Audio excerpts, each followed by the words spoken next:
Hey guys, welcome to Green Bean Fiction. So in today's video we are gonna see, what if Deku son of Mirko had power of Cinderace? Part 3. This story is Izuku Cinderace by ZachDark1408. Before starting, make sure to hit that like button, as your one like motivates me to bring more stories, and subscribe the channel if you are new so you won't miss our latest videos.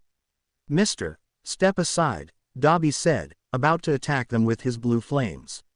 Shoji and Todoroki dodged. However, Izuku only moved slightly so that the fire wouldn't touch his injured arm, but he didn't move from the spot.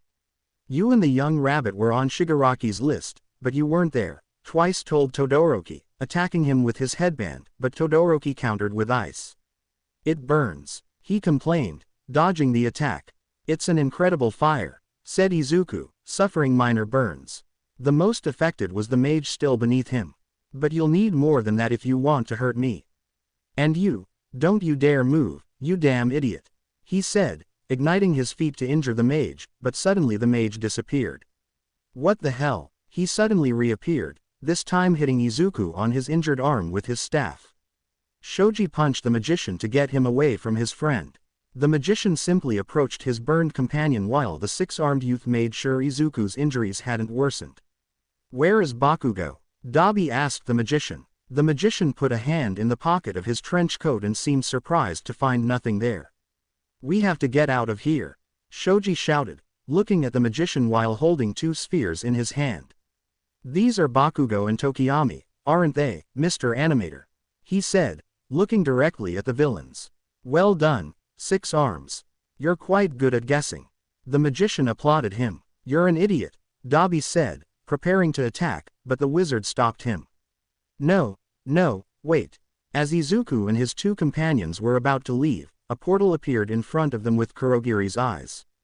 5 minutes have passed since the signal. It's time to go, Dabi, announced the walking portal as Twice jumped into a portal. But our objective, Dabi began to protest. About that, they seemed so happy chasing me, and I gave them a present. It's a bad habit, you know. One of the fundamentals of magic is to reveal things, the magician spoke as he removed his mask. Only when you have other things to hide.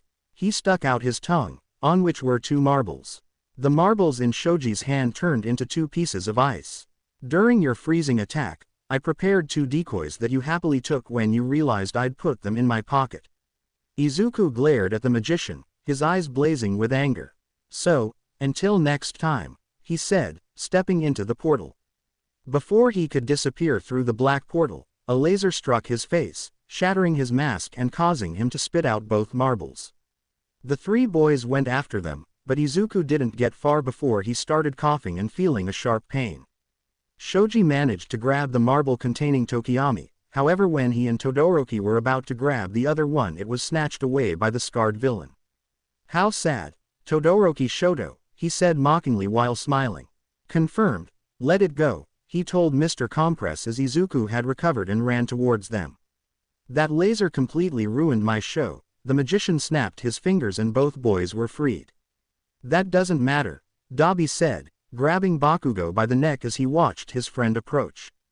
Kachan, Izuku shouted, ready to shoot fire with his good arm. Bakugo seemed to understand what he wanted to do, but he didn't move. Don't do anything stupid, Deku, Bakugo tried to remain calm. Izuku instinctively extinguished his flames as his friend disappeared through the black portal, which shrank until it vanished. Izuku fell to the ground, and before he could process what was happening, he began to cough violently, holding on with one arm to avoid falling face first to the floor. With each cough, blood came out of Izuku's mouth. Ochako's blouse, now slightly burned, was also stained, most of it now red instead of pink. Ochako and Tsuyu arrived a few seconds later as they were called, and they could see how the two boys along with Aoyama and Tokiyami were approaching Izuku. Izuku, Ochako shouted, running towards him when she saw him coughing up blood. Izuku, we have to get you out of here. The brunette could see how, despite his injuries and uncontrollable cough, the boy clenched his fist in anger. I'm fine, the boy said, getting up and trying to control his cough as he walked.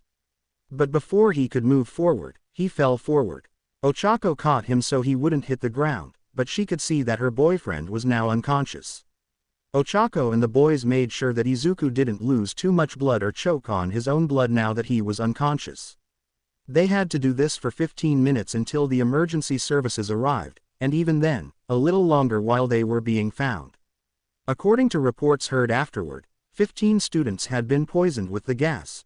Some escaped unharmed, others were injured, and most worryingly, one had disappeared, as had a professional heroine, while another was in critical condition. On the other hand, 4 of the villains had been arrested after being left behind. All Might left the conference room due to a call. His friend, Officer Tsukauchi, had informed him of a breakthrough in the investigation and that they had found the villains' lair. "If I find them, I'll tell them." All Might began to emanate smoke from his body. "I'm here, for retribution." He became muscular as he turned off his phone.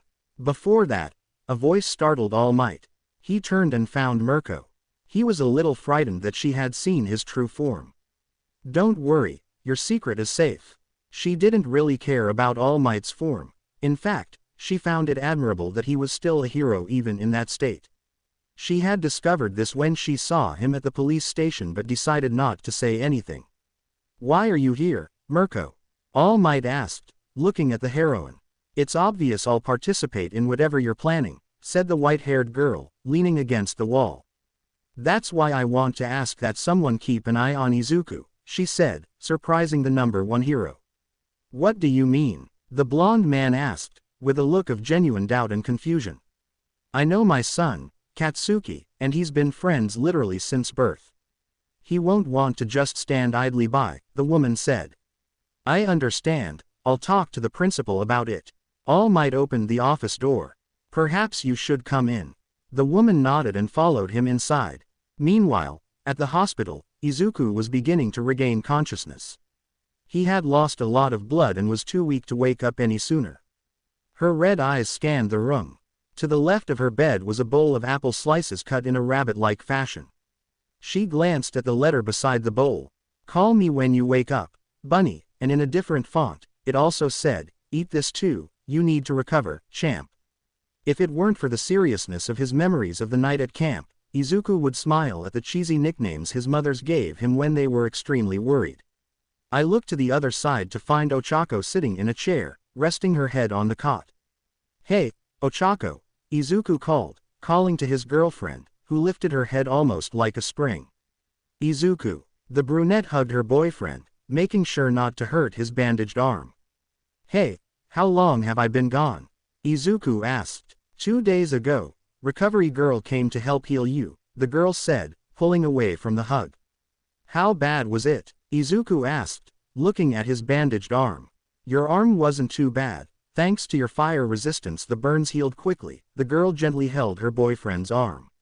"The hardest part for the doctors was the wound that villain inflicted," she said, looking at her boyfriend's abdomen. "What happened?" Izuku asked, seeing her so worried. "It punctured one of your lungs, there was even water in it. They said they were lucky your body heat evaporated the water, they managed to toughen you up at least." "How are you feeling?" Izuku sighed and closed his eyes. "I feel fine physically, but mentally I feel like complete garbage," the boy lamented. Just as the brunette was about to speak, the door opened. "Ah, you're awake, Usajiyama," said Kaminari, peeking through the door. "We brought you a melon, we all chipped in," said Mineta, raising the melon above his head. "I'm sorry I caused you trouble, Usajiyama," said the crow boy. "Don't worry, it's not something you can control." "Is everyone here?" Izuku asked, looking at everyone who had arrived. "No," replied the class president. "Jiro and Hagakuri are still unconscious from the villains' gas, and Yaoyorozu has a head injury. She's hospitalized here, she woke up yesterday. Except for them, all 15 of us," said the blue-haired Izuku, sighing in frustration. "Bakugo isn't here," Mina said seriously, while Izuku remembered that he couldn't catch up with his friend. "Mom always told me it's impossible to save everyone, but we should always try our best to save most of them. He was within my reach. I could have saved him, I had to save him, but I was too slow. I'm not enough." Izuku clenched his good fist. Uraraka held his bandaged hand. "I tried so hard to save Kota, but I couldn't save my friend who was right in front of me." The boy wiped away the tears that threatened to spill. Then we have to save him this time, said the redhead, surprising everyone except the bi-colored boy beside him. Todoroki and I came yesterday, the boy explained. Neither of us could stay home with what was happening. On our way to your room, we saw All Might and a police officer talking to Yaoyorozu, the bi-colored boy continued. Kirishima nodded. She said that with the help of a boy from Class B, they managed to place a tracker on a villain. She has a device to track him, and she's frustrated too, the sharp-toothed boy finished explaining. Does that mean they'll make Yaoyorozu do another receiver? Iida asked. Kirishima lowered his head slightly. So what? Todoroki asked. Iida remembered the trouble he had caused Manuel and clenched his teeth in fury. It's just like All Might said. You should leave it to the professionals. You idiots shouldn't do anything. The blue-haired boy exclaimed. We know that, Kirishima shouted in frustration. But I couldn't do anything. When I heard them chasing my friend, I did nothing. If I don't do something now, I won't be a hero, I won't even be a man. He yelled determinedly. Lower your voice, Kirishima. This is a hospital. It's okay to feel this way, but now, Kaminari said, putting a finger to his lips, asking for silence. Iida is right, Tsuyu said, looking at Izuku. Everyone's right, I know, but... He turned to look at Izuku, who was staring intently at everything. It's not too late to catch him. We can still reach him. We can go save him. The redhead extended his hand toward the green-haired boy. Izuku looked directly at Kirishima's hand. So, in short, do you want to get a receiver from Yaomomo to go save Bakugo? Mina asked nervously. Even though the villains talked about killing us, they took Bakugo alive, Todoroki said as Kirishima nodded in response. He's probably still alive, but they could kill him later. Kirishima and I will go, Shoto said casually. You can't do stupid things. Iida retorted furiously. Calm down, Shoji interjected. I understand Kirishima and Todoroki's frustration at him being taken away. I feel the same way, but we can't let our emotions get the better of us, can we? The dyed-haired boy looked away. Let's leave it to All Might. They revoked the permission Professor Aizawa gave us to fight at the camp, Aoyama said. Aoyama is right, even if they had to save me, Tokiyami agreed. But, Kirishima tried to protest. We're all still in shock over Bakugo's kidnapping, Tsuyu interrupted, but we need to think this through calmly. No matter how you feel, if you fight again, you'll break the rules, and your actions will be no different from those of villains. Before anyone else could say anything, a doctor entered through the door, apologizing for the interruption, but explained that Izuku needed to be examined. Let's go. I also want to see Jiro and Hagakure, Shiro said nervously, aware of the seriousness of the situation, as everyone except Kirishima left. Please don't do anything stupid, Izuku, Ochako whispered in his ear before kissing his cheek and walking away. I spoke with Yaoyorozu yesterday. If we're leaving, it has to be tonight. You two are best friends, and you were there. Kirishima approached the green-haired boy. You must be the most frustrated of all. I'll wait for you in front of the hospital tonight. He left the room. Izuku remained silent while the doctor performed the necessary examinations. When the bandages were removed from his arm, he could see some burn marks that would disappear over time. There wasn't much of a problem with your arm. Even though it was severely damaged, your body handled it very well. The problem was that one of your lungs was punctured. Luckily, we were able to regenerate it thanks to a quirk of our doctors and recovery girl. By the way, I heard that your effort saved a life, and this letter arrived. She handed him a letter written by Kota. As soon as night fell, Kirishima and Todoroki were outside the hospital waiting for Yaoyorozu and Izuku. Yaoyorozu. She said she'd think about it, do you think she'll come? The dyed-haired man asked the bi-colored man beside him. No matter how impatient we get, in the end it all depends on her, Todoroki said calmly. Oh, she's here, he said upon seeing the raven-haired girl. Usajiyama. The boy was coming beside Momo with a serious expression on his face. Yaoyorozu, what did you decide? The dyed-haired boy asked. Wait. Before the girl could answer, Ida's shout interrupted them. Why does it have to be you two? You're the ones who stopped me when I got carried away. This time you won't have any excuses. Why do you want to make the same mistake I did? This is too much. The blue-haired boy yelled at Usajiyama and Todoroki. What are you talking about? Kirishima asked, trying to approach, but the bi-colored boy stopped him by grabbing his shoulder. We're still minors, Ua is already in a bad position, who will take responsibility for their actions?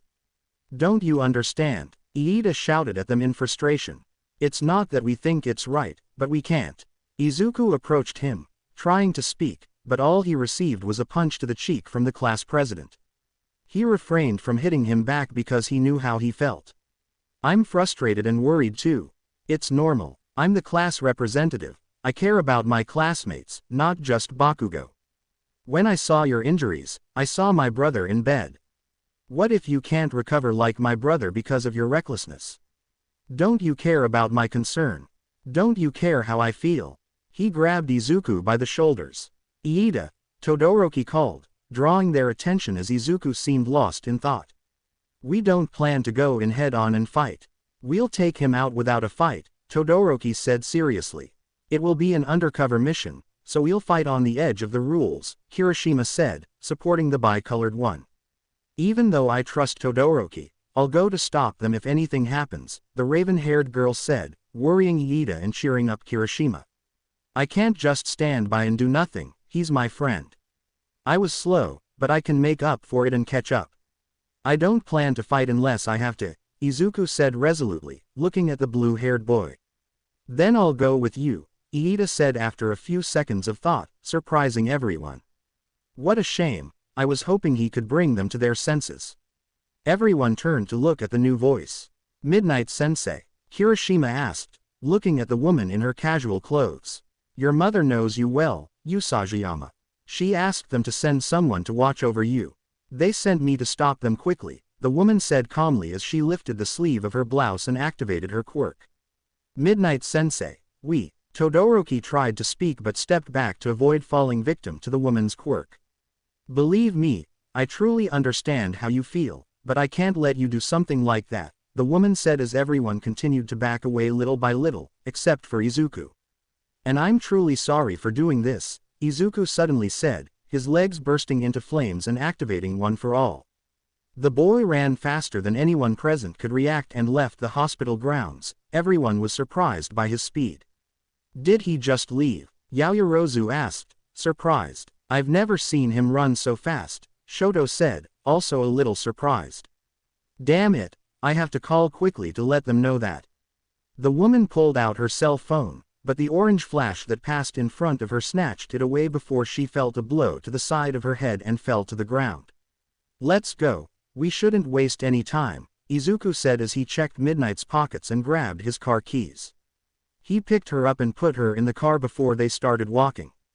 What was that, Usajiyama-kun? Iida asked as everyone followed Momo, who had the scouter. I won't let them stop me. I'm willing to accept the punishment after this, was Izuku's only response. What was that speed earlier? Midnight couldn't react, Kirishima asked. Izuku frowned thoughtfully. I'd be lying if I said I knew, Izuku confessed calmly and seriously, and everyone continued on their way. Meanwhile, elsewhere, Bakugo was tied to a chair, his hands completely covered by special handcuffs. He discreetly observed all the villains around him until Tamura Shigaraki spoke. This might seem a little sudden, but Bakugo looked up at the man who was speaking to him. I'll ask again, aspiring hero Bakugo Katsuki, will you join me? He asked, and Bakugo glared at him angrily. Please spare me all your bullshit and just die, Bakugo replied with a confident, aggressive, and egocentric smile. I'm sorry for acting so aggressively earlier, Iida said. Izuku simply told him it was okay. Actually, Iida, your reason for coming here isn't very convincing, Momo said to her companion. I'm going because I'm not convinced they'll behave. If there's any sign of fighting, I'll send them back immediately, said the blue-haired man, adjusting his glasses. Izuku nodded. I have to keep an eye on them. I'll be their watchman. Izuku nodded again. I agree, rescuing Bakugo is a job for professionals. Objectively speaking, we don't need to do anything. Momo reached into her pocket and pulled out the tracker receiver. However, I accept because I understand how you feel. Don't forget that, she said, mainly to the three of them, who nodded. The boys started walking while the girl remained thoughtful, thinking about how unrealistic a rescue without combat would be, and hoped that when they saw it they would understand. The group boarded a bullet train to go to their destination. "Hey, don't you find it strange that only midnight was sent by us?" Kirishima asked after Momo told them where they should go. "Not really," Izuku said, looking at his phone. "Mom and the teachers didn't expect anyone but me to do this. To be honest, I would have done it even if they hadn't come with me or hadn't suggested it. That's why they only sent her," the boy explained, not really paying attention. Iida was staring at him. "Even so, she couldn't even react to you," Shoto said, looking at his friend. "You served as a distraction, allowing me to gather my power and run at that speed. If you hadn't been there, I would have stopped. Thank you for that." The rabbit boy looked up from his phone before putting it away and sighing.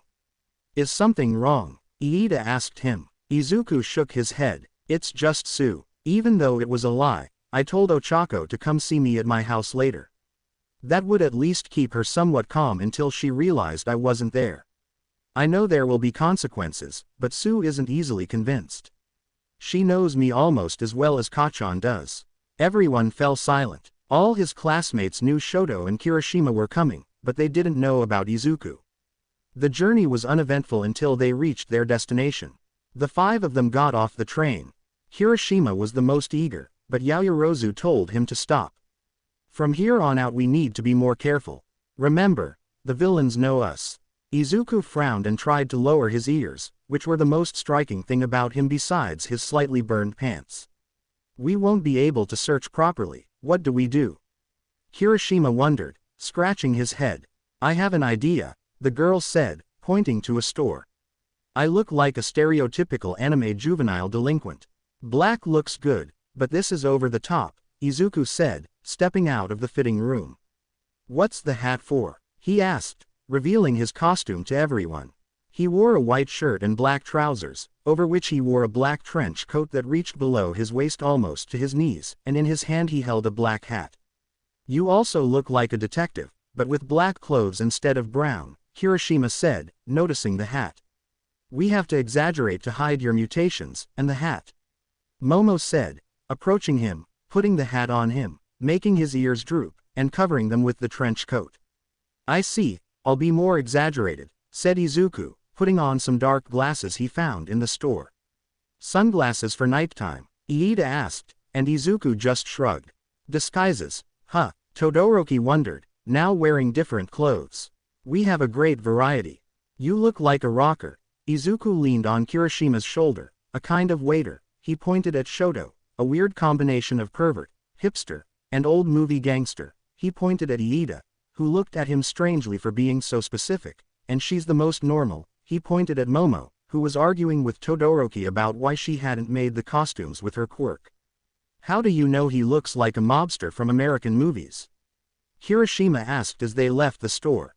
"Mom and I watch old movies from time to time to laugh at the bad effects, although some are entertaining," Izuku shrugged. Izuku suddenly stopped when his ears picked up a sound, and he nodded towards a screen so his classmates could see him. Everyone saw the screen, as did the rest of the passers-by. The UA principal and the teachers of classes 1A and 1B were being interviewed. Even Aizawa-sensei, who hates the media, Iida said, looking at the screen. "We are taking strong measures to ensure the safety of our students," said Principal Nezu. "Huh, they're not protecting anything, what are they saying?" said a civilian. Izuku glanced at him sideways. Without paying attention, Izuku turned around and started walking without saying anything. When his classmates noticed, they followed him. "It's a mystery, isn't it? Why are the heroes being criticized?" The villain spoke to Bakugo. "They just took a little while to respond. Is it because it's their job to protect them?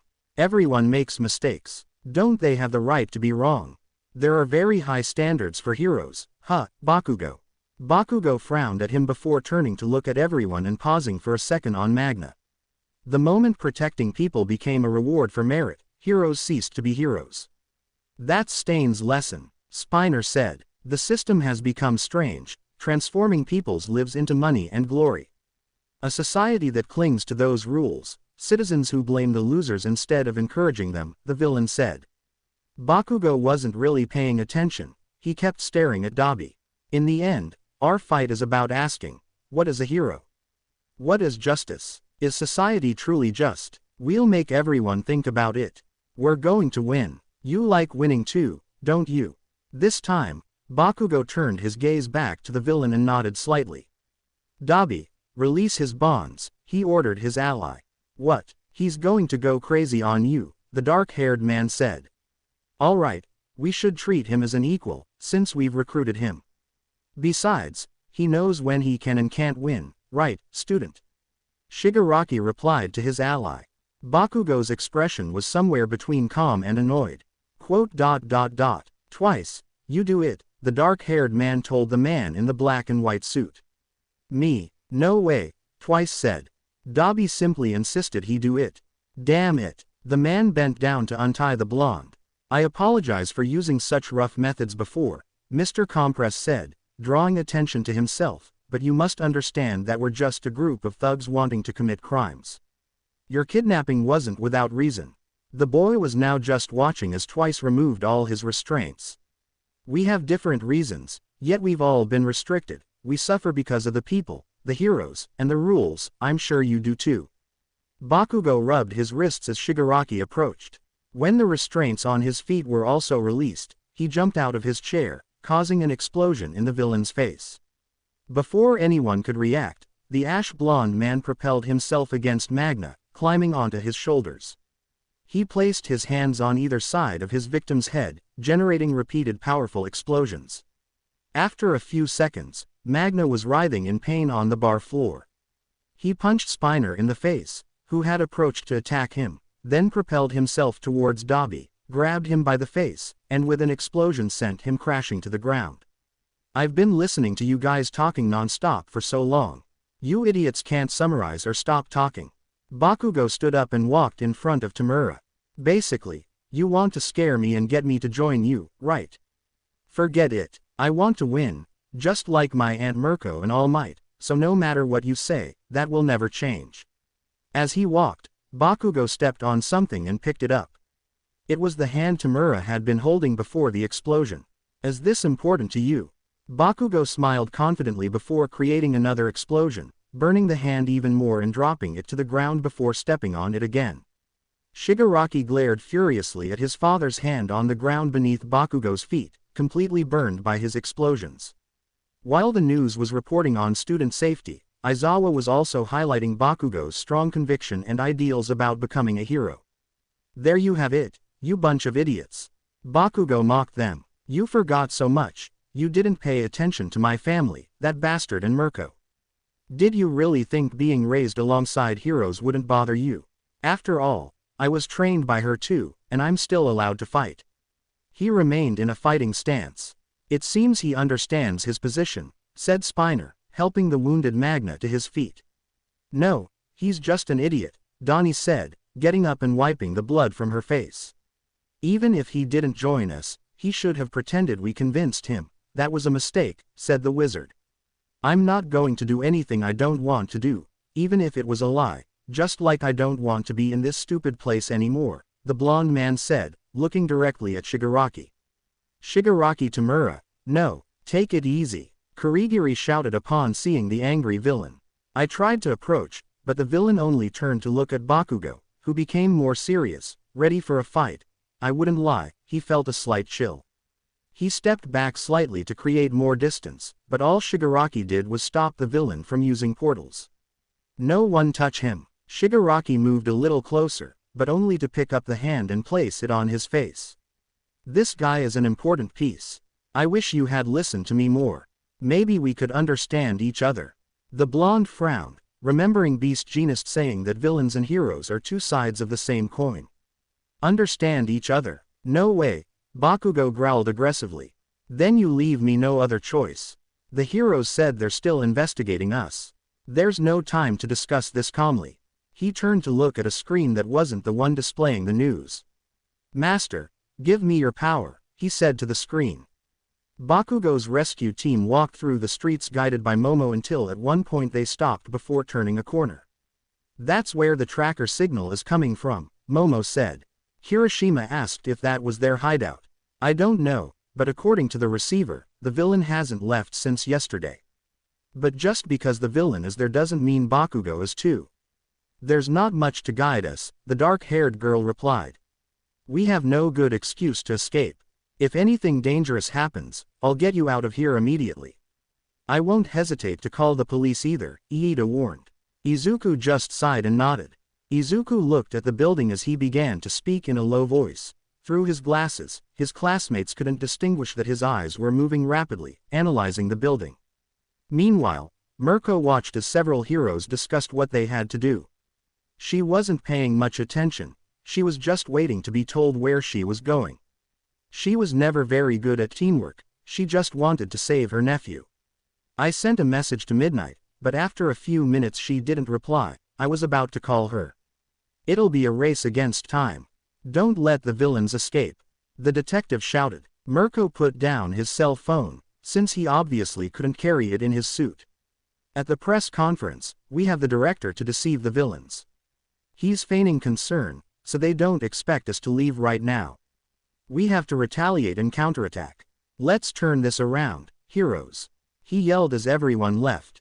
The heroine accompanied Beast Genist's group.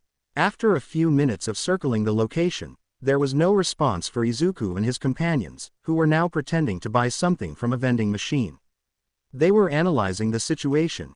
Even though Izuku's instincts simply told him to break down the door, he knew that would get him into trouble and could be dangerous. Let's get out of here, Shoto said as two drunk men approached and began to harass the only girl in the group. They realized there were too many people hanging around, so they decided to go behind the building to avoid attracting attention. It was a narrow place, but it was their best option. We could see something through that window, the green-haired boy said, looking at the window slightly higher than they were. It's too dark, I'll make some glasses. Momo began. Wait, I brought some. The dyed-haired man pulled a pair of night vision goggles out of his jacket. How did you predict something like this?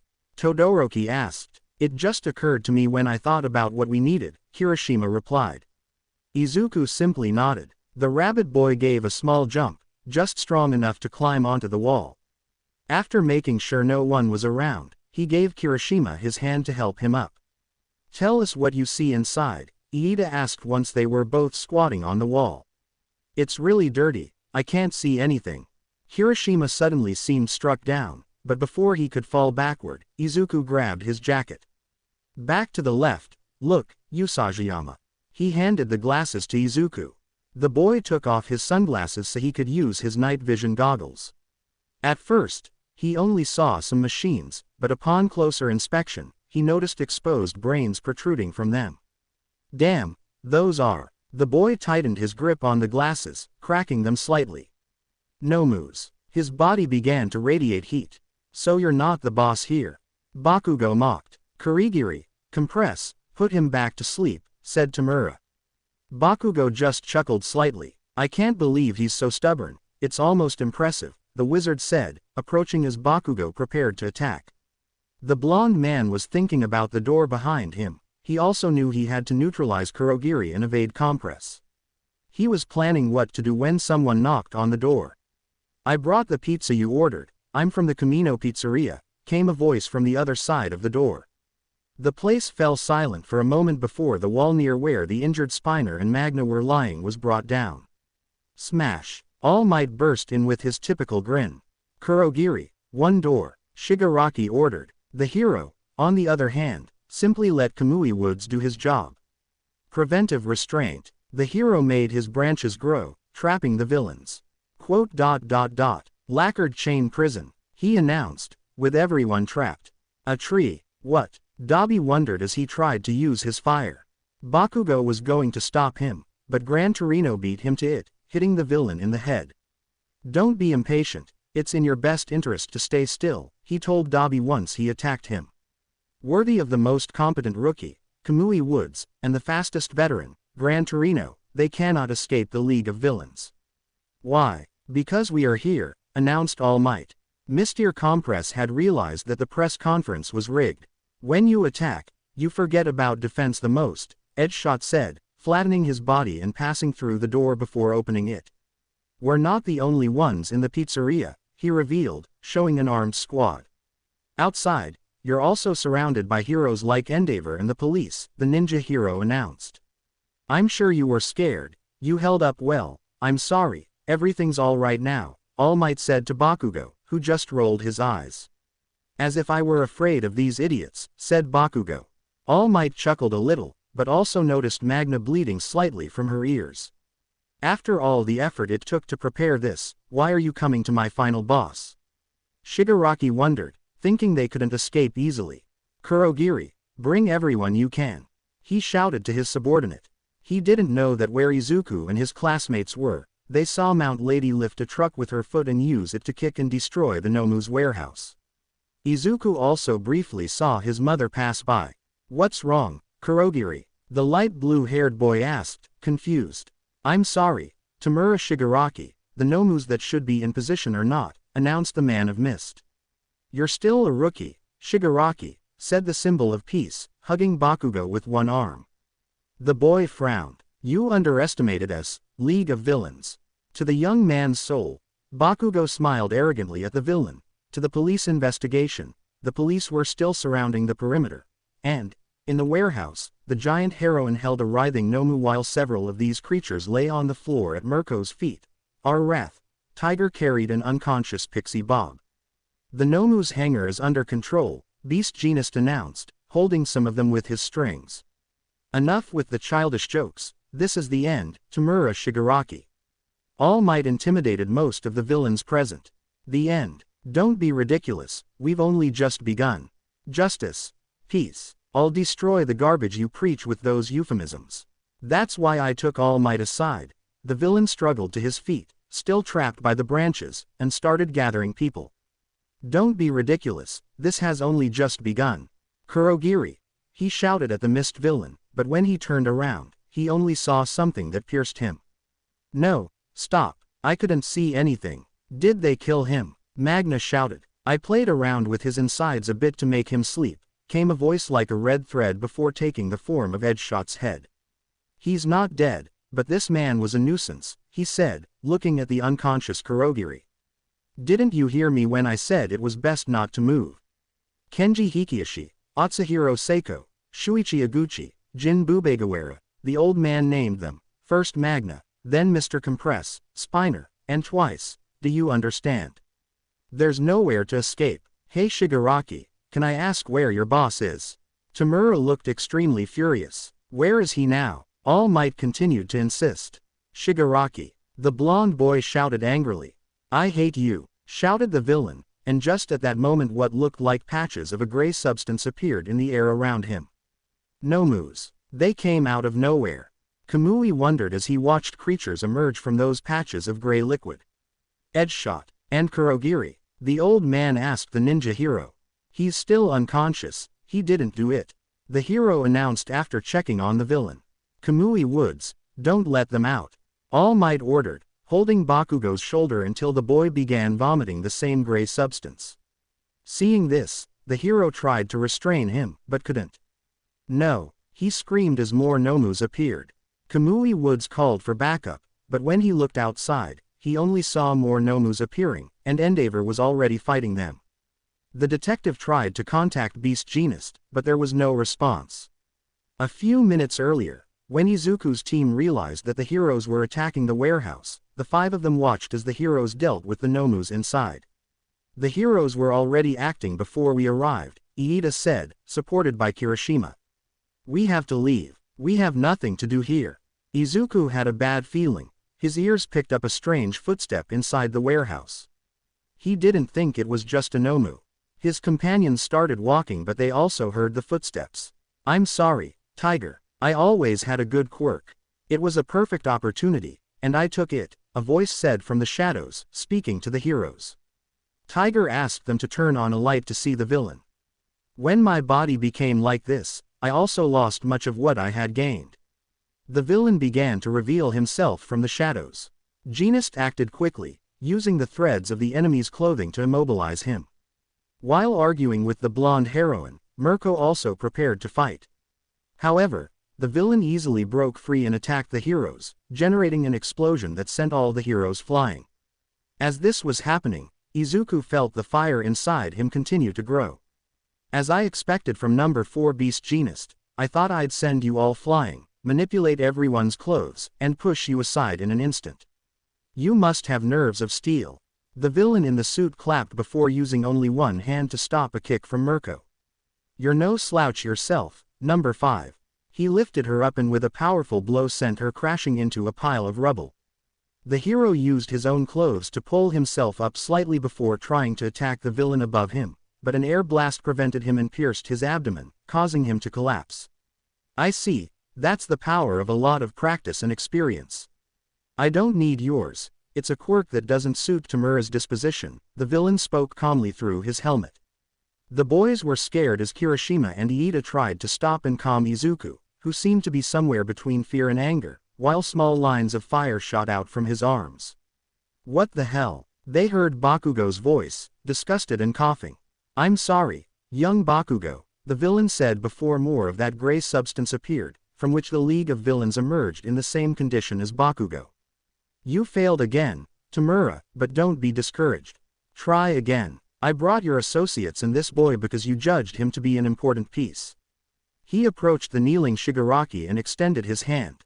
Do it as much as you need. That's why I'm here. This time, Iida also made sure to stop Todoroki. Stopping Izuku was becoming increasingly difficult. The lines of fire began to move uncontrollably and grow slightly, hitting him from time to time. You're here, aren't you? The villain said calmly, just before All Might appeared in the sky and stopped his two fists with his hands. I'll make you give it all back, all for one. The number 1 hero shouted angrily. Are you going to kill me again, All Might? The villain asked before generating a powerful gust of wind. You're late. It's just over 5 kilometers to the bar, barely 30 seconds since I sent the Nomus. You've weakened, All Might, the villain said, shaking his hand. What about you? What's that mask for? Aren't you pushing yourself too hard? The blonde asked, getting up while Bakugo, on the ground, looked at the leader of the villains. I won't make the same mistake as 6 years ago.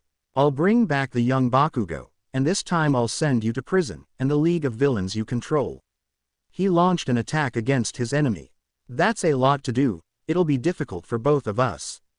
The villain raised his hand. Before All Might could land a punch, his sleeves expanded, and a current stopped the hero, only to send him flying and knocking down several buildings in the process. Air cannon plus spring limbs, kinetic boost ×4, strength boost ×3, this combination is fun. I should add more expansions, All for One said, looking at his hand. All Might, Bakugo shouted after seeing how far the hero had been shot. Don't worry, he won't die from that, so run away from here, Tamura, and take him with you. From the villain's fingers emerged a kind of black blade with red lines that pierced the smoke villain. Kurogiri, get them out of here. The villain began to move a little. Wait, they knocked him unconscious. I don't know what's going on here, but if you can use the door, get us out. Magna intervened. I just got mine, and besides, I can only move them short distances, unlike their transport. I can only move them closer to or further away from me, so I'll make Kurogiri do it. The villain's quirk activated even though he was still unconscious. Forced quirk activation. Come on, go, he told them once the portal opened. And you? Shigaraki asked just before All Might emerged from the rubble. Don't stop thinking, Tamura, you can still grow a lot, the villain said, beginning to rise. They won't escape, All Might shouted, striking All for One. The villain blocked the blow, generating a current of air. Mr. Compres said they had to leave, touched Dabi to turn him into a marble before getting up and seeing Bakugo as well as the rest of the villains. They don't know when to give up. Bakugo prepared to fight. In the distance, he could see Beast Genist on the ground and Mirko among the rubble. This infuriated him. Young Bakugo. All Might tried to go to the boy, but All for One's black blades prevented him. Izuku watched as Bakugo fought the 5 villains of the League, while avoiding being touched by the magician. Izuku could see how All for One continued to prevent the blonde hero from helping Bakugo. I'm coming. The hero ran towards Bakugo, but the blades pierced his back.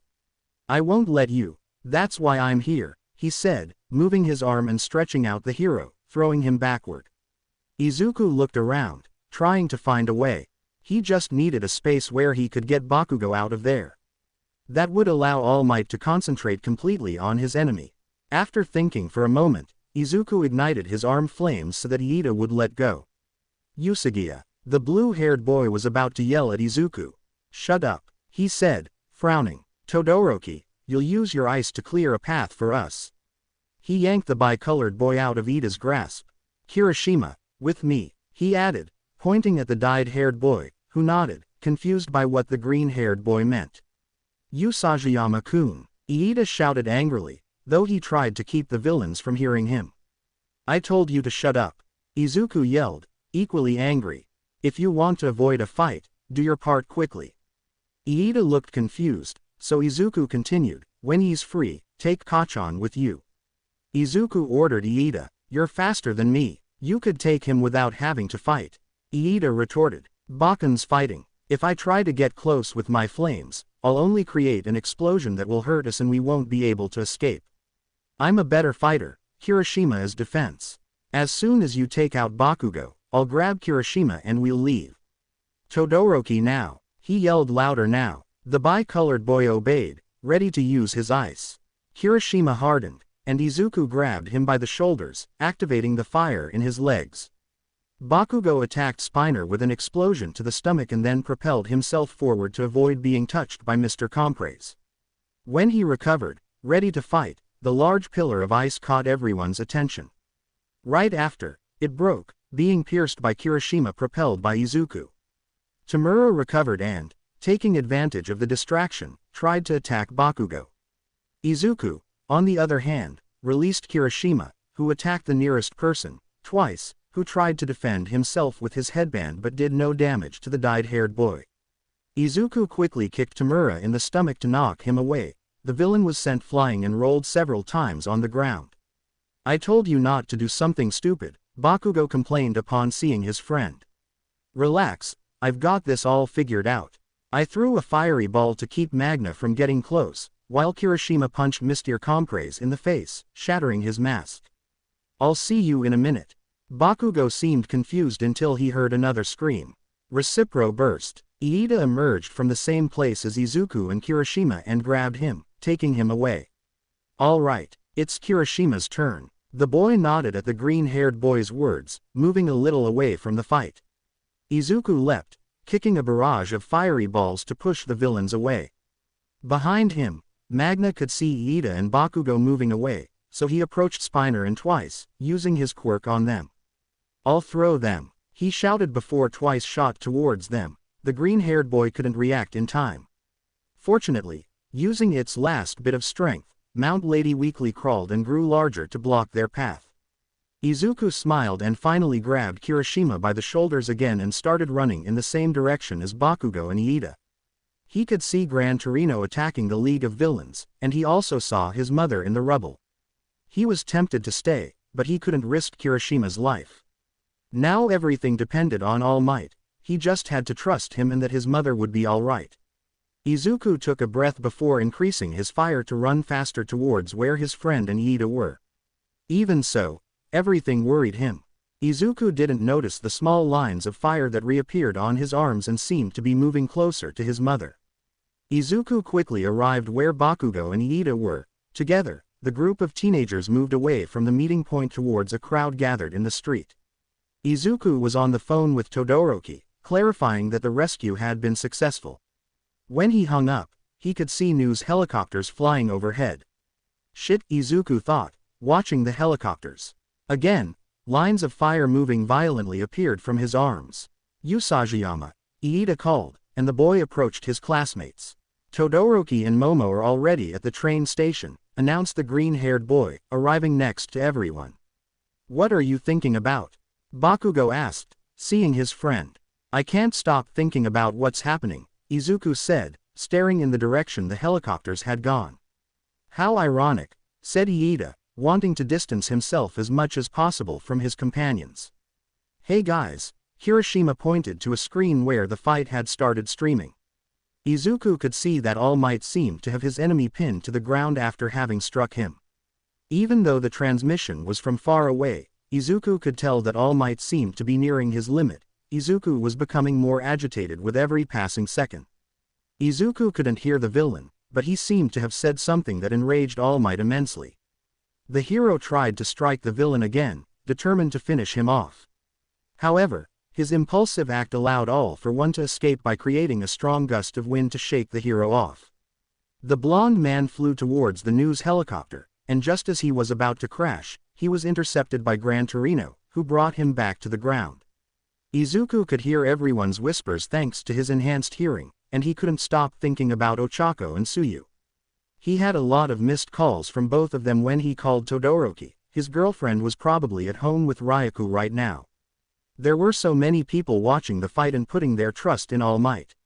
Izuku wanted to help but at the same time felt he shouldn't interfere. His mind was conflicted. On one hand, he didn't want to get involved in these conflicts and worry his loved ones. On the other hand, he felt it was his responsibility. The fact that he had One for All running through his veins made him think that he had to help his predecessor. The doubts were almost driving him crazy. He didn't know what could happen or what he should do, until he remembered something that dispelled his doubts. His mother was still in that place. The most important person in his life was in danger. Kachan, Izuku said seriously, placing a hand on the blonde boy's shoulder, who looked at him confused. I'm sorry about this. He kicked his friend's leg hard, breaking it, causing him to fall to the ground. Usajiyama-kun, Iida shouted, but most of those present didn't even pay attention. Usajibro, why did you do that? Hiroshima asked as Bakugo was still on the ground and was helped by Iida. Because he's the only one who would follow me. After those words and an explosion of fire, Izuku had disappeared from the place. The other teenagers called out to him, but he ignored them as he increased his speed as much as he could, while unconsciously the lines of fire on his arms grew larger. I can't control these things, Izuku thought, frowning but not stopping. But they're like my fireballs. Izuku held the lines of fire in his hands so he could manipulate them. He asked me if it's okay for me to deliver the final blow. All for One continued his conversation with the #1 hero. But All Might, as much as you hate me, I hate you too. I killed your teacher, but you took everything I built, didn't you? That's why I want you to have the most horrible death possible. The greatest villain prepared an attack with his arm. Here he comes. Dodge and counterattack. Gran Torino shouted, moving away from All Might's side. Can you dodge it? The villain asked, taking advantage of the fact that a civilian was trapped in the rubble behind All Might. I'll steal everything you've protected so far. Although Gran Torino tried to get closer, he wouldn't make it in time. All Might braced himself for the attack, but although the attack was launched, it never actually hit him. The attack was redirected upwards, and Gran Torino barely dodged it. What? All Might looked towards his enemy, seeing that his arm was surrounded by a line of fire. Interesting, was all the villain said as he looked towards the line of fire, seeing Izuku pulling hard with his legs and arms ablaze with fire. The villain abruptly moved his arm, causing Izuku to stumble. Izuku quickly got back up, but the fire whip had already disappeared. Without wasting any time, Izuku ran towards the villain, kicking him with both legs and sending him flying. Izuku then ran towards where All Might and Gran Torino had reunited. Usajiyama Shonen, All Might shouted, barely recovering from his shock. What are you doing here, kid? Gran Torino asked aggressively. I couldn't just stand by and do nothing. My mother is in danger, and this became my responsibility since I obtained One for All, Izuku said, unwilling to leave. Wow, that was a great speech. All for One reappeared as if nothing had happened, simply wiping the ash from his right arm. But that was much weaker than I expected. What a disappointment. Izuku got into a fighting stance, as did the other two. Don't you think it's pathetic that a kid has to come and help you? The villain asked the hero. Izuku grunted in annoyance. Keep calm, Usajiyama, the old man in the yellow cloak told the very annoyed boy. Doesn't this bring back memories, All Might? The villain asked the hero, arms outstretched. It's just like that time, except now none of you will be able to escape. You should be happy. You'll die just like Nana Shimura, your teacher. The villain mocked. Although All Might was angry, he tried to stay in control and not rush into anything.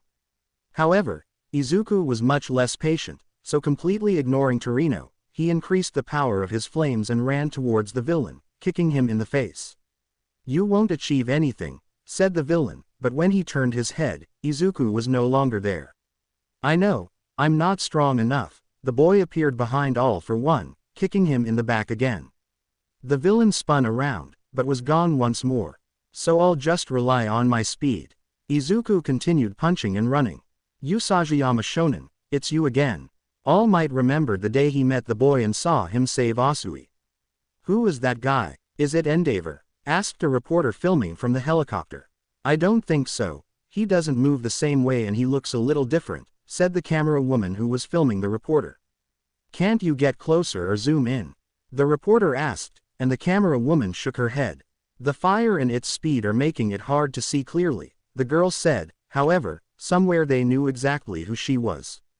At the Usajiyama house, Ochako and Ryaku watched the news. Both were worried, knowing it was Izuku, even though they hadn't seen him. Ryaku, however, had seen something Ochako hadn't. When the reporters first started the broadcast, she had seen Rumi unconscious. She didn't know what condition Rumi was in, but she was worried. Both members of her new family were at risk of death. The only reason she was still there was because of the chestnut. In reality, they were both there for each other. Otherwise, one of them would have been crazy enough to go to where their partners were. I must admit, it's clever to take advantage of your speed. All for One said after receiving a few kicks that had little effect, but I let you hit me hoping for something better, it's still disappointing. He raised his arm slightly. It became predictable after the first few blows.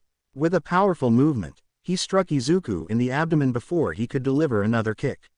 Izuku ended up crashing into some rubble, and a line of blood gushed from his head. He got up, dizzy from the impact and the strain of using One for All at such power. For a moment, he struggled to breathe, and his fire diminished until it was replaced by only smoke, which luckily still concealed his identity from the cameras. The boy tried to control himself and reignite his fire, at least to get out of the villain's attack range. Izuku could see behind the villain that the blonde hero had taken some time to recover. Izuku was able to accomplish his goal. All Might took the time the boy had given him to increase his muscle mass again. He wasn't as strong as he had been before, but enough to continue the fight. The villain could feel All Might leaping into action and quickly turned to clash fists with him. The villain tried to use his other arm to attack, but All Might stopped him. While they struggled, Izuku used all the willpower he had to reignite his fire. He extended his arms when the firepower had returned to the same strength it had before the blow. Izuku didn't know if it was simply an exaggeration, but he could almost swear he heard his bones crack with the movement. I leapt to land on top of the villain and landed, trying to deliver an axe kick to his head. However, the villain moved, and the kick only hit his arm. It was enough to make him stop struggling with all might. The villain tried to dodge but only managed to reposition himself, receiving the blow. At that moment, they realized that the blow had sent the villain flying towards where the civilian had been trapped. Izuku thought about jumping to cover her, but his fiery whips anticipated his thoughts and flew towards the villain. It seemed as if his whips were reacting on their own. Realizing this, Izuku grabbed them, swinging them to another side to throw the villain. "Give me time, I'll take care of the civilian," Izuku said, not giving the hero a chance to reply. He quickly approached the woman, effortlessly lifting the rubble before anything else, which surprised even him. At that moment, he had no idea what percentage of One for All he was using. "Come on, I'll get you out of here." Putting those thoughts aside, he extended his hand, extinguishing the flames on her arms. He noticed his costume was now sleeveless. The woman took it, wincing at the burn from his skin. "I'm sorry about that, I don't have my suit on. Please bear with me a little longer." He led her away and carried her in his arms, careful to touch her skin as little as possible. His original plan was to take her to his comrades, but he dismissed it as a bad idea. He left her in some alleyways a little ways away. Hopefully, they could continue to hold off the battle as they had been, and she wouldn't be in danger.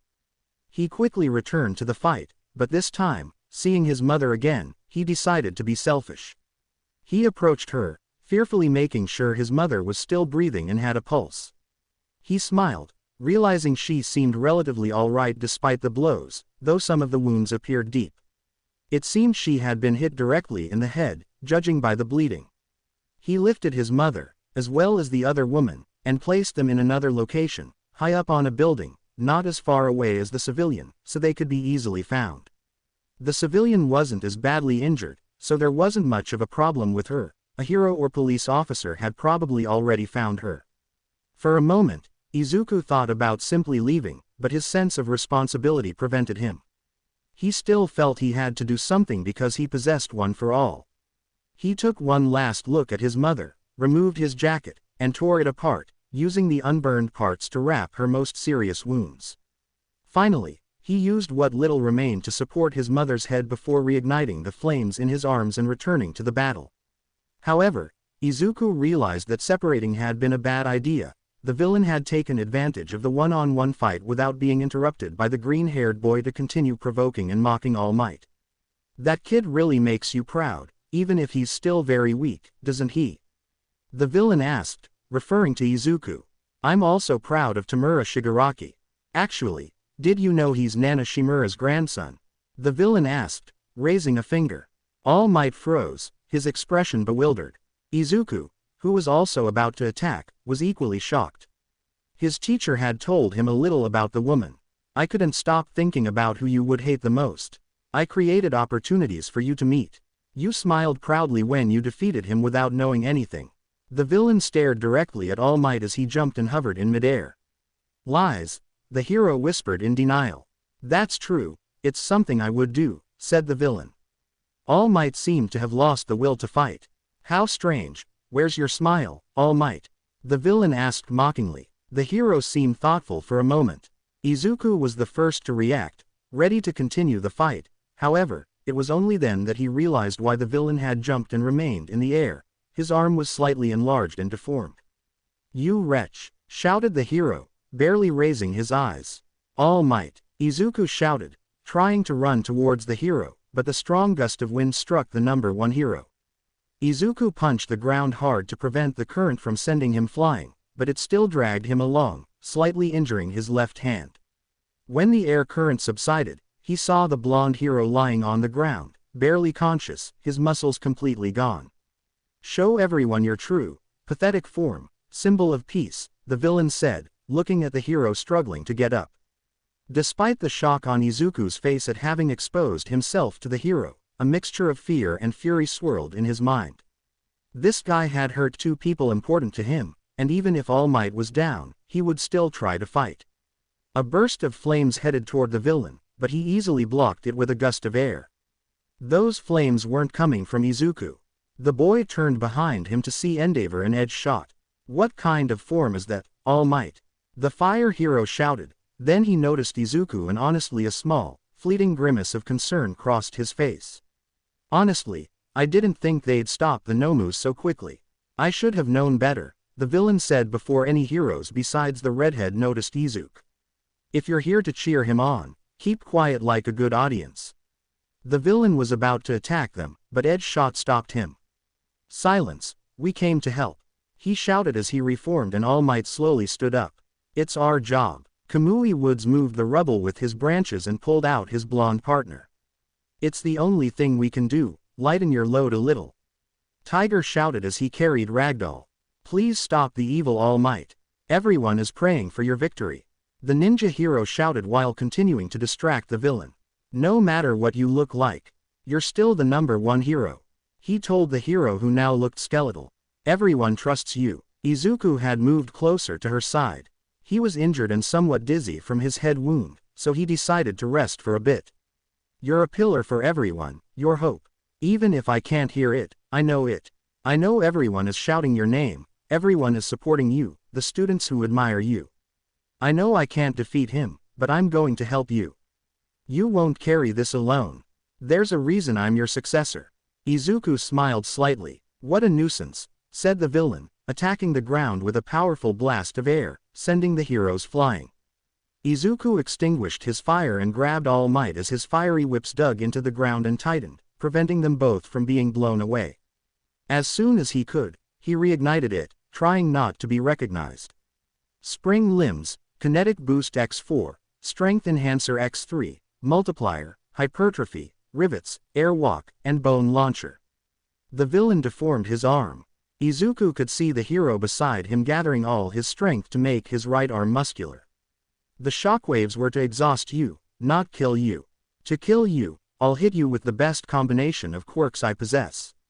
All Might seemed ready to receive it, as did Izuku. Izuku Usajiyama. The boy was grateful the heroes weren't nearby. He's here without qualifications. You have no control over him. They will both die together lamenting. Even as a teacher, you lose. The villain had lunged at them. Izuku was ready, but while All Might had one arm ready to strike, he used the other to grab Izuku by what little remained of his outfit and throw him out of range.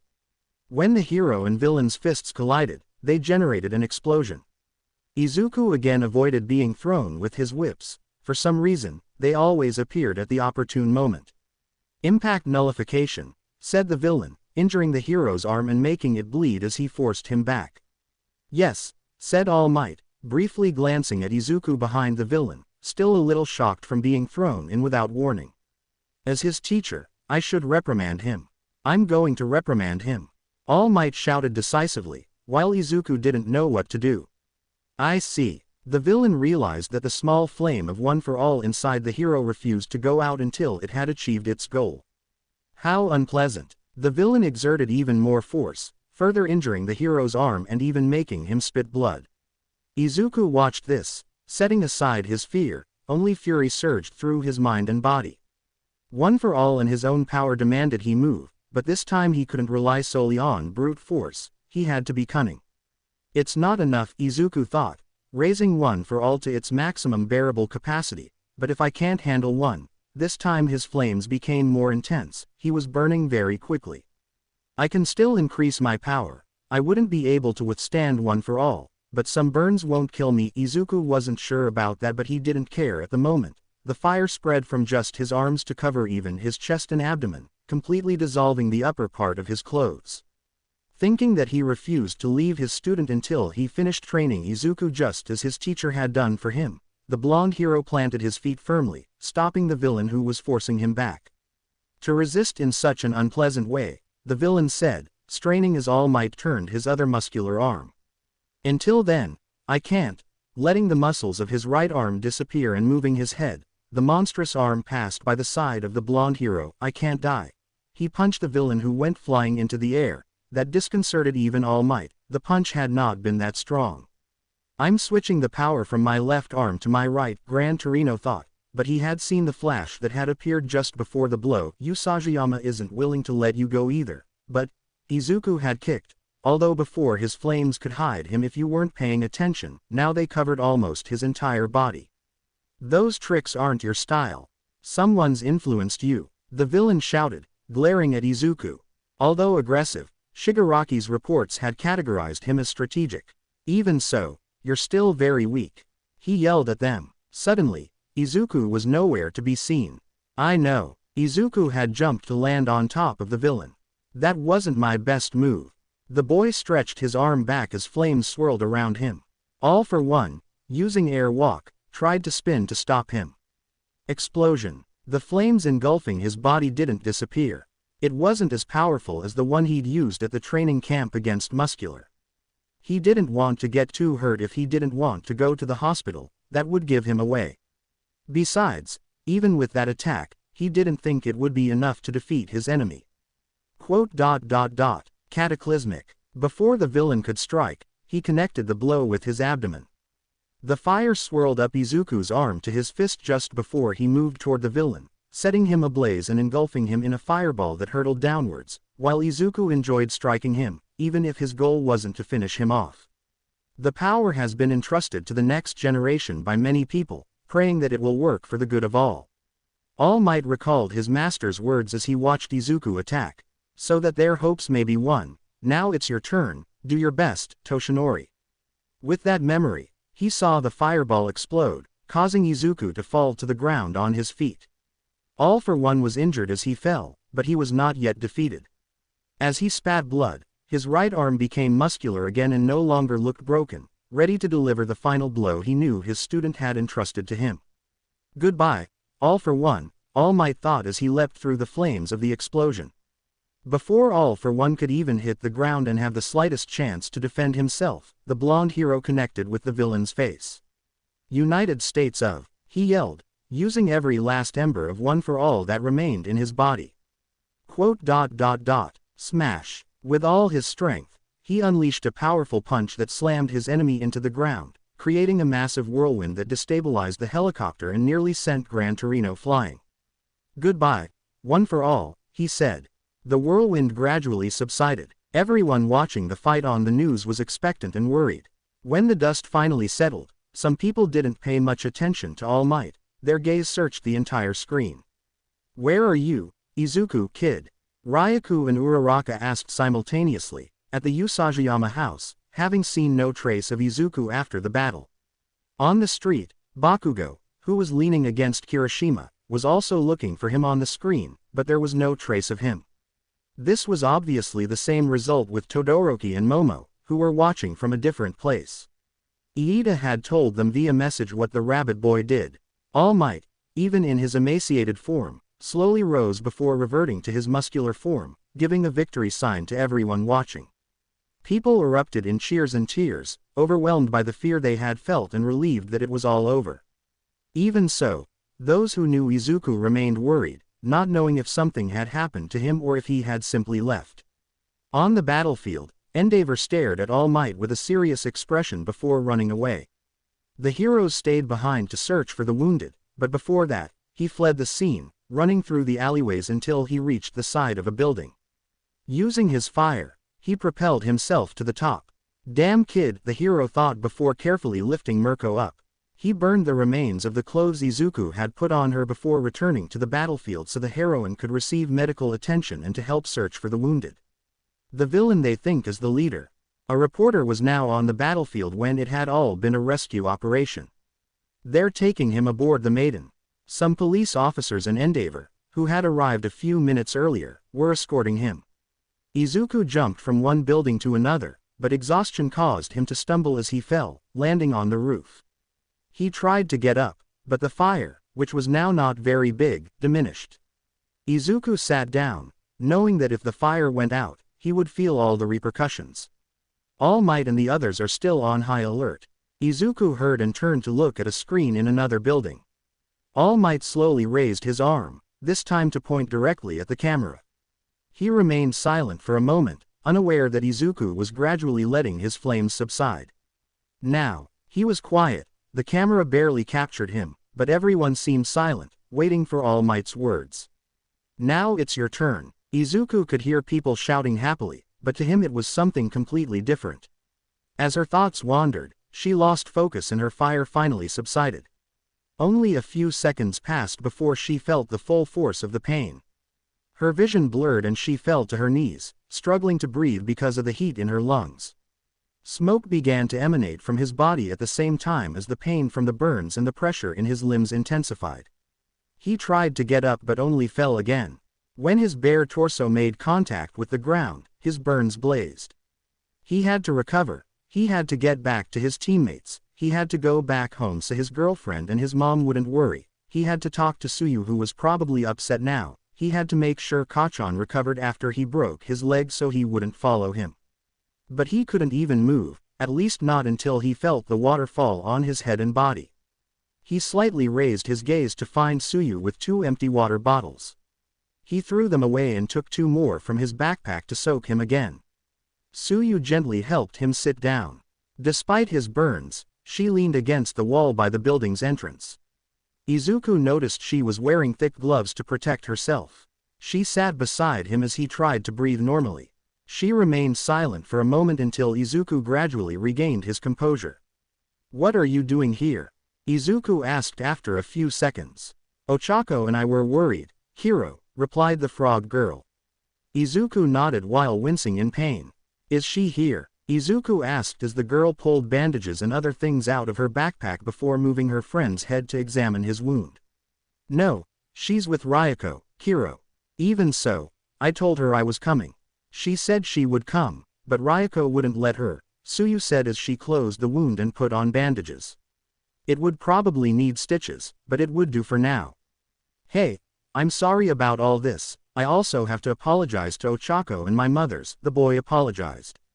Tsuyu was one of those who had opposed him the most at the hospital. That doesn't matter now, Izuku. Tsuyu didn't really want to talk about it. She took clothes out of her backpack that seemed to fit Izuku. Luckily, I had some of your clothes from the times you stayed at my house, Hiro, Tsuyu said, handing him the clothes. Thank you, Izuku said, taking the clothes as Tsuyu turned away to let him change. What happened to Mirko? Tsuyu asked. She had been watching the news on her phone and saw when he was with the doctors. I got her away during the fight. Endeavor was the only one who saw who I was, so I told him where my mother was before I escaped, Izuku replied as he finished changing, carefully putting on his shirt. It was painful because of the burns. Okay, how did you know I'd need all this stuff? The boy asked as Tsuyu checked that the bandage on his head hadn't moved. I know you very well, Izuku chuckled a little at his friend's words. Let's go to your house, Hiro. The faster we get there, the less you'll worry Ochako and Ryoko, the girl said before approaching the edge of the building and starting to descend, hugging the wall. Izuku jumped but was caught by Tsuyu's tongue and complained of the pain from his clothes rubbing against the burns. You'll only hurt yourself more, she told him seriously. At this moment, not even Izuku knew what the girl was thinking, so he just nodded as she carefully lowered him. They both walked in silence. The girl noticed that Izuku was clutching his arms tightly. Beyond his burns, she could tell something else had happened to him. However, she didn't ask, but the boy noticed. It's not so bad, Izuku said. His arm injuries weren't too serious, the worst part was the burns from his last attack. But I think there was a lot of pressure on my arms and legs. They don't hurt much, so I don't think they're broken, the boy explained. Tsuyu just nodded. She had to admit that reassured her a little, but the burns looked serious. Perhaps they would be worse if Izuku's body weren't made to withstand fire. Hey Tsu, I have to say this and I know you've thought about it, I don't know what will happen. The boy was about to continue speaking but Tsuyu interrupted him. I saw everything, you did a good job hiding, Hiro, the girl said. She knew what Izuku was about to say, but she didn't want to hear it. But you recognized me, Ochako and Ryoko did too, our classmates probably did as well, what makes you sure Aizawa doesn't know? I don't know what will happen but it's likely that. He was interrupted again. Izuku, the girl stopped walking, I know you broke the law, I told you myself, but now All Might isn't here, Hiro. Izuku remained silent, surprised. This time he could see that Tsuyu seemed somewhere between sad and annoyed. Even if Aizawa finds out and tells the Hero Commission, it's not in their best interest to lose the opportunity of a hero like you, Hiro. Everything will be the same, and you'll go back to school, the girl stated. Izuku smiled slightly. I know what you're thinking, Izuku said, gently tapping his friend's head. You're thinking about this. You think that if I get expelled, it's because you didn't stop me at the hospital. Beyond being angry with me, you feel guilty. Whatever happens is my fault. There was no way you could have stopped me, Izuku told her, trying to calm her down. Tsuyu sighed, wiping away the small tears that threatened to spill. She gently hugged Izuku so as not to hurt him. Izuku sighed and returned the gentle hug. After that, they both walked to the train station, trying to attract as little attention as possible.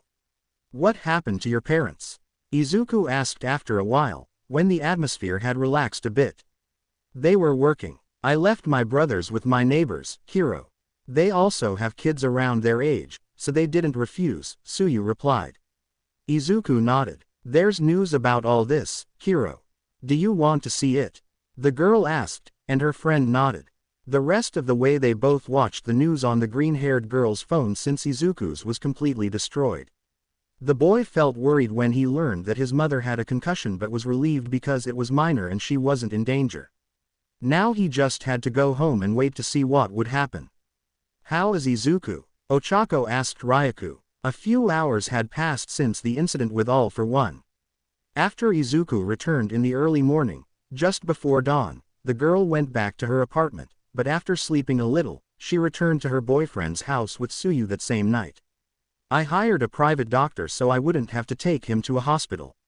The doctor said his limbs are fine, but they'll be a little sore for a few days. The burns are more serious, but the doctor used his quirk.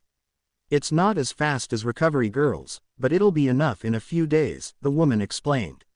Ochako sighed in relief. How is he now? The green-haired girl asked when she didn't see him there. He's asleep. He used up too much energy fighting, the woman replied. Stupid burns, the three heard Izuku mutter as he came downstairs. Stupid all for one. Stupid league of villains, he continued muttering as he went to the kitchen. Izuku, good morning, said the blonde girl as she saw Izuku drinking water. Oh, hi, Izuku replied, taking a sip of water. Izuku, you're not wearing a shirt, Tsuyu said casually. I know, I have burns, the clothes are bothering me, Izuku said casually. Izuku, Todoroki told me they took Bakugo to the police station. They said he had an accident while escaping and that's why he broke his leg, Ochako began to explain, blushing. Izuku nodded calmly. It's best if you put on a shirt, Izuku. I was waiting for you to wake up so we could go see Rumi. You can come with us if you want. Izuku groaned at the discomfort, but nodded because he wanted to see his mother. Is it okay for us to go? Tsuyu asked the blonde. Don't worry, there's no problem. Besides, Izuku would probably prefer you to come, the blonde replied. Upon arriving at the hospital, Izuku was wearing a loose shirt that would make him as uncomfortable as possible. Upon entering the hospital reception area, the woman spoke with the receptionist. Izuku simply waited, talking to his girlfriend, until they were given permission to enter. As they walked, Izuku could see the blonde, gaunt hero in the distance. Izuku stopped and called Ryuko's attention. I need to talk to someone. Go ahead, the blonde hesitated, nodding only on the condition that Ochako stay with him. I can't believe she doesn't trust me, Izuku said with a sigh. You just fought a villain more powerful than All Might, he has the right to worry about anything you want to do, the brunette teased her boyfriend. Oh, shut up, Izuku ruffled his girlfriend's hair to annoy her. Together they walked to where Izuku had seen All Might. The man was still there because he had seen Izuku. I was planning to call you later, All Might said as he approached them. Izuku watched as the blonde man picked up speed to get closer. Smash. When he was close enough, he punched the rabbit in the face. I admit that maybe I deserved that, Izuku said, rubbing his cheek, while Ochako simply watched them both. It's difficult for you to obey what you're told, said the blonde boy. Izuku didn't respond at first. Uraraka Shouju, can you give us some time? The girl nodded and moved away a little. Usugiana Shonen, the truth is that I'm going to retire. In this state, I can't fight anymore. The man demonstrated this by becoming muscular, and he lasted only a very short time before spitting blood. You don't have one for all anymore, right? The boy asked, and the blonde nodded. I can't go on anymore, but I'm still glad you helped this time. Even so, I'll continue to support you, the hero affirmed. I feel like I could have done more. I relied almost entirely on increasing my fire. One for all didn't increase much. If I had forced it, maybe. Izuku began to say. During the fight, every time one for all weakened, he was forced to increase his fire. Usagiyama Shonen, you did more than enough. All Might hugged the boy, trying to calm him down. Izuku endured it for a few seconds. I appreciate your intention to help me relax, but could you let go of me? I'd prefer you didn't touch my burns, Izuku said uncomfortably. All Might quickly moved away. I'm sorry, how were your injuries? The man asked. Izuku sighed. Burns on my torso and arms. One for all weakened during the fight due to overuse beyond its limits, and there were no lasting effects other than a slight pain, Izuku explained. I'm glad it wasn't worse. You should go to your mother. See you later. With that, All Might said goodbye. Izuku walked towards where his girlfriend was, smiled slightly at her, and they both walked towards the boy's mother's room. Thank you for helping Izuku, kid, Rumi said as they entered the room. She was talking to Tsuyu.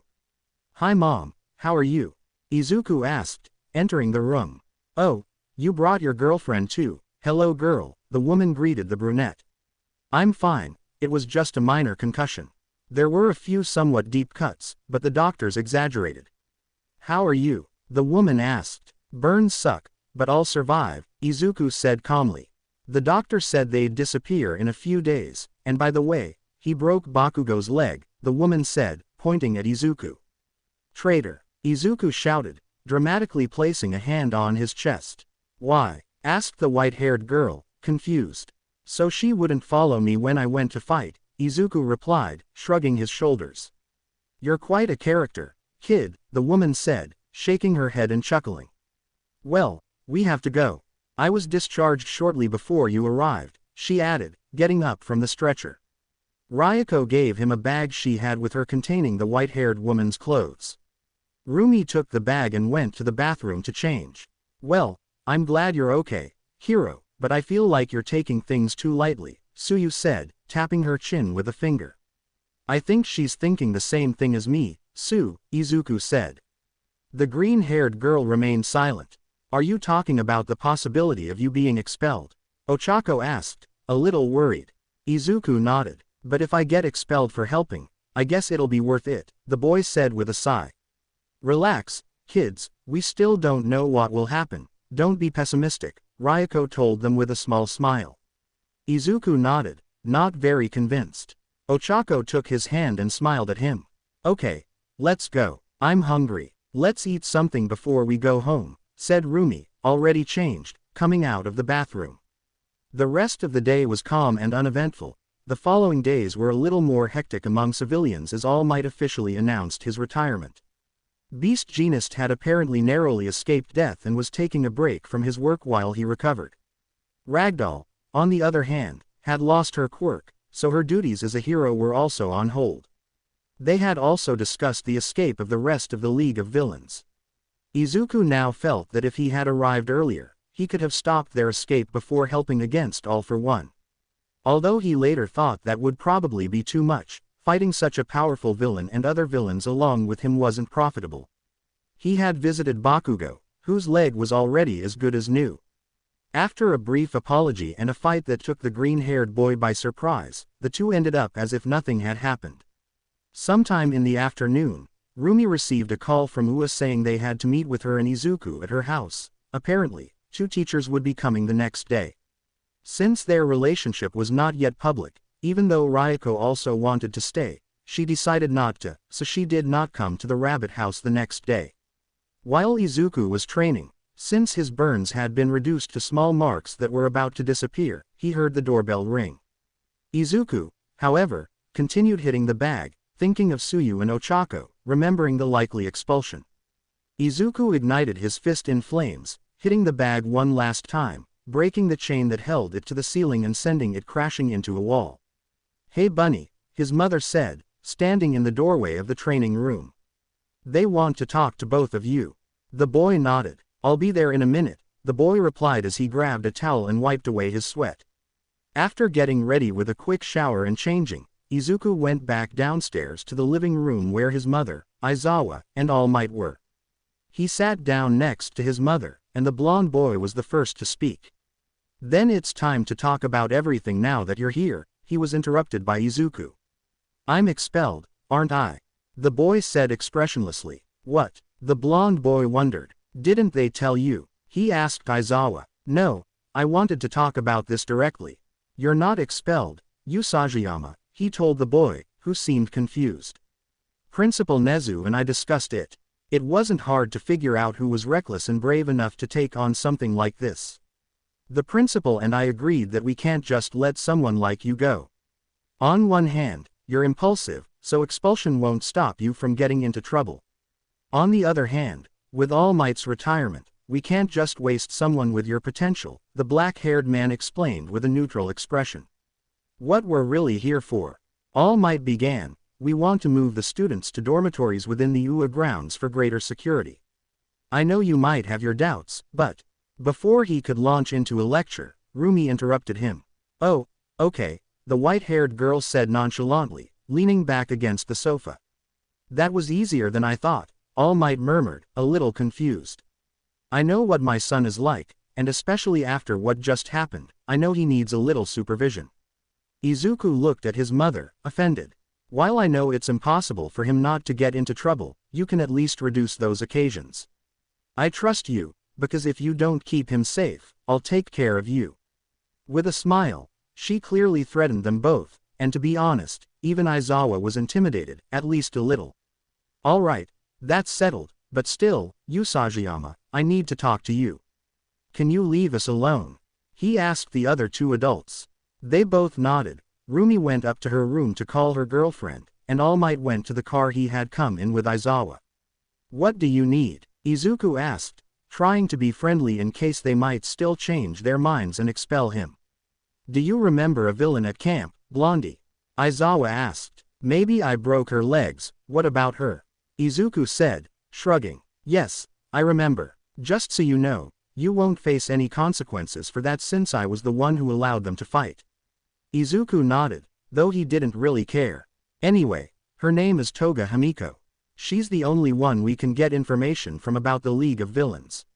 Izuku looked at him, confused. He knew they had captured 4 villains. What about the others? Muscular, that weird guy with knives in his teeth, and I think I heard a guy from Class B say he stopped the gas guy, Izuku asked. The gas kid just started high school, he's in a juvenile detention center, but legally we can't proceed with an interrogation since he didn't kill anyone in the attacker before. Muscular refuses to talk, and the knife kid is so crazy it's impossible to get any answers, the man explained. Okay, I understand, but what does all this have to do with me? Izuku asked, confused. Himiko only agreed to talk to you. She didn't even confirm that she would give us answers, but it's the best we have. Why me? He was confused, because he wanted to talk to the boy who broke his legs and an arm. We don't know. According to the officers, she said she likes you, the dark-haired man replied nonchalantly. Izuku didn't respond at first. If she liked him when he attacked her, she probably had a very twisted concept of love. Okay, we need that information. What should I do? Izuku asked with a smirk.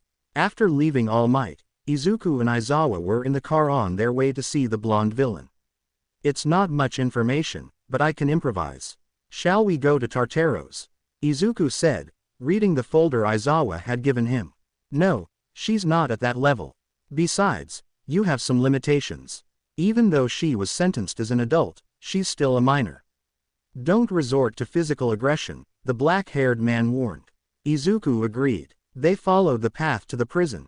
Upon exiting, a policeman guided them out of an interrogation room where Toga was already waiting. It's here. You'll go in alone, but we'll see everything through the one-way window. I suppose your teacher already explained the rest, said All Might's detective friend, who was also there. Izuku nodded and another officer opened the door. Izuku entered, but Toga was nowhere to be seen. He sat down in the chair and sighed. You know, this room is so quiet, I can hear you breathing, the boy said, pointing to his ears, which caused the girl to reveal herself, ceasing to be invisible. I'm glad you're here, the girl smiled, but Izuku didn't react. You know the reason I came, Izuku said seriously, arms crossed. I know, can you at least pretend you like being here with me? The girl asked. Izuku didn't answer, he just gave her a disinterested look. You attacked my girlfriend and my best friend, Izuku reprimanded her without showing any expression. Honestly, he was using all his willpower not to attack her. Forget that, come on, just have fun with me, the girl continued trying to convince Izuku, but seeing that he didn't react, she just frowned. Fine, whatever you want. Even so, I don't have to say anything to you. I'm leaving here anyway, the girl said very seriously. Izuku tried to keep his face serious, but little by little laughter got the better of him, and he started laughing and mocking what the blonde had said. It took him a few seconds to stop and breathe normally again. I'm sorry, Izuku said, still chuckling a little at the villain's confusion. Do you really think the League of Villains is going to save you? He mocked again. They didn't even bother looking for you at the camp. What makes you think they'd risk getting you out of here?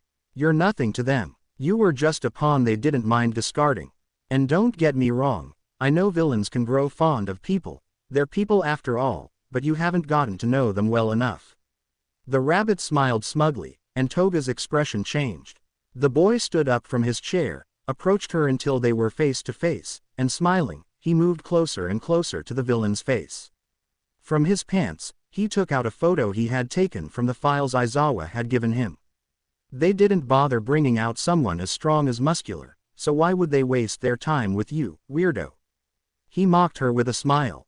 Why do you care so much? Did I touch a nerve? Do I remind you of your parents? What did they say? Weirdo. Monster, why can't you be normal? Repeating these words, Izuku could see that Toga seemed annoyed and frustrated. He placed the photo of the blonde's parents on the table. The annoyed girl tried to attack him, even though a chain holding her handcuffs to the table was long enough for her to stand up and point at Izuku. However, a green light turned on in her handcuffs, so what should have been a lethal jet of water piercing him was only a few drops that fell directly to the floor. I guess this is where our conversation ends for today, Izuku smiled in a fakely friendly way. You were right, it was fun. Let's talk another time. Izuku went to knock on the door to be let out. Izuku left the room and as he walked he bumped into his teacher. I must admit I wasn't expecting that, Aizawa said, walking beside her. I couldn't hurt her physically, so I decided to do it psychologically, the boy said, shrugging. It's easy to manipulate people who are already mentally unstable, he explained as he and his teacher left the building. Where did you learn to do something like that? The dark-haired man asked his student. He hadn't expected something like that from him. From Mom, she simply replied. Mirko. Izuku shook his head at his teacher's question. No, it was. Izuku trailed off. Please forget about it, the boy pleaded. Aizawa nodded. It seemed to be something personal. Anyway, we should probably let her process all this. Let's come back in a week. Izuku got into the car and smiled. Okay, but it'll be the police. For now, she's upset with you. It's best if you wait. If the police don't find anything, you'll interrogate her again. The boy nodded. That was probably best for the investigation. What do you plan to do if she agrees to help? Izuku asked the teacher, who stared at him seriously. We'll have to discuss that later. For now, you just need to focus on going back to class. The teacher avoided the question, and Izuku, looking at him strangely, decided not to ask any more questions for now. As time passed, Toga didn't seem to want to see Izuku again. She was willing to share some information, so for the time being, it wasn't necessary for Izuku to return. Izuku hugged Ryoko as he said goodbye to her and Rumi. Izuku then picked up his things and walked to the front door. You'd better come back and visit us often, kid, Rumi warned, making her son laugh. Yes, I know, Mom, Izuku said, opening the door. And please don't get into so much trouble. The word, so much, made Izuku raise an eyebrow. I know it's impossible for you not to get into any trouble, the blonde sighed, and Izuku couldn't help but laugh before saying goodbye again and leaving the house. Not long after, Izuku arrived at the new dormitories and found all his classmates there. Apparently, they didn't recognize him, and if they did, they didn't make any comment about it. While Aizawa was scolding them, Izuku ignored him. He had already heard plenty of scolding from the adult while they were going to see Toga. Instead, the boy was thinking about his fire whips. Even during his fight with All for One, his whips were strange. He couldn't control them unless he manipulated them with his hands, but occasionally they could move at will, which was very useful or specific at times. After that battle, she had tried to use them again, but she couldn't even make them appear. However, while training, she managed to break the chain of the punching bag again. Ryoko entered the room at that moment and was about to be hit, but the whips unconsciously emerged from her arms again to stop the bag. From that moment on, the boy had thought that this power probably wasn't entirely his. It appeared at very specific times. Perhaps he could only have slight control over it. Maybe he should ask All Might. His thoughts were interrupted by his girlfriend. Izuku, aren't you coming? The brunette asked as her teacher led them inside Heights Alliance. Huh, oh, yes, Izuku smiled at her, seeing that everyone had already gone ahead. He kissed her on the cheek before walking away. Ochako, blushing, followed him while scolding him for embarrassing her. The teacher explained everything about the dormitories and how they would be located. The luggage that had been sent earlier was already in their rooms and they only had to unpack, so Aizawa gave them the rest of the day for that. It only took Izuku a few hours to arrange everything. With his increased strength, he was even able to move the furniture without any problem to arrange his room to his liking. After finishing, he simply went to the common room. As his classmates arrived one by one, Izuku spoke with his mothers in a private family group chat. They had another group chat where they had added Ochako to tease him, but to avoid distracting her, he decided to use the private chat. When everyone had returned, even the girls, Izuku continued to ignore them. He was now trying to convince his mom, Ryoko, that he was fine in the dorms and that he wasn't planning on sneaking out at night to look for trouble. Honestly, maybe he would try to go to the underground fights, but there would probably be security. Let's have a room exhibition contest. I heard Mina shout. Izuku looked confused by the sudden idea, but shrugged it off. The green-haired boy's room was the closest, so it was the first one he went to. Don't expect much, Izuku said, opening the door and revealing a very simple room. However, there were burn marks on the walls.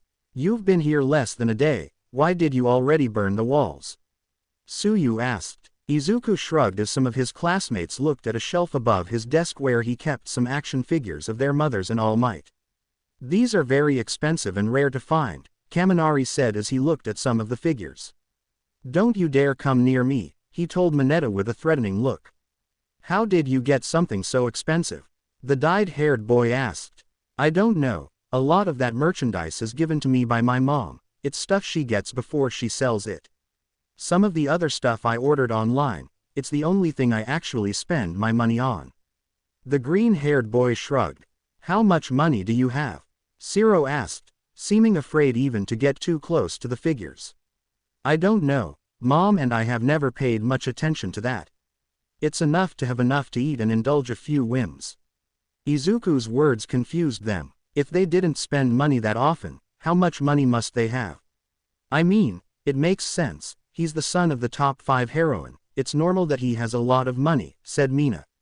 Of everyone present, Momo, Todoroki, and Iida seemed the least impressed by the amount of money the green-haired boy had. Can we stop talking about this? It's awkward, Izuku said before noticing that Tokiyami had left. Maybe Tokiyami has more interesting things to say. That was enough to get the attention of the other students. After a few seconds everyone had left the room while Mina and Thoru tried to keep Tokiyami away from their bedroom door. The rest of the boys' rooms passed by quickly. Izuku had to admit that Ochako didn't look bad with Iida's glasses on, and he also declared himself a fan of Sato's baking. When it was the girls' turn to show their rooms, the first one was Jiro's, and Izuku wasted no time teasing his friend. What do you think? Let's go to Jiro's room, she said softly as they walked.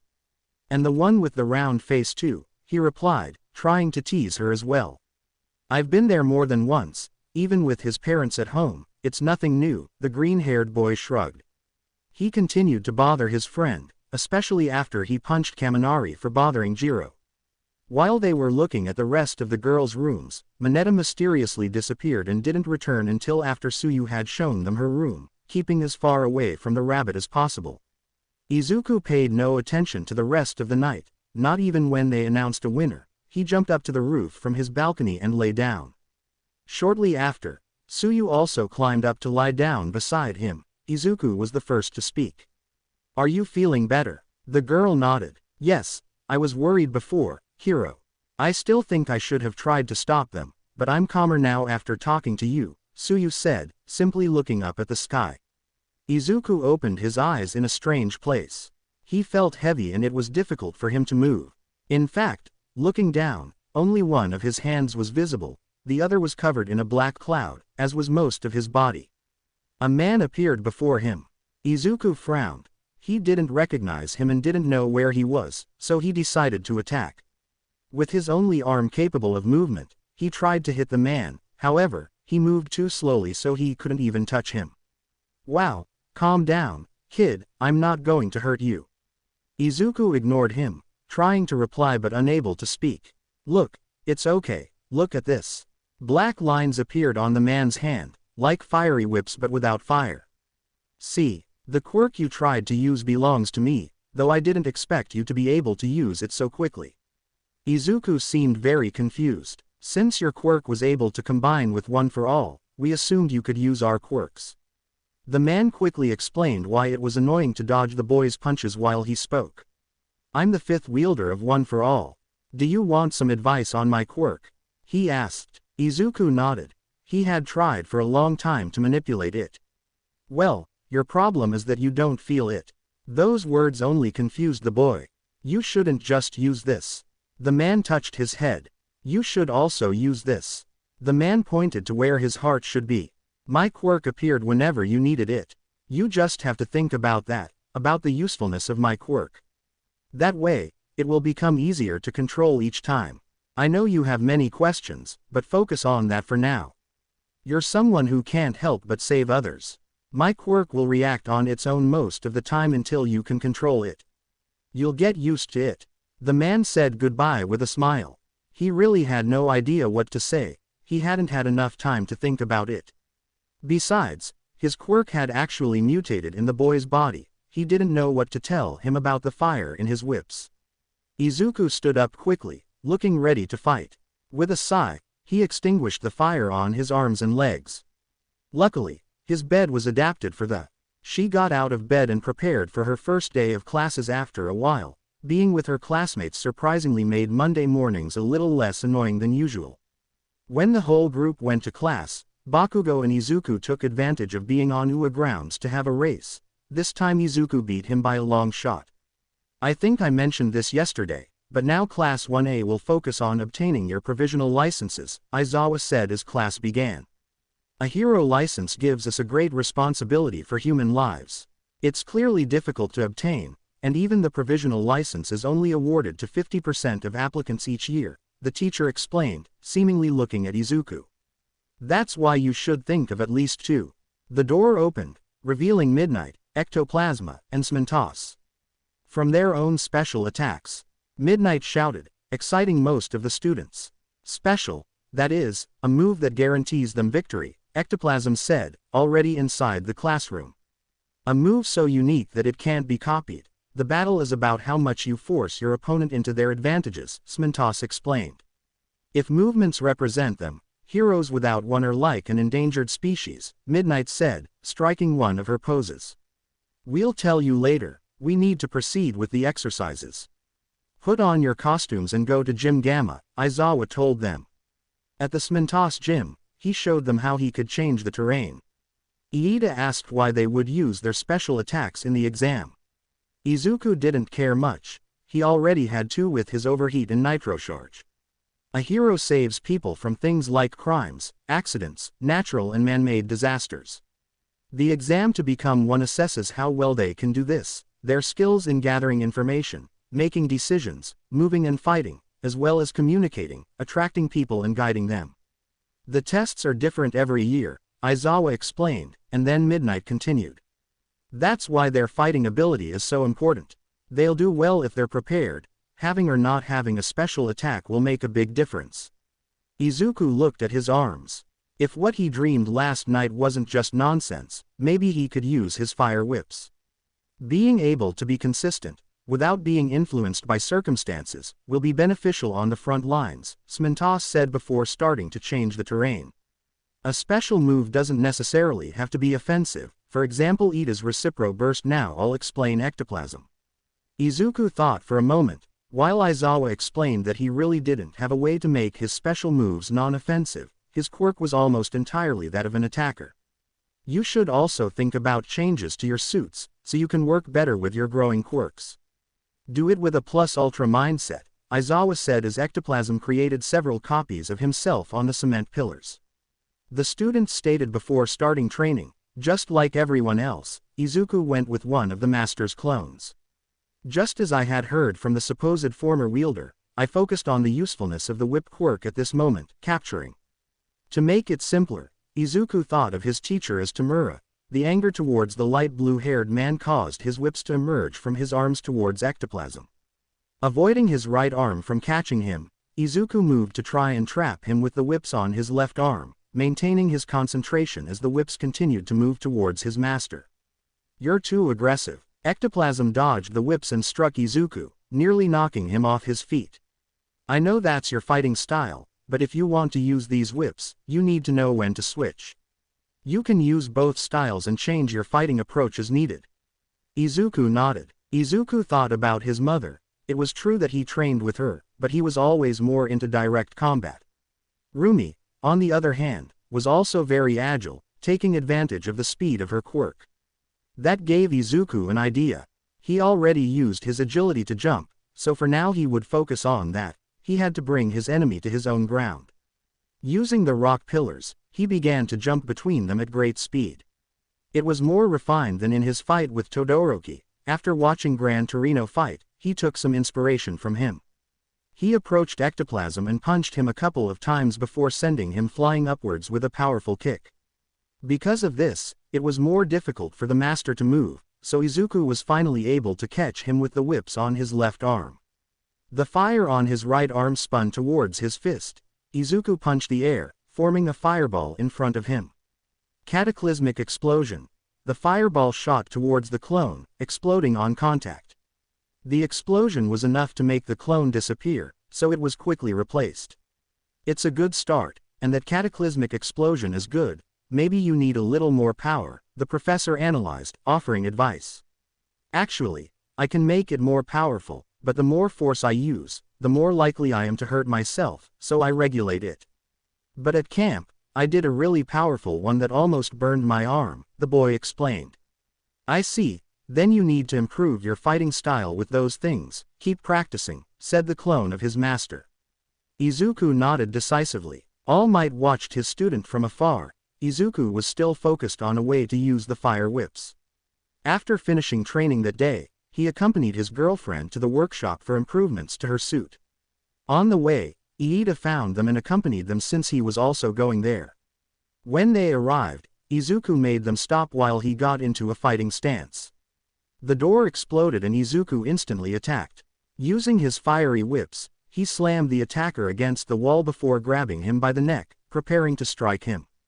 You shouldn't just put in everything that comes to mind, said Power Loader, leaving the workshop.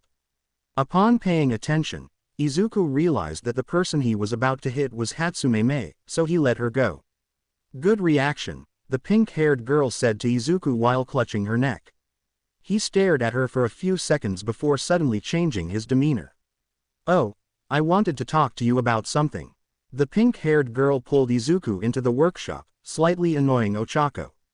Hey, I'm not here for upgrades, my suit's perfect. Izuku made her let go of him. Yes, whatever you say. I just wanted to show you this. First of all, I wanted to change your jacket. I knew you wanted it to cover other people, so I thought maybe it could be longer, the girl began to explain. That could make my fights more difficult, the boy replied, arms crossed. Exactly, so I thought of a false bottom. The girl showed a jacket. It wasn't Izuku's, maybe it was a prototype. Then if you ever need it, you remove the false bottom and it becomes longer. The girl unfastened the snaps that held a piece of fabric in place, so the fabric fell beyond the jacket. I must admit that's a good idea. I wasn't expecting that, Izuku said, taking off his jacket to give it to Mei. Izuku stayed a little longer while Iida and Uraraka made their adjustments. He also teased her a bit, noticing that his girlfriend was jealous of Mei, but he also hugged her to make sure she wouldn't get angry. All this while Iida was being propelled to the ceiling by some of Mei's inventions in his arms. Come on, I want to ask Sintas and Ojiro for a little help, Izuku said once Ochako had finished. Why do you call Shiro that and Ojiro by his name? His girlfriend asked as they walked. Ojiro's martial arts are great, while Shiro lost what little respect he had for him at the sports festival and during the exams, the boy shrugged. The former number 1 hero entered the Gamma Gym. 4 days had passed since the first training session. Seeing everyone training, the older man approached Aizawa and greeted him. How's everything going, Aizawa? He asked, approaching her. Some have already found their own style, Aizawa said, looking at Tokiyami, who was training with Midnight. Others are starting to create multiple moves or get used to them. Bakugo and Izuku were training together. Bakugo used his new move to attack Izuku, who instead of attacking focused on dodging to improve not only his strength but also his agility. He also tried to trap his friend with his fiery whips. In one of the attacks dodged by Izuku, the explosions hit a rock. When it broke, the debris fell towards where his teachers were. Hey, watch out, Bakugo shouted. Aizawa tried to stop him, but before he could, the line of fire surrounded the rock. Izuku spun around to attract the rock and give it momentum before throwing it at Bakugo, who had to react quickly to destroy it before it hit him. All Might looked directly at Izuku, who smiled and winked at him before refocusing on his training with Bakugo. While they were training, Class B arrived. Their teacher didn't give the order to stop, so Bakugo and he continued training. Even so, the green-haired boy continued listening to the conversation, mostly because of Vlad King's shouts. I heard them explain that classes A and B wouldn't be taking the exam in the same place, and when I heard Mona say that she couldn't defeat Class A, Izuku himself stopped his training and approached him. Why don't we fight right now then? It'd be good training, the boy said, before Monoma could speak. Or are you afraid we'll beat you so easily? The boy had a challenging look. Usajiyama, the teacher of Class B, was also about to speak, but Izuku smiled, turning to look at him. What's wrong? Are you scared too? Izuku asked with an arrogant smile. I think you know your best students don't stand a chance against most of Class A. Besides, you're not as good a teacher as Aizawa. Izuku couldn't help but chuckle slightly when Vlad King growled. Aizawa, your 5 best students against mine. The hero shouted to the dark-haired man, who simply nodded. The teacher of Class B took his students aside to talk to them. Kendo stared at Izuku, apparently realizing what he had done. You did this, you get your team. Aizawa, who had realized he had manipulated them, simply got into his sleeping bag, which had seemingly appeared out of nowhere. That's exactly what I wanted, Izuku said with a smile. Kachan, Todoroki, Ochako, and Toko. Izuku paused to think for a moment, then shook his head. No, better yet, Su. It's not convenient to have Tokiyami around. He walked away, followed by those he had mentioned. While Vlad King was apparently choosing his students, Izuku was talking calmly with his friends. Apparently the teacher had finished. In front of them was Kendo. Izuku knew she wasn't the strongest, but she was the leader, he had expected that. Beside him were Juzo Honanuki, Manga Fukidashi, Tetsu Tetsu, and Jirota Shishida. Izuku was surprised that Abara wasn't there. Apparently, Vlad King was smart enough not to make her fight against 2 fire users. However, that didn't hinder his plan at all. Before the fight began, Todoroki took the lead, followed by Izuku and Tsuyu, and then Bakugo and Uraraka. Begin, Midnight shouted. No one had asked her to, but she wanted to do it anyway. Todoroki. Before Class B could react, Bakugo attacked with fire, forcing them back and creating a wall of fire in front of them. Guys, we must. Before Kendo could continue speaking, Tsuyu's tongue grabbed hers and pulled her upwards. Tsuyu had jumped over the fire precisely to attack the orange-haired girl, remembering Izuku's words. Kendo will surely be on the team, we have to stop her first. Su, you take care of that. Kendo, she shouted as they took her away. Honanuki, make sure she has no foothold. Since they had no way to attack Tsuyu without endangering their partner, they would stop her when she came down. However, before the beige-haired youth could touch the ground, Izuku effortlessly passed through the fire at such a speed that no one reacted until he had already struck Honanuki, preventing him from touching the ground. Behind the wall of fire, explosions could be heard and smoke rose. Shishida launched an attack on Izuku. Everyone was so focused that they didn't notice when Tsuyu reached the ground and made sure Kendo didn't speak. Izuku jumped to dodge the blow, but due to Shishida's lack of awareness in his transformed state, he struck Honanuki, who went flying and crashed into the concrete, losing consciousness. Izuku fell to the ground standing next to Tsuyu. In front of them were the 3 students from Class B. Is that all? Izuku asked, provoking the 3 of them, while gesturing for them to go after him. But before they could be attacked, their feet were frozen and the wall of fire subsided. Uraraka and Bakugo appeared to have some dust on their outfits. In an attempt to break free and attack, Manga made the onomatopoeia. Boom, the letters broke part of the ice and headed towards the green-haired ones. They both dodged again, but Tsuyu left Kendo aside, so her partner's attack hit her. Tetsu Tetsu broke the ice on his feet easily, as did Shishida. Izuku used his fiery whips to reach the sky while Uraraka clasped her fingers together. Izuku used the rocks that Ochako had dropped to launch them like meteorites at his enemies. Tetsu Tetsu and Shishida were breaking them easily, but Manga was having more trouble. Using her agility to pass between the rocks, Tsuyu struck him, sending him flying towards the ones that were still falling. Todoroki and Bakugo went to fight Tetsu because he was the most resilient and probably the one who would receive the least damage from the meteorites. Shishida, on the other hand, realized that Ochako wasn't the best fighter compared to her companions, so she planned to go help Tsuyu. It seemed easier to face manga at close range than a monster or a metal guy.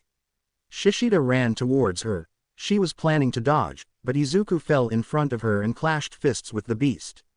"Not so fast, big guy," Izuku said, easily forcing him back as the beast wanted to get away from the fire.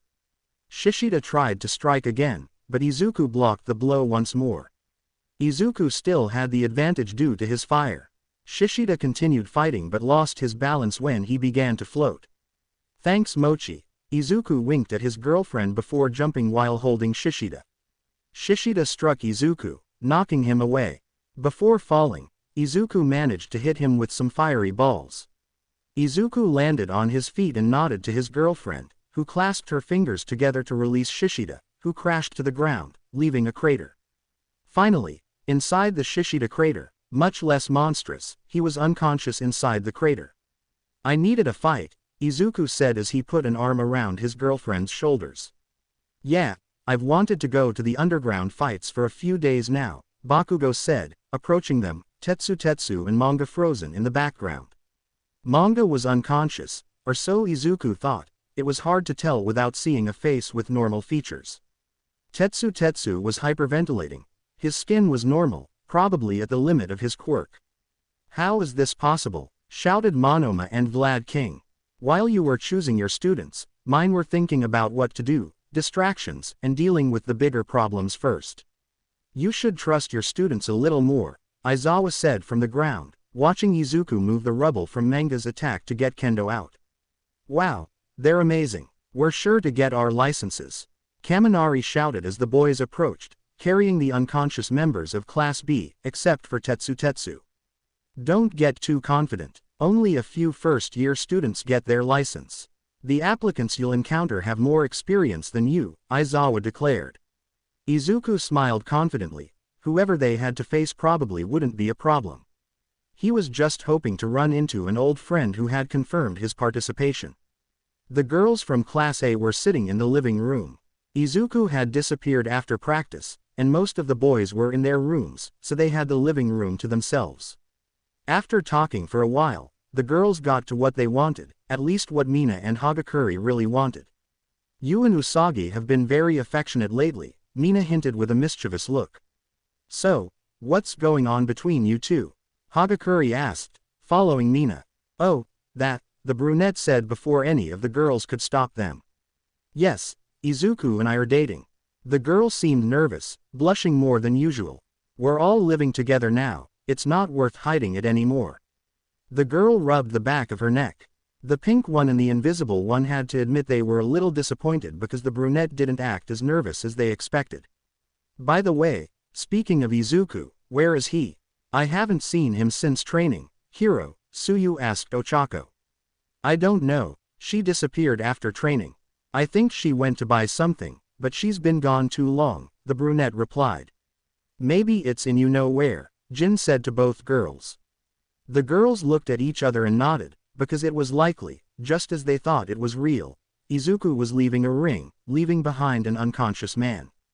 "I'm surprised by how much you've improved in this time," the boy with hair made of leaves said to Izuku. "Yes, the progress is incredible. Anyway, so, will you be participating for the licenses?" Izuku asked his friend. "Yes, but unlike you, only a few of us first graders will be going. From my class, only me and one other boy will be going," the dark-haired boy explained. "Great, I hope our exams are in the same place," Izuku said, walking over to where he had left a bag of his groceries. "I'd stay longer, but I have to get back before curfew." Izuku said goodbye to his friend. The boy left the place smiling, walking calmly through the almost empty streets. It was a quiet night. After walking for a few minutes, Izuku's ears picked up the sound of someone running. Izuku turned to see where the noise was coming from. On the other side of the street, he could see a little girl. The girl had brown hair. Ears similar to his own but brown and a little more pointed, as well as a fluffy brown tail with a lighter tip. It was clear she had a mutation quirk, yet it was still strange to see a little girl alone. The little girl looked around before entering a dark alley.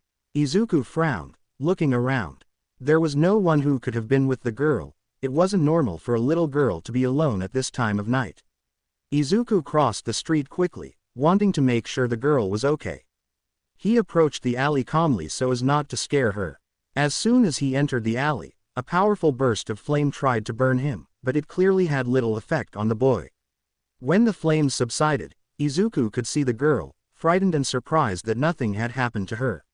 Seeing her like this, Izuku slightly raised his hands and walked towards her very slowly. The girl now looked different from when Izuku saw her across the street. Her hair and ears were now reddish-orange with a small yellowish fringe, and the fur on her tail was more disheveled and also yellowish. "Hey, calm down, I'm not going to hurt you." The boy stopped when he was a little closer. "Okay, where are your parents?" The girl hesitated to tell him, seeming to examine him with her eyes before shaking her head. I'm an orphan, I live in an orphanage," said the girl, who was still nervous. "Did the people at the orphanage do this to you?" The boy asked, noticing a cut on the girl's cheek. She shook her head. "Some men came to the orphanage. I was terrified, but I heard something about my quirk, and one of the bosses grabbed me and cut me like this. Taiji distracted them and told me to escape, so I ran and hid." The girl hugged herself. Izuku smiled comfortingly. "Who is Taiji?" The boy asked calmly, perhaps hoping to gain the girl's trust and get her to give him information about those villains. "He takes care of us at the orphanage, he's very kind, I hope he's okay," the girl said, sounding a little sad. "Hey, don't worry, we can go make sure she's okay and I'll beat up anyone who tries to hurt her," the green-haired boy said, extending a hand to the girl while smiling very slightly. The girl hesitated a little, but if he wanted to help Taiji, she had to trust him. She didn't want that kind boy to be hurt by the people who were looking for her. As the girl drew closer to Izuku, her hair returned to the brown shade Izuku had seen in her, her tail shrank back to its smaller size and brown color, and the girl's blue-black eyes turned dark brown. This surprised Izuku, but at that moment he shouldn't pay attention to it. There were people who could be in danger. "Come on, I'm going to destroy those idiots and help Taiji." The girl nodded at Izuku's words. "Really?" Izuku turned around when someone spoke behind him, a man with long, messy hair, with shackles on his wrists and ankles. The green-haired man let go of the girl's hand and made her stand behind him as he turned to look at the man who had spoken. Behind him was another man, thin and with silver hair. Izuku assumed a fighting stance. The men didn't seem to take him very seriously. The fists of the man with messy hair glowed, while the silver-haired man sprouted steel feathers from his arms. One silver, the rest red, which somehow allowed him to fly. Izuku frowned at the sight of the flyer and leapt high into the air, disappearing from the sight of the two men and the girl. "They're always like that, trying to look brave but they're nothing but cowards," the flyer mocked as he watched Izuku disappear. "You caused us a lot of trouble. The boss told us not to kill you." The man with messy hair approached the girl in a threatening manner, "but it'll be fine for a few injuries." He was preparing to hit her, and the girl's hair began to turn black. However, before anything could happen, there was a loud thud behind the man. Turning around, he realized that the boy from before had landed on his feet on top of his companion. "I'm sorry if I made you think I left. I wanted to take down the flyer, he could have been a problem." The boy smiled at the girl. The man tried to hit him, but the boy stopped him with one hand. "I've stopped stronger blows, weakling." The boy let go of him before delivering a side kick, sending him crashing into a trash can. Izuku picked up the unconscious flyer and threw him back to the same spot, dusting his hands while smiling mockingly. "I thought you." The girl stared at Izuku. "Don't worry, I told you I'd help you," the boy said, giving a thumbs up with a smile. Even as Izuku was about to leave, he turned to where he had thrown the villains. The long-haired man was beating the unconscious flyer on the ground. The green-haired boy returned to his fighting stance as the girl retreated again. This time, Izuku ignited the fire in his fists. The man stood up and quickly ran towards Izuku. The boy easily dodged the blow by moving to the side. He kicked his enemy in the stomach, followed by a punch to the face. The man covered himself before receiving another flaming blow. I tried to counterattack, but the boy easily dodged it again by jumping onto a wall and propelling himself forward to kick me. Although the man blocked the kick, it knocked him down, leaving him vulnerable to further attacks from Izuku. The boy jumped up, wanting to end this quickly. Izuku fell trying to crush him, however the man barely dodged, got up and tried to hit him again, but Izuku had no problem dodging again and responding with kicks. "I'll give you some advice," the green-haired man said, kicking him in the ribs, probably breaking some. "Boxing is good, but you can't win with just that, especially if your opponent doesn't follow the rules." Because of his kicks and great speed, the man found it difficult to block or dodge the green-haired man's attacks. After moving away, Izuku attacked with a fiery ball aimed directly at the man's face. Each attack seemed about to finish him off. He realized that what the boy said was true. The boy could easily evade all his attempts to hit him. The boy couldn't be normal. He was clearly trained and dangerous. He couldn't fight like that if he wasn't. It was only then that I paid attention to him and recognized him. This kid was one of those who had beaten Stain, and some time had passed, so he had probably improved a lot. It was impossible for him to beat Cinderace. The man knew it would be very difficult to land a blow, however he also knew that he was a student hero, and what kind of hero wouldn't protect a girl in danger? Ignoring Izuku, the villain leapt directly to attack the girl the boy was protecting, with every intention of hitting her. Izuku was much faster and positioned himself in front of her to protect her from the blow. However, Izuku did not expect that strength. That man's strength was similar to that of a Nomu or muscular, perhaps even the Nomu from USJ. The force made him recoil. Izuku was sure he didn't have this strength the first time he stopped his punch. The boy was grabbed by the arm and punched in the stomach several times before being thrown against a wall. "Are you surprised by my quirk?" the man said, mocking the green-haired boy. "I don't look very strong, do I? But I am, and my quirk increases my strength every time I hit you with my fists. It has a limit, but it's more than enough." Izuku grunted. He'd gotten overconfident when he took that blow, but it was for the best. The girl probably wouldn't have withstood it as well as he did. Izuku received another blow, though he still couldn't get up. The girl, meanwhile, seemed frightened because the boy had taken a blow for her. Suddenly a faint glow appeared in the place but disappeared as quickly as it came. Both turned to look at the girl. The girl's hair was now white, and as it went down it turned pink with some blue streaks. Her eyes had also turned light blue, and somehow on both sides of her head white bows with pink ribbons had appeared, descending and ending in pink, blue, and light blue, which moved in a strange way. Her ears and fluffy tail had turned pink. Her tail had also become much smaller than normal. Is this what the boss was talking about? It doesn't seem like much. The man approached the girl as Izuku slowly got up, wincing in pain. Some stars appeared around the girl and shot out at the man, however they did him very little harm. Annoyed by how long it had taken to complete the task, he slammed his fist on the ground in front of the girl, cracking the floor and startling her, which stopped her attempted attack. The light reappeared. It seemed useless to the man, but not to Izuku. Suddenly, he felt renewed and energized as all the pain disappeared, and his scratches from bumping into the wall vanished. Izuku was surprised. He was almost certain the girl had done this. Quickly, Izuku ran and kicked the man again. "What the hell?" the man asked upon seeing Izuku looking like new. "Thank you, little girl." Izuku smiled at the little girl behind him. "I just have to do the same thing again." He tried to attack the girl again, but this time he was stopped by the fiery whips burning the man's arms and torso. "I got cocky the first time," Izuku said, pulling him closer. "That won't happen again, idiot." He dodged a blow as soon as his whips disappeared. Using his nitro charge, he increased his speed to relentlessly strike the man, leaving no opening or opportunity for him to defend himself. At one point the man had the opportunity to strike, but Izuku jumped to dodge and kicked him directly in the face. Izuku fell and swept his legs to knock down his enemy, made a call, and before the man could recover he gave him one last kick to the head, leaving him unconscious. "Idiot," Izuku said, stepping over the villain to approach the girl who was slowly returning to her normal appearance. "I don't know how I did that," said the girl, who seemed surprised. "It doesn't matter now. Thank you for your help, we have to go to your orphanage. The girl nodded and took Izuku's hand to guide him along the way. Izuku considered calling the police but decided to prioritize calming the girl, who seemed nervous. After all, he didn't think those two would get up anytime soon.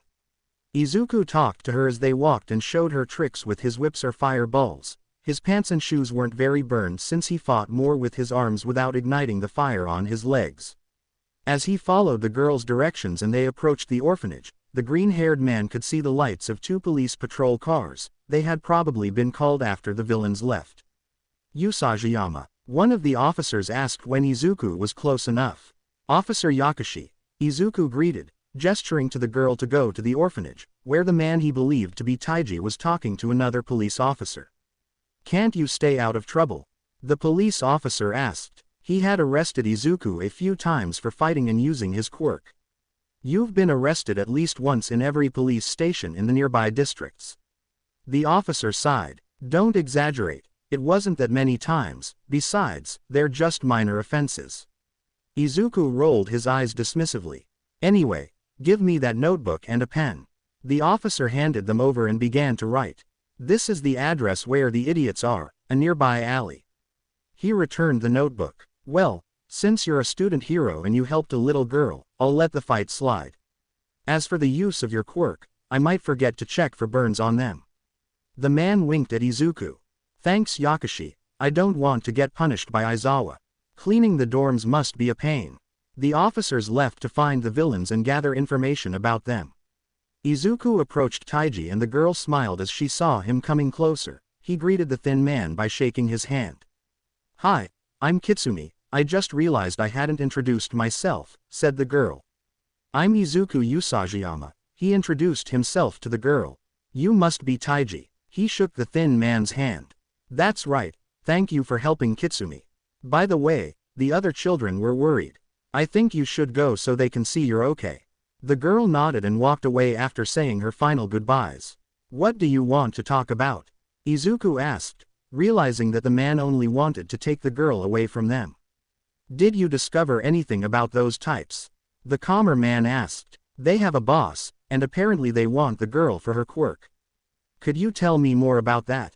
I saw her change form, but I don't think it's that strange. I've seen people like that before, Izuku said doubtfully. It's not just the change in form, her abilities change completely. She arrived here as a baby, barely a year old according to the note her parents left us. We took her to the hospital for a checkup, and the doctor told us everything, the man said briefly. That makes sense. I saw her use fire before with a different colored hair, the boy said thoughtfully. That's right, the doctor said her cells are unstable.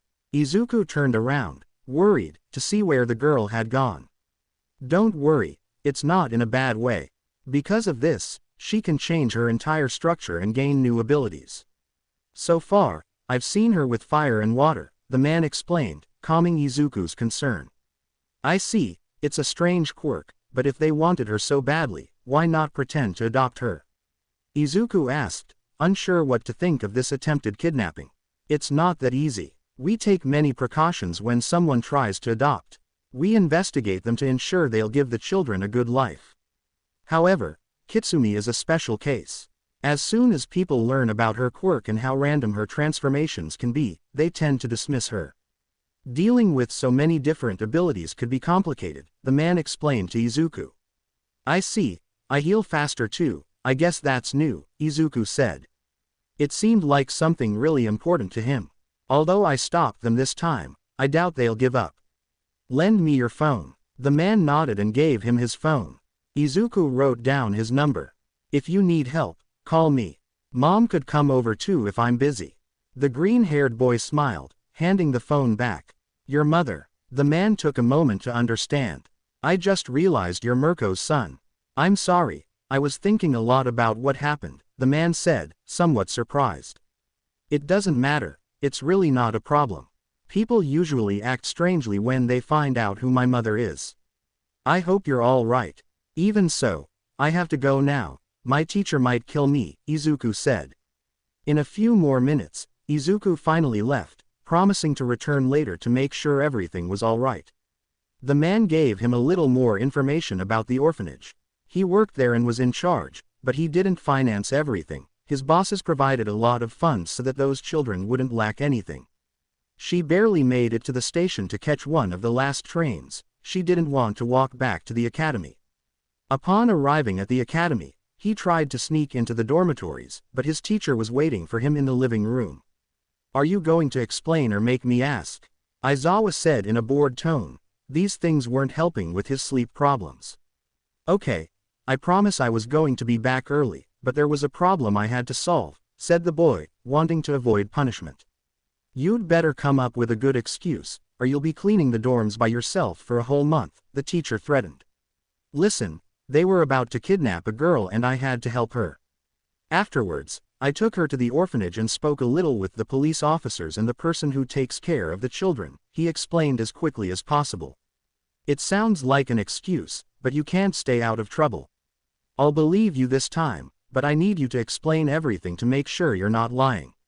Izuku nodded at his teacher's request. He didn't want to get into trouble so quickly, especially after starting to live in the dorms. Izuku went upstairs shortly after, but before falling asleep, he spoke briefly with his mothers, explaining what had happened with the girl that day.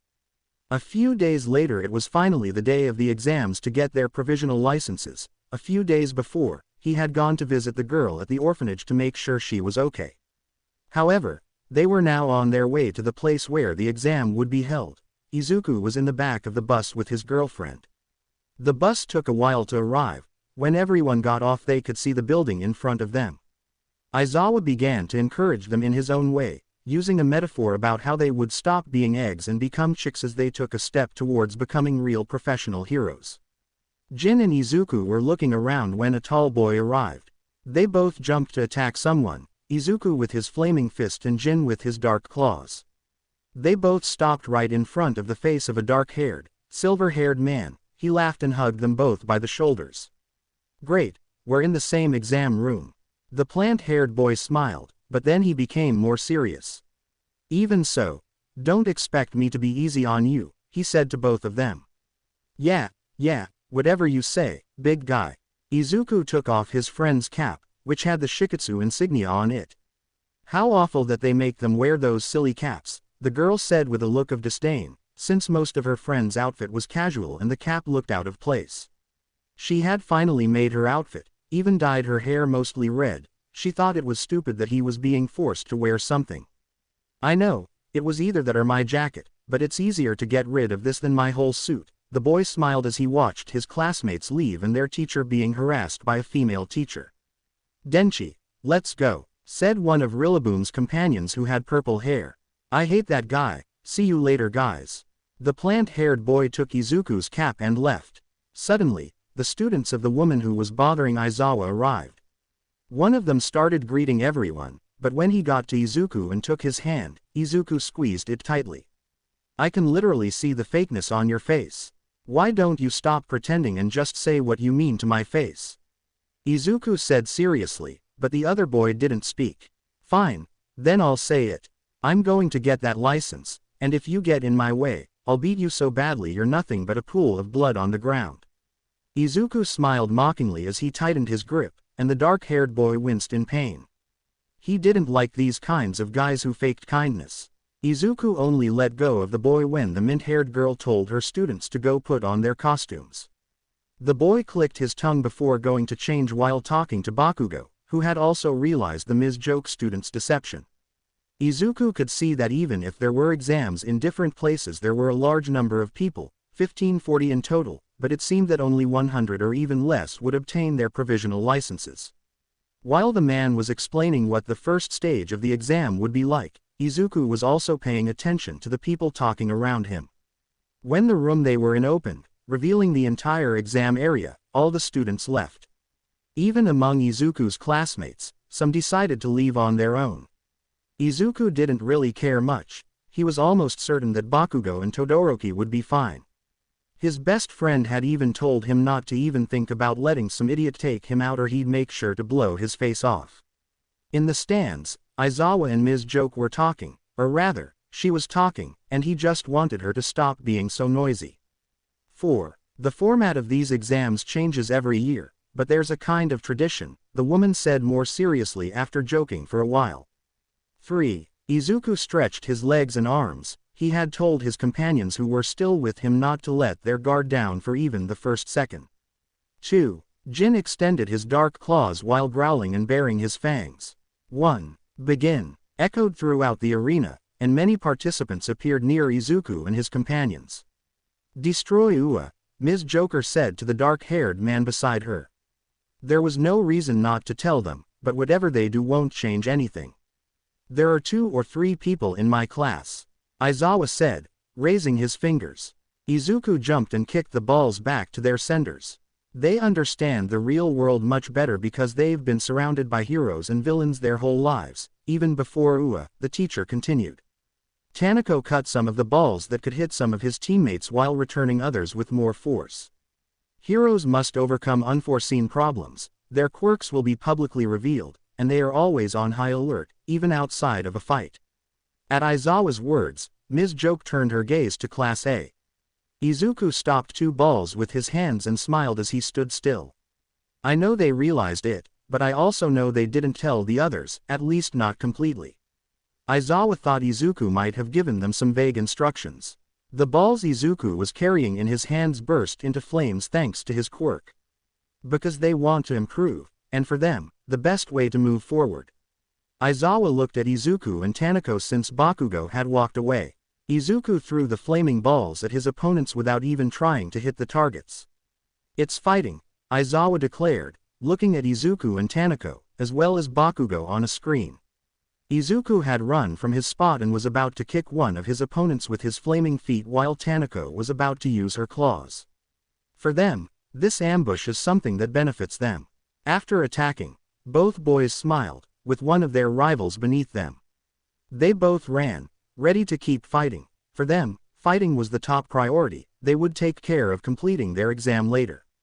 A student from Ketsubutsu Academy, more precisely from Ms. Joke's class, took some balls in his hands, making them all harder before giving them to one of his classmates.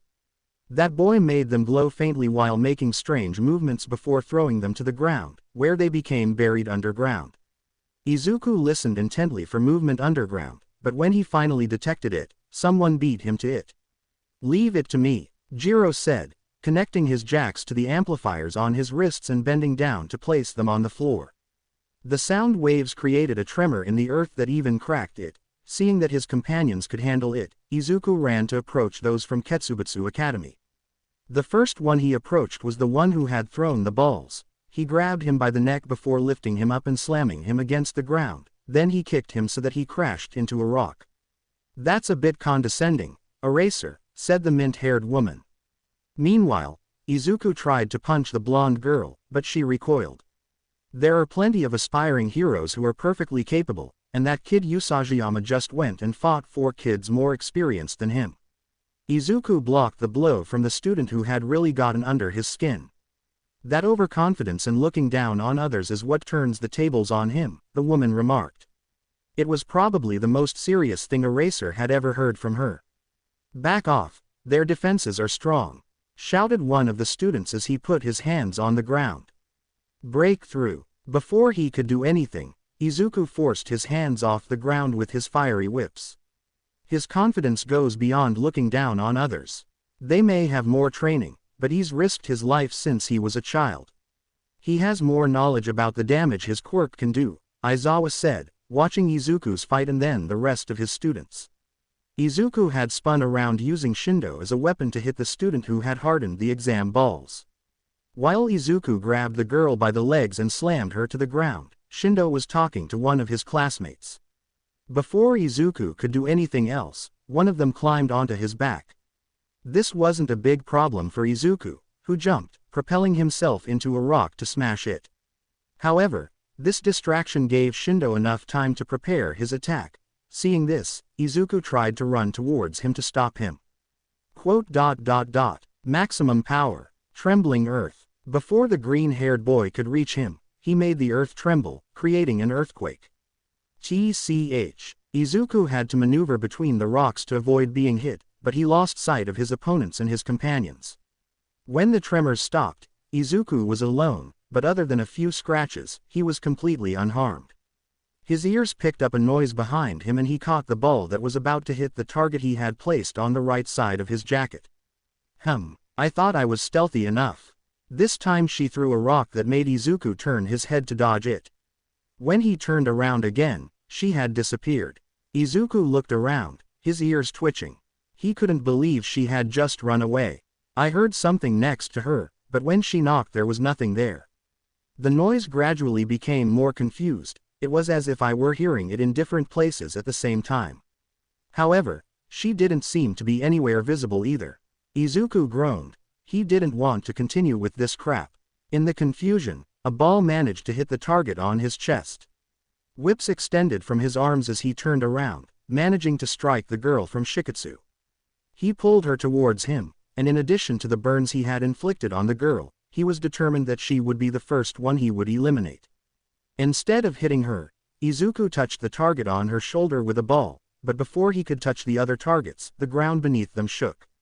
A kind of net shot out from the ground. Both of them had to jump to dodge it. Izuku landed without problems and turned to look at the meddlers. It appeared that Shindo's attack had even separated his own team, as only one of them was there alongside the other attackers. Alright, come on you sons of bitches, let's finish this quickly. Izuku smiled confidently, having listened attentively as he heard the attack coming from underground. Because of this advantage, it wasn't difficult for Izuku to dodge everything, but there were still too many things for him to get close to his attackers. The balls thrown at him were returned without any problem, but even with his speed advantage, sooner or later sudden attacks would affect him and hit him. Are you okay, Deku-kun? Izuku heard his girlfriend's voice. She was standing on some rocks, quickly becoming a target for the enemies, so she was forced to jump, landing on her feet while dodging enemy attacks on the rocks. But what was she doing there? Why would she expose herself by shouting like that? Why was she calling him Deku if everyone already knew about their relationship? The questions were set aside when Ochako apparently found herself in trouble due to the wide variety of attacks. Explosion. Reducing the power, Izuku approached the rocks where they all stood and jumped very high. Cataclysmic. The fire coursed through his arm, creating a fireball in front of his fist, which he then slammed into the air. The other students were forced to move, and even then the subsequent explosion affected them. Izuku fell while activating his jacket. Although he had learned to regulate its power, it was still a powerful attack that required time to be able to use again. This way, his girlfriend shouted again. Izuku couldn't help but notice that she was a little ways away from where he had seen her, which made him frown, but he still followed her. They moved a little way away from the place and Izuku seemed distracted, the boy looking around while Ochako watched him very attentively. Illusions, Izuku murmured. Ochako asked. I understand your quirk now. Izuku launched a fiery ball that pierced Ochako, while also holding the girl from Shiketsu's wrist, making her drop the ball. Even auditory ones, but once I know it, it's easier to concentrate on what's real. The boy jumped, barely dodging the roots that almost caught him. But I need a lot of concentration. You can ignore other attacks now. Denchi, also known as Rillaboom, finished the sentence. Of course, who else would know something like that? The boy gave his friend a lopsided smile. Hey, the only one who'll eliminate you is me, old man, you should know that by now. Kami, keep dreaming. The plant-haired man stomped his foot, causing a root to grow that took the shape of a drum. He struck the instrument and the roots went to attack Izuku. However, since Izuku had to continue paying attention so as not to fall for Kami's illusions, it was more difficult for him to predict where the attacks would come from. Okay, defense isn't working. Izuku jumped back as the roots hurtled toward him. Offense then. Nitro charge. Fire surrounded him as he ran. Without much difficulty, he pierced the branches, breaking and burning them. What? Denchi hadn't expected that. He underestimated his friend, who always went on the offensive. He thought that being outnumbered and having his hearing limited would force him to become defensive, but that plan didn't seem to be working. Izuku knew who the priority was, even though Rillaboom obviously had the strength. The biggest problem for him in his sensitive senses was that girl. As he closed the distance, he threw an uppercut that she barely managed to dodge, but she was caught and held by her suit by the free hand of the boy she was fighting. Catch, Izuku said as some branches approached him and he threw the girl against them. Denchi caught the branches to prevent her from getting hurt, but now that she was immobile, Izuku pulled a ball from a pocket inside his jacket and completely eliminated the girl, which had been his goal since their previous fight. Rillaboom, knowing he couldn't keep up at a distance, especially without his partner limiting Cinderace's senses, struck his drumsticks together and they turned into sharp branches. Using his now weapons, he tried to attack and cut him. Izuku dodged some, but being taller than him, his rival took advantage of that against him. That's why he couldn't dodge some of them, so he had to cover himself, which is why his jacket and arms received some cuts, some superficial and others deep. Izuku ignited his arms in flames to push Denchi back a little, before kicking him in the chest to send him flying away. He was physically stronger than Izuku since Izuku wasn't using one for all. He stopped some of his blows, however, the green-haired boy overwhelmed the plant-haired boy with his swift attacks, since he couldn't compare to his speed. Izuku jumped, dodging and kicking him in the face. Rillaboom was being overwhelmed by the barrage of attacks. Rillaboom had seen him fight so many times before, but never like this. Izuku had him completely at his mercy. The moment he had a moment to strike, Izuku had already moved. He also seemed to have new tricks up his sleeve. Those fiery whips were damaging his body. Izuku had tied his arms a few times to deflect his blows. He didn't have much to do. If he continued like this, he would easily finish him off. He stomped on the ground, causing a root to almost trap Izuku, but he burned it. However, this gave Rillaboom enough time to get away and turn the situation in his favor. He knew he was at a disadvantage, even because of his powers. Izuku could burn most of his attacks. He had an advantage with his quirk type over his opponents.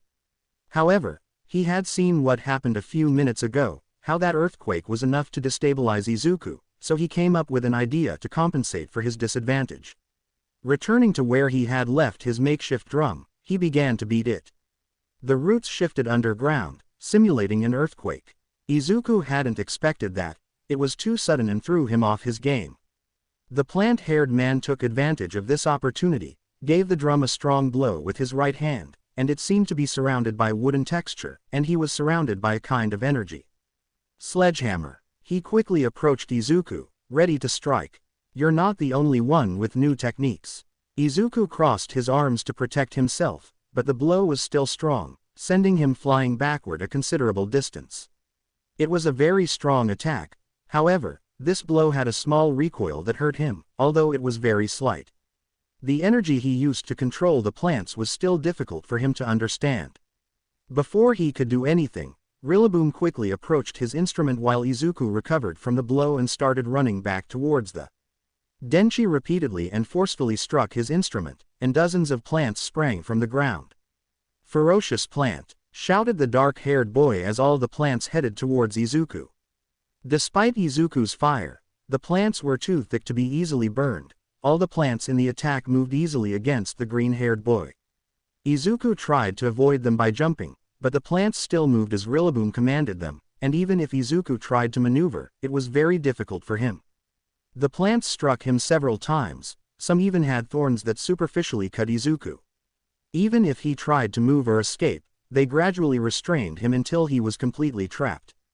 However, this was also not very beneficial for the plant-haired boy, since all of Izuku's body targets were completely hidden. Izuku was starting to burn away his restrictions but was going very slowly. However, he realized that Rillaboom was also having problems. He seemed barely able to move. Apparently, the attack had drained too much of his energy, yet he still seemed to have the advantage. After a few seconds he was finally able to move, while giving small taps to his drum so that the plants would squeeze Izuku tighter once he had already burned some of them. Izuku thought about it for a moment, frowning as he considered how worthwhile it was. He could release himself by overheating. But there was still some time left before the end of the exam, however that didn't matter if Rillaboom eliminated him right now. Over. The fire began to increase as the plant-haired man approached him.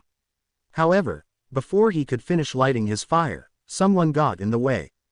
Zoroark swiped at the plant-haired creature, forcing him to move backward to dodge it.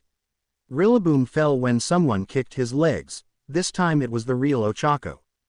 While the brunette removed gravity from the plant-haired boy to prevent him from touching any part of his drum set or the ground, and to prevent him from making more plants appear or controlling them, Jin took it upon himself to free Izuku with his dark claws. "Thank you. I didn't expect you'd learned any new tricks too," Izuku said as he was released. Rillaboom knew he couldn't stay there, but he didn't have many options. He couldn't do anything reckless with the three of them there, and he couldn't attack hard enough without hitting the ground. He decided to do something he had done very few times before. He lightly struck his own body, and a vine emerged from his hair and attached itself to his drum. The three of them noticed this, but before they could do anything, he approached his instrument. He hit her hard, raising a wall of branches in front of the three of them. Jin was about to follow him, but her friend stopped her. "No, he'll rejoin the others. We still have to pass this test, and you can't risk so much," Izuku said, seeing that Jin had two targets lit up. She had been careless before. If it weren't for Ochako, she would probably have been eliminated by now. "Okay, whatever, I've already eliminated two, I only need one more," said the fox girl. "Very well, I just eliminated a girl," the green-haired boy said. "I also eliminated someone when I was helping Jin," Uraraka said, and Izuku nodded. "Do you know anything about the others?" Izuku asked Zoroark, who shook her head. "No, and I don't have anything to help me track him down either," the girl said. Izuku thought for a moment. "Well, whatever, I know they can manage on their own. For now, we should worry about ourselves." Izuku remained silent for a moment. "A rather large group is coming," the fox girl turned to look at her companions. "I'm going to finish them off," she said, ready to attack, but this time the brunette stopped her. "I don't think it's a good idea for you to take such a big risk," the girl said to her companion. "I have a plan. Zoroark, you go first. We'll protect you so they don't pull you out. Uravt, you go next. Remove gravity from everyone. I'll follow behind so I can cover you too. After you make them float, leave them to me." The two girls nodded. After a few seconds, the girl appeared, her shadow claws unfurling. When they were close enough for Ochako to hear them too, Jin jumped to attack them. Just as they had agreed, the next one was Ochako, who touched everyone she hit. Izuku came out last, serving as a defender preventing the balls from hitting his teammates' goals. In total there were 8 students in the group that was going to attack them, more than enough for the 3 of them to get through, so it worked out perfectly for them. Every person Izuku or Jin hit was immediately touched by Ochako, leaving most of them with no options. Some could still move, but Izuku knocked them out. One of the students approached Ochako, but she dodged his attack, preventing him from striking her neck, causing the man to grab it. Ochako threw him to the ground before making him float, just like the rest. Without any problem, the 8 guys were subdued in the air, unable to do much. Izuku's fiery whips restrained them all, and then he stretched them out to slam them all to the ground repeatedly, making sure they were either unconscious or too injured to move. "Get them all out," Izuku said, now more relaxed. "Yes, it's time to get our prey. There isn't much time left, so the scavengers will start coming out now," Jin said as he picked up one of the balls. "You're all first-year rookies, right? Give us a break, we need to get our licenses," said one of those who were still conscious but unable to fully stand up despite trying. "I need it too." Izuku placed his foot on it to push it to the ground while marking his goals. 79 participants approved, was heard over the loudspeaker once the 3 had eliminated that group. Shortly after they passed by, Bakugo's group also arrived, while Kaminari, Kirishima, Jin, and Uraraka celebrated. Izuku just watched them smiling. Shortly after, they also encountered Momo's group and Shoto. Tsuyu quickly approached Izuku, as he was still suffering from the aftereffects of the cold. Meanwhile, Izuku just took the food they had there and gave some to Ochako and Tsuyu. Bakugo refused it, so he ate it himself. While Izuku was eating, the rest of the class had managed to pass the first round of the exam. They relaxed for a moment, preparing for the next round. Izuku wasn't too worried. More than anything, he was a little thoughtful. With a license, he could finally act more freely, obtain more relevant information from Toga, and act accordingly. "Okay, for the 100 who passed through, look at the screen," came the voice over the loudspeaker. Looking at the screen, They could see the field where they had been before. However, suddenly the place began to explode repeatedly. When the explosions stopped, it was even possible to see that there were people acting as if they were injured. Izuku frowned slightly. Kamimo, he whispered to himself. The place was very similar. He had acted as support for All Might, but he wasn't a rescue helper. "Hey guys, glad to see you here," said Rillaboom, arriving with his Shiketsu companions. "Didn't you want to eliminate me a little while ago?" Izuku asked, smiling. "Exactly. If I didn't eliminate you, I didn't want anyone else to." He lightly punched Izuku's back. "I'm not good at rescue," the girl sighed. "You're a good tracker, you'll do well," the plant-haired man told the girl. "By the way, Denshi," Izuku said as he took Ochako's hand and pulled her closer, "you already know her, but I'd like to introduce you to Ochako as my girlfriend." Izuku smiled, putting his arm around her shoulders. The brunette blushed at the same time as she was slightly confused by Izuku's sudden action. "Wow, it's not that surprising, but I thought it would take longer," the dark-haired man said, laughing. "Why doesn't it surprise anyone?" Izuku wondered, sighing. "Congratulations, old man, at least you're doing well in love." "Wait, did that make you suspicious of the illusion?" said the plant-haired man, remembering that he had told Kami what illusion she had. "It was one of the factors, but I know her well. She wouldn't have screamed to get attention amidst so many people trying to get rid of UA, said the rabbit. "You have a good point," he said, thinking about his mistake, and how his teammate had been eliminated by the green-haired boy because of him. "The villains have committed terrorist attacks." Before they could continue speaking, the loudspeaker announced. As he continued to provide information, Izuku became more serious. He wasn't the best at rescue, but his strength could be used to move rubble, and his speed to carry the injured to safety. The moment the doors opened, everyone rushed out to help. At one point, Izuku heard a child's voice. Izuku approached the place from where the voice was coming and some of his classmates followed him. When he arrived, he could see the child, who was screaming and crying. "I'll take care of this. You guys go ahead. The trackers should look for more injured people. Other schools have more experience than us in rescue, so join them. Don't see this as an exam, just remember that there are injured people and lives in danger." This was how Izuku thought he should approach the situation to get the best results. His classmates nodded and left. Izuku turned to look at the boy and was greeted by shouts. "That was good, but you shouldn't ignore a victim until you're sure they don't have serious injuries." The shout startled Izuku a little, but he quickly calmed down. "First, make sure everything is all right, and then contact your team. You have to keep your priorities straight." He finished shouting. "Everything will be all right, can you get up?" Izuku asked. For a moment he thought about apologizing, but that probably wouldn't be the right thing to do. As he said, he shouldn't treat this like an exam, he should take it much more seriously. "My grandpa," shouted the boy, returning to his role. "All right, first I'll take you to the first aid area." Izuku carefully lifted him up before starting to run. He didn't use his full speed, but he did use his fire, since it wouldn't harm the civilian on his legs. He made sure not to make any unnecessary jumps, but he did so to avoid some obstacles and take the shortest possible path. When he arrived at the scene, he stopped and put out the fire on his legs. When a girl arrived, she went to help him and the injured man. Izuku didn't spend much time there before an explosion was heard in the distance. Izuku frowned because of how close the explosion was to the area where the affected civilians were sheltering. Izuku jumped up and began throwing fireballs at the henchmen to keep them away, while the others evacuated the affected and injured. Someone else also stepped forward. This time it was Shindo, who using his vibrations created an earthquake that stopped all of the main villain's henchmen.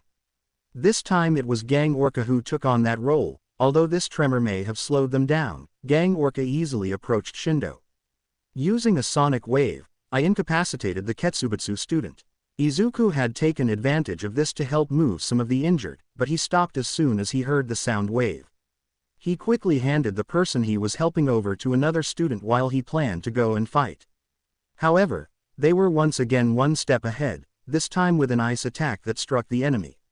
Or so it seemed, since Gang Orca had actually used his sonic wave again to break the ice. Some of his companions also arrived to help, while the subject who controlled the wind also arrived. Izuku then focused on helping with the evacuation, as even Gang Orca's henchmen had become distracted from the civilians. However, while helping, Izuku could hear them arguing, but he had to focus on getting civilians out of the area that could be affected by the fight. However, the argument did not stop. Instead, it intensified more and more. But at some point it reached the point where, due to distractions, Todoroki was shot, his movements restricted by quick-drying cement. "Damn it, Froppy, take this." Izuku handed his friend a girl he was carrying. "I'll go help those two idiots." After that, he ran off. The first thing he did was get rid of some of the henchmen with quick kicks. Even if they tried to shoot him, they couldn't keep up with his speed. Nitro Charge. Increasing his speed even further, Izuku grabbed one of his opponents by the leg and used it to strike 3 of them before slamming him to the ground. Izuku suddenly felt a current of air pass near him. Turning around, he realized that Todoroki's fire had been deflected thanks to Inasa's air currents. Izuku had to run as fast as he could to prevent those flames from hurting Shindo. "What the hell is wrong with you guys?" Izuku shouted, on the verge of rage. The man with the appearance of an orca quickly approached the distracted Shoto. The bi-colored boy was about to defend himself, but it had been a trick to attack him in midair. Despite trying to evade it, one of the henchmen shot cement at him, preventing him from moving and taking the direct sonic attack. Immediately afterwards he approached the confused Shoto, grabbed him with one hand, and incapacitated him as well. As soon as Izuku landed, he was surrounded by more of Gang Orca's henchmen who had followed him because he was a problem for them. "Jump now," Shindo shouted. Izuku was surprised that he was still conscious, but he did as he was told. "I thought you couldn't move," Izuku shouted, watching as the Ketsubutsu student created an earthquake with his vibrations. "I'm a little numb, but I shake my brain every day because of the quirks recoil. I have a high tolerance," said the boy on the ground. Izuku fell, and the tremor had stopped. "I was planning a surprise attack, but those two," he started shouting. Izuku kicked some fireballs to keep them from getting up. "They won't be on the ground forever. Finish this." With that, Izuku ran. On the other hand, Gang Orca released Shoto, letting him fall face first to the ground before turning to look at the other. "Should I deal with the wind problem and then go help the others?" he asked himself. However, before he could do anything, the fiery whips restrained Inasa and Shoto. Izuku pushed them away from the place by throwing both of them back. They tried to shoot him and the other two, but Ojiro prevented it. "Reinforcements will arrive soon," Ojiro shouted. "All right, if you can still do something useful, help out, you pair of idiots." Izuku yelled at the two he had just rescued. "Leave the big guy to us." "Not us." Todoroki wondered aloud on the ground. "Huh, you'll face me alone?" Gang Orca asked as Izuku approached. The hero didn't seem impressed, just another impulsive kid. Izuku kicked him in the stomach. It had been truly painful, but being a hero, he could easily withstand it and try to use his sonic attack against the green-haired boy. However, in a swift movement, he punched him in the face, deflecting the attack. This couldn't be a coincidence. This boy had countered it because he had already planned it. I had to admit it was a pleasant surprise that this boy was thinking more about the things he did. Izuku jumped and grabbed him with his fiery whips, using one for all he gained enough strength to throw the hero towards some rocks. The fire was affecting him by dehydrating him, and all of that boy's attacks were too strong. However, now that he was further away, the boy would have no way to react in time to his sonic attack. He lowered his head to aim at Izuku, however he could faintly see Izuku smile and jump very high. "Now Rillaboom," Izuku shouted, and suddenly thick roots sprouted from beneath Gang Orca. These roots quickly caught and immobilized him. Izuku fell on top of them, knocking him to the ground. "I knew you'd recognize me," the dark-haired boy shouted to Izuku. "You're the only one with a drum, you idiot. Now attack before I decide to incinerate you," Izuku retorted, unleashing flames at the trapped hero. This was impressive. They had taken him away from his henchmen. Izuku knew that a comrade was here to help him. They had immobilized him and now it was a 2-on-1 battle. They were both great candidates for heroes, however, he wouldn't give up so easily. He pretended not to be able to leave until he realized that Izuku wanted to knock him completely out of the fight. The green-haired boy jumped and spun around to give more power to his kick, but to his surprise, Gang Orca broke the roots. Never get overconfident. The hero used his sonic attack as Izuku managed to connect with his punch. The kick was much less powerful than the green-haired boy intended due to the sudden attack that destabilized him. Izuku's sensitive ears suffered greatly from the attack, but even so, Gang Orca couldn't completely knock him out, as with another blow to his drum, Rillaboom grabbed Izuku's leg to pull him out of range of the attack. The plant-haired man knew that his partner would need time to recover even if he prevented him from being completely incapacitated. He also knew that if he went it alone, it would be difficult to stop a pro hero, so he had to do his best. Ferocious plant, he shouted, hitting the drum hard and very fast. By repeatedly striking the hero just enough to keep them at bay, Rillaboom hoped to give Izuku enough time to fully recover. Gang Orca, like Izuku before him, was overwhelmed by all the roots. However, being larger than Izuku, it was more difficult for Rillaboom to create roots strong enough to completely restrain him. In addition to the fact that the recoil of his ability was affecting the plant-haired boy, Izuku, who was slowly recovering even though he was still a little affected by the previous sonic attack, forced himself to ignore the effects. The rabbit boy began to throw flames, hitting the air, which increasingly subdued Gang Orca through dehydration. Overheat the fire engulfed Izuku. Surprisingly, the familiar sensation of the fire calmed his altered sense of hearing and pain a little. Izuku jumped loudly. Gang Orca was able to free himself from the roots, weakened by being burned. Shortly after Izuku stopped attacking him with fire and Denchi could no longer withstand the backlash. He freed himself only to look up and see that Izuku was surrounded by fire. He had been carrying a fiery ball that was getting bigger and bigger. Izuku was concentrating on gathering more fire power. At this moment, the announcer's sudden voice startled him, causing the ball to fly out of his hand. They saved all the civilians in the danger zone. The hero, barely recovering from dehydration, used his arms to block the ball.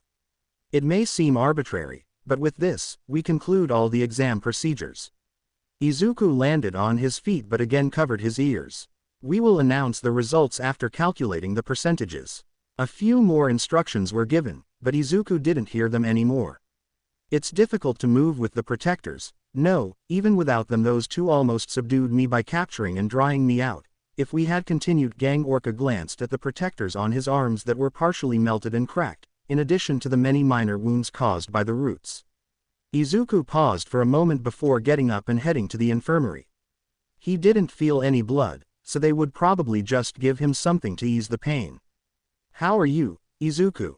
Ochako asked when her boyfriend appeared in the arena where everyone was waiting for the results. The announcer was speaking, but Izuku wasn't paying attention. He probably thought it would just be silly congratulations or talk about how they scored. "I'm fine, my ears are still ringing a little," he said, smiling at his girlfriend. "You were amazing." Denchi and Jin approached him. "You all did well too," he replied, just before everyone turned to look at the screen displaying the names of those who had passed. Izuku looked for his name, feeling proud that he was there. After congratulating his girlfriend, he felt obligated to go and make fun of his friends for not passing the exam. After Bakugo tried to hit him and Todoroki started talking to Inasa, the exam administrator said that they would begin distributing the results. The limit was 50 points. "We scored them based on demerits. You can see on your sheets how many points you lost and why," said the tired man. Izuku received his report card. "How did it go, Izuku?" Tsuyu asked, approaching him. "Let me see, 94 points, that's more than I thought," the boy said, smiling.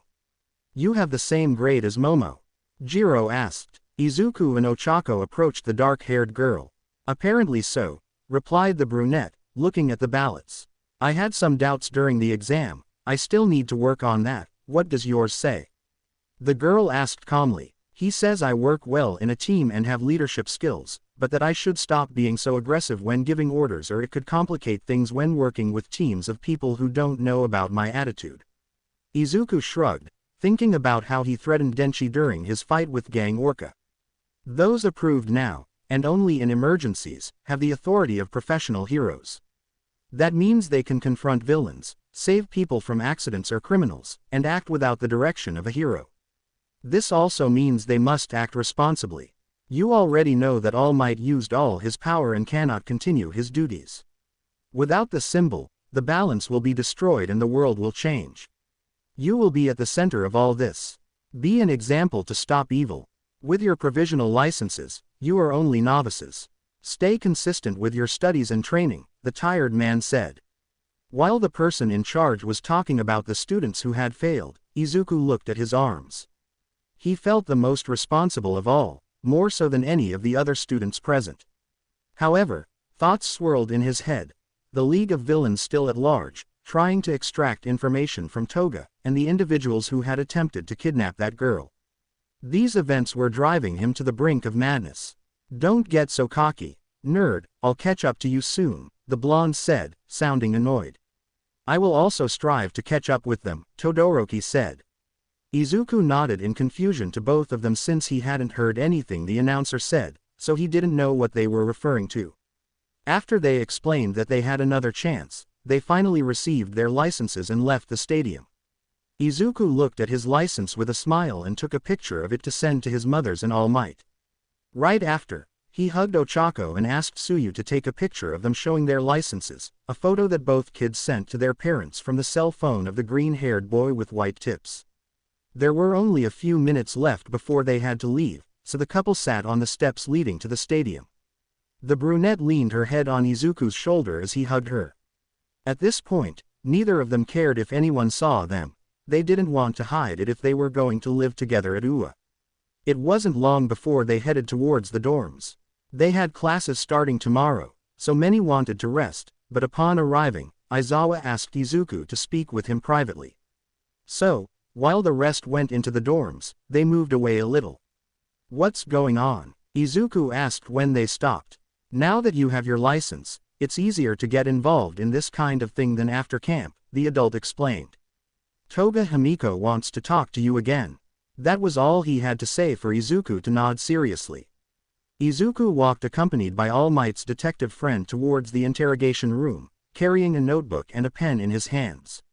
Upon entering the room, Toga was sitting handcuffed just like last time. This time, she didn't even bother to make herself invisible. She simply smiled and greeted everyone as best she could, considering she was handcuffed. I'm surprised you want to talk to me again, Izuku said, sitting down across from her and opening his notebook. After those idiots didn't show up and after what they promised me, I don't have any better options, the girl replied. Izuku didn't quite understand, but he would ask Aizawa later about what they had promised him. Okay, then tell me what you wanted to say, Izuku asked calmly. Before that, I want to ask for something. Izuku sighed but nodded and remained silent, waiting for her to tell him what she wanted. I want some blood. The girl smiled strangely. Izuku nodded, got up from the chair, and left the room after knocking a few times on the door. Toga was confused. It was a joke, and she thought they would deny it instantly. She sat waiting until, a few minutes later, Izuku came back into the room. The guards know you can transform. Don't try to escape, the boy said, handing him a blood bag slightly smaller than the ones used in hospitals. Wait, where did you get this? The villain asked, confused, as she slurped some blood from the bag. I just asked the police officers for it. They took less time than I thought. They probably have a warehouse or something. The boy shrugged. Warehouse? The girl asked, confused. Wait, did you seriously think you were the only person who needed blood? Izuku asked, raising an eyebrow. Most people can get their fill with animal blood, so it's basically about making better use of livestock. Even so, there are people who need human blood, or in your case, it becomes an obsession. Blood banks allocate a percentage of donations for sale for consumption. It's not that expensive, really. I'm surprised your parents were stupid enough not to give you blood, the boy explained. How do you know all that? The girl asked, taking a sip of blood. After our first conversation, I dedicated myself to researching everything, anything that would help me get information out of you, the boy replied, smiling. Okay, give me that notebook, the girl asked, so Izuku handed it to her along with the pen. The blonde started typing quickly, pausing occasionally to think but then resuming her writing. A few minutes passed in silence, so Izuku quickly became bored. Playing with fire between his fingers, The green-haired boy with white tips tried to entertain himself. He even threw small flames next to Toga, but she didn't seem to react, only turning to look at him for a few seconds before returning her concentration to the notebook. After a few minutes, the girl tore out the sheets of paper she was writing on. However, Izuku could see that she left something else written inside the notebook. These are all the shelters and information about them that I know of. I told you some things, but not everything. The girl smiled as Izuku glanced through everything. Before the green-haired boy had a chance to ask, she whispered so only Izuku's keen hearing could hear her. I left you a gift of friendship, a location Spiner frequents a few days a week. You might want to check it out. The girl smiled, seemingly friendly. Okay. See you later I guess. The boy approached the bedroom door and knocked a few times to be let out again. It was easier than I thought, said All Might's detective friend. He has mental health issues and family traumas. I think it's easy to take advantage of that, the green-haired boy replied, shrugging. I know more people with family traumas than I thought, he whispered to himself. The extra quirk in his body somehow stabilized his mind more, said a doctor approaching them. Huh? Asked the rabbit, confused by the sudden appearance and what had been said. The quirk attached to his body reduced his obsession with human blood, which likely lessened his psychopathy, but we're still conducting studies, the doctor explained. Okay. Why are you telling me this? Izuku asked, confused. Well, as one of those responsible, I think you should know, the doctor said, confusing Izuku even more. What do you mean, responsible? Izuku wondered, but Aizawa interrupted the conversation. We'll talk about that later. What did he give you? The adult asked as the doctor left. Izuku shrugged. I don't know for sure. I only read some addresses and names, probably sympathizers too. She said there are hideouts, Izuku said, having read little and omitting what Toga had said that he had left for him to read. The detective said, taking the papers from Izuku's hands. Well, this is a bad coincidence, he said, drawing both of their attention. Do you remember the guys you caught, the ones who were after the girl? Izuku nodded. We only managed to catch one, the other escaped. During the interrogation, the guy with the wings revealed his name. The paper read, Ishaden. It's probably an alias, but he's the one who wanted the girl. Izuku clenched his fist, generating smoke. We'd better go. You need to relax, Aizawa said in a bored tone, but somewhat worried about how impulsive his student was. Izuku was sitting on his girlfriend's balcony. After a relaxing night together, she had finally fallen asleep. He climbed out onto the balcony so no one would see him leaving his girlfriend's room so late. However, he also had other plans. He jumped powerfully to the roof of the entire building, using the other balconies for leverage. Once at the summit, Izuku pulled out the sheet of paper on which Toga had written the place frequented by Spiner. The sheet said that today was one of those days. The boy didn't know if the lizard would be foolish enough to return there if he was being hunted, but he still wanted to go and find him. I have to go fast. Those damn robots mustn't detect me, mainly using one for all to avoid generating too much fire. Izuku suddenly ran at great speed. He knew that in addition to the robots there were sensors near the wall, and he hoped that by jumping so fast and high enough he could evade them. When he was finally able to get out, Izuku stood still for a second. He couldn't hear the alarms that were supposed to alert the students, even though he was far from the dormitories. He was sure he should be able to hear them. He adjusted the hood of his gray sweatshirt to hide his ears, put on gloves, and despite the cold, he only wore orange shorts to avoid getting sunburned. Fortunately, the place wasn't so far away that he would have to take the train, although it would still take him a few hours to go and come back. The path was simple. He hoped their mothers didn't have any reason to patrol the area tonight. In any other case, seeing them would be great, but right now he wasn't doing anything endorsed by UA, even though he already had his provisional license, since he was the one looking for the villain. The cold had never been a problem for him. However, tonight, when he could see some people on the street bundled up, he felt his insides burning, wanting to unleash the fury he had held back for days since learning of the possible alliance between the League of Villains and those who wanted that girl. When he got close to the address Toga had given him, he entered an alley, passed in front of a couple who were kissing, and hit the boy with his arm. Hey, what's wrong with you? They both shouted, apparently drunk.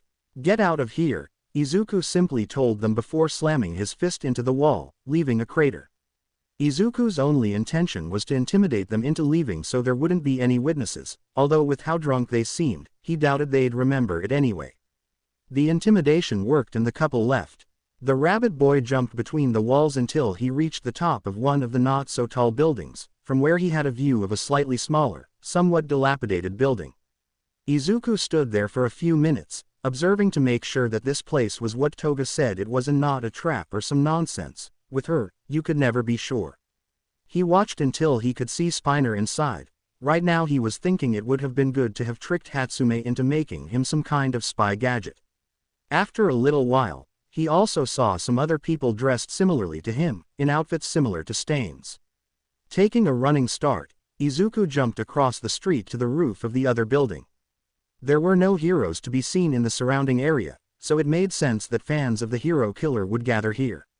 Izuku went down the fire escape to the floor where the group of fanatics was. There were 6 people, including Spiner, all armed with swords or knives. However, 2 of them seemed much more nervous. They probably only agreed with the killer but would never kill. The green-haired boy grabbed the ladder and swung to gain momentum. When he let go, he crashed through the window with enough force to reach the center of the room. "You!" Spiner shouted, drawing his sword. "All right, those of you who are just fans but not fighters are criminals of that idiot Stain. I'll give you a chance to leave here," Izuku said as he got up from the floor. As he expected, the 2 most nervous ones ran out of the room. The rest stayed because they couldn't stand hearing Stain insulted. Only Spiner, 2 men, and a woman remained. "Well, you had your chance." With that, Izuku moved at great speed toward the lizard. Before the villain could react, he was kicked in the stomach. A man tried to stab him, but the green-haired man stopped his hand, bent it so he would drop the knife, and threw it at the woman, knocking them both down. I dodged a sword slash from the other man, ducking and grabbing the knife. When the man tried to attack again, Izuku threw the knife at the man's arm before striking him hard in the face, incapacitating him. "They're not very experienced," Izuku said to himself before dodging an attack from Spiner. "Are they trying to recruit new members?"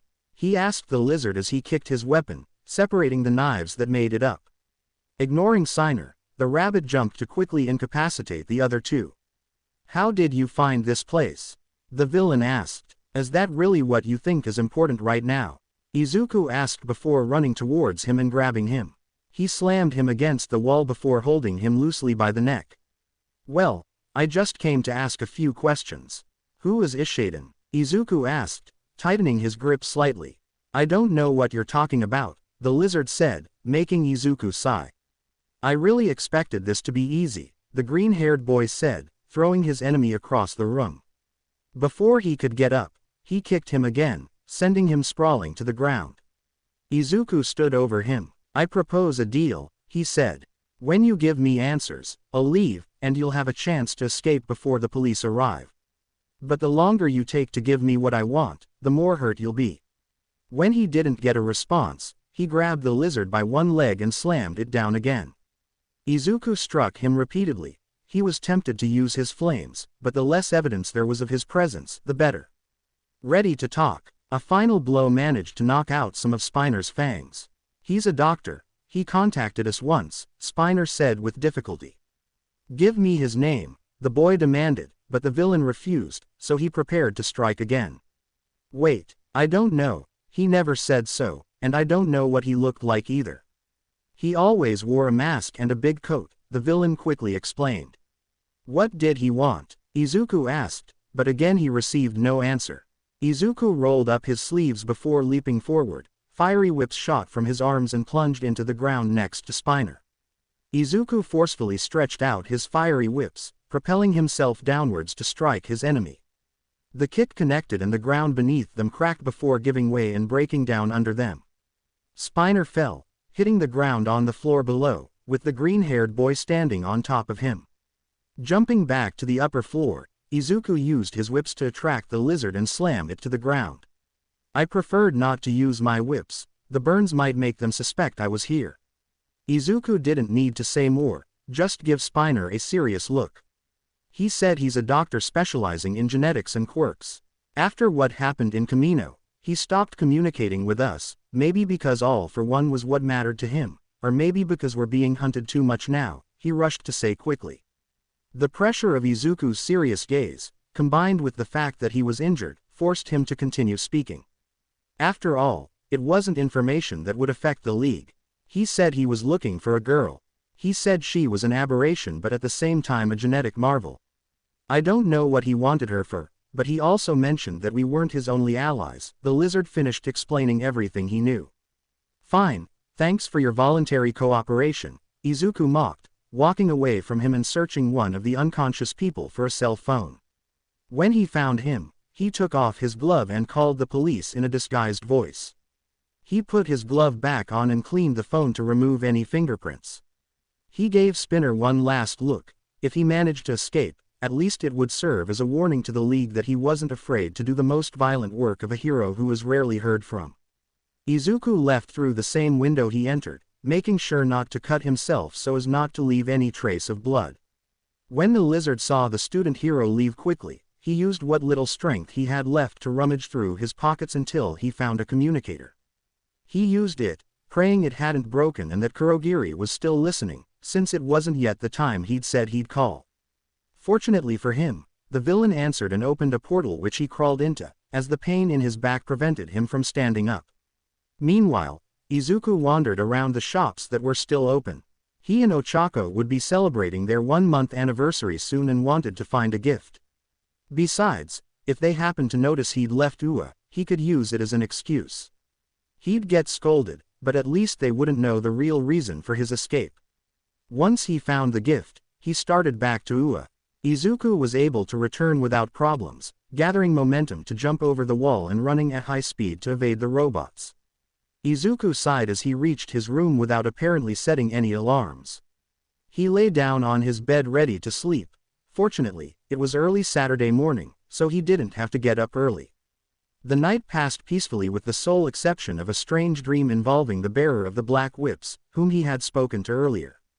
He was talking to a woman, but this time he couldn't speak or move, nor could he even hear them.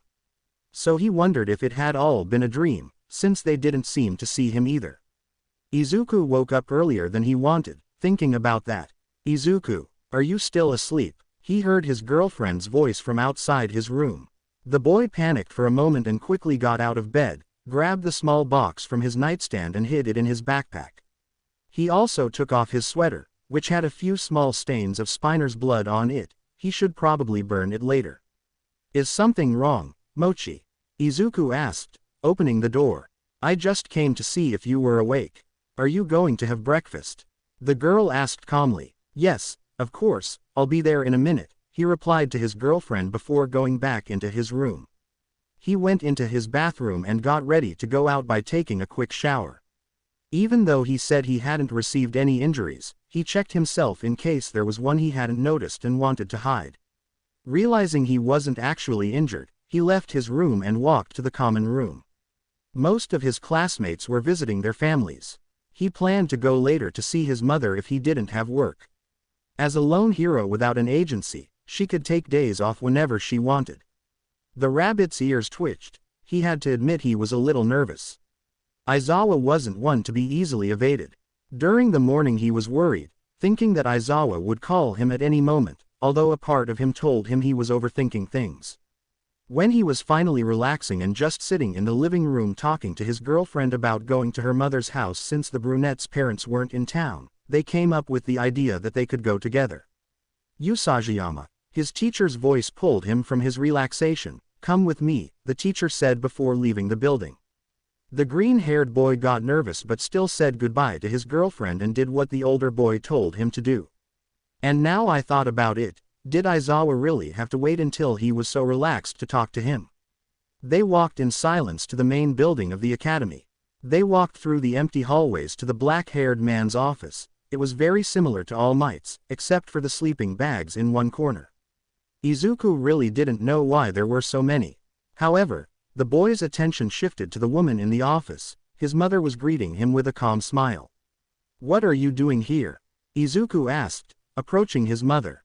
There's something we need to talk about, the woman said simply as she stood up. Now that we know the girl is somehow connected to the League of Villains, it's become much more serious, and the attempts have become increasingly common, moving beyond direct attacks and trying to carry out stealthy kidnappings. Izuku frowned at that. We thought of a solution. Bringing her here, Aizawa continued. That way, even if they try to take her from here, we can capture them and obtain information. He finished his explanation. I don't know how to feel about the fact that he'll be bait, the boy replied, raising an eyebrow. That's not it. The main reason is to bring her here to protect her. We don't know why they want her, but if she gets involved with the League of Villains, she could be more dangerous than we think. Izuku considered revealing what he knew, but without an excuse or reason for knowing that, he couldn't avoid punishment. Even so, I don't think it's that easy for a school to adopt a girl, the boy said thoughtfully. That's why Ua won't be the one to adopt her, her mother said with a small smile. Are you going to adopt her? Izuku asked, surprised. No, I'm a professional hero, the media will be all over me, the woman said, her voice shaking in her head, leaving Izuku very confused. But we have the right person right here, Aizawa said, looking at him. I spoke with Principal Nezu earlier. The girl's power is strange, but we don't understand the real reason they're looking for her. She trusts you. The principal believes that having you around can help her control her quirks so we can understand why they're after her, he finished explaining. Well, I won't deny that makes more sense, the problem now is that I'm still a minor. You don't need to worry about that. We've never used my position as a heroine for anything we wanted. I'm amazed at everything that can be achieved, though I'll only use it for this if you agree, the woman smiled at her son. Except, Izuku wondered, since he thought it would be mandatory. Even though it's important, it's still a big change. However, once everything is over, you could cancel the adoption, his teacher explained. Placing so much responsibility on a boy didn't seem like a good idea, but for now, it was his best option. I expected a lot of things from being at Ua, Izuku said, sitting down in the place where his mother had been sitting. He closed his eyes for a moment. Being a father at 15 wasn't one of them, Izuku said, ready to help with the plan. Okay, son, make sure you don't overdo it, I'm speaking from experience, his mother winked at him. Do you want to go now? She asked. Yes, let's get out of here. Izuku couldn't help but laugh a little. Before that, as soon as they opened the door, Nezu blocked their path. Izuku looked at his teacher in confusion, but seemed surprised that Nezu was there, and also a little distressed. We said we would still discuss this, Aizawa said, frowning slightly in annoyance. There's nothing more to discuss, the rodent said seriously. Usajiyama, Aizawa told me you overheard Himiko making a deal in exchange for information. The boy nodded suspiciously, he had a very bad feeling. The deal also involved bringing her here, the rodent mentioned as if it were something completely normal. Aizawa, who was near the boy, suddenly felt suffocated by the heat that began to emanate from Izuku's body. He hadn't burst into flames, but the temperature changed drastically. But not only that, seeing both mother and son, they seemed furious, giving the impression that at any moment they would jump to kill. You've got to be kidding me, the boy said, almost growling, clenching his fist in fury. His mother also seemed annoyed. It's one thing to look after a child, but it's quite another to want to send a murderer to school, the boy protested aggressively. You shouldn't worry, she can be confined to a room or at most to your bedroom. The words, instead of calming him down, agitated him even more.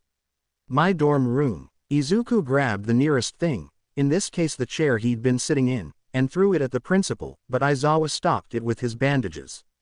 I've been keeping myself under control since before because she was giving us information from prison, but she almost killed Ochako and Tsuyu. The more he spoke, the higher his voice rose until he ended up shouting. She'll have a paralyzing device. If anything happens, we'll be able to stop her. It will attack her nervous system directly, the rodent explained.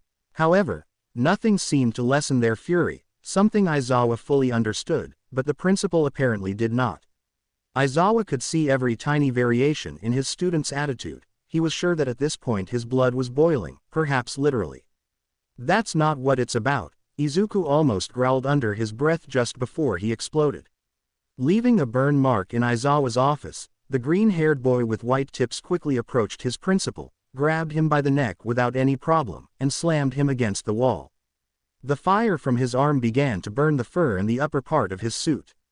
Aizawa activated his quirk, deactivating Izuku's flames. However, he still tightened his grip on the principal's neck. Aizawa tried to stop him, but Rumi prevented him. She also wanted to say something, but she knew her son would be the most annoying, so she would let him do it. "You're a damn stubborn fool. Nobody's going to change your mind," the younger one almost spat contemptuously. "But believe me, if she causes any trouble, paralysis will be the least of her worries." To emphasize his point, he tightened his grip even more. "And right after that, I'm coming for you, you damn rat." As a final warning, he punched him in the stomach before dropping him. As Izuku approached the door, Nezu clutched his stomach. Although Mirko also had a strong temptation to hit him, she restrained herself to follow her son. She noticed that when Izuku left, he had melted the doorknob since Aizawa had lost sight of him. Nezu, on the other hand, despite having obtained what he wanted, knew his position. Izuku Usajiyama was the only person to whom Toga Himiko was willing to give more focused information about the League of Villains, so much depended on Izuku. Even with the aggression, it was impossible to even suspend him. "Do you still want to go?"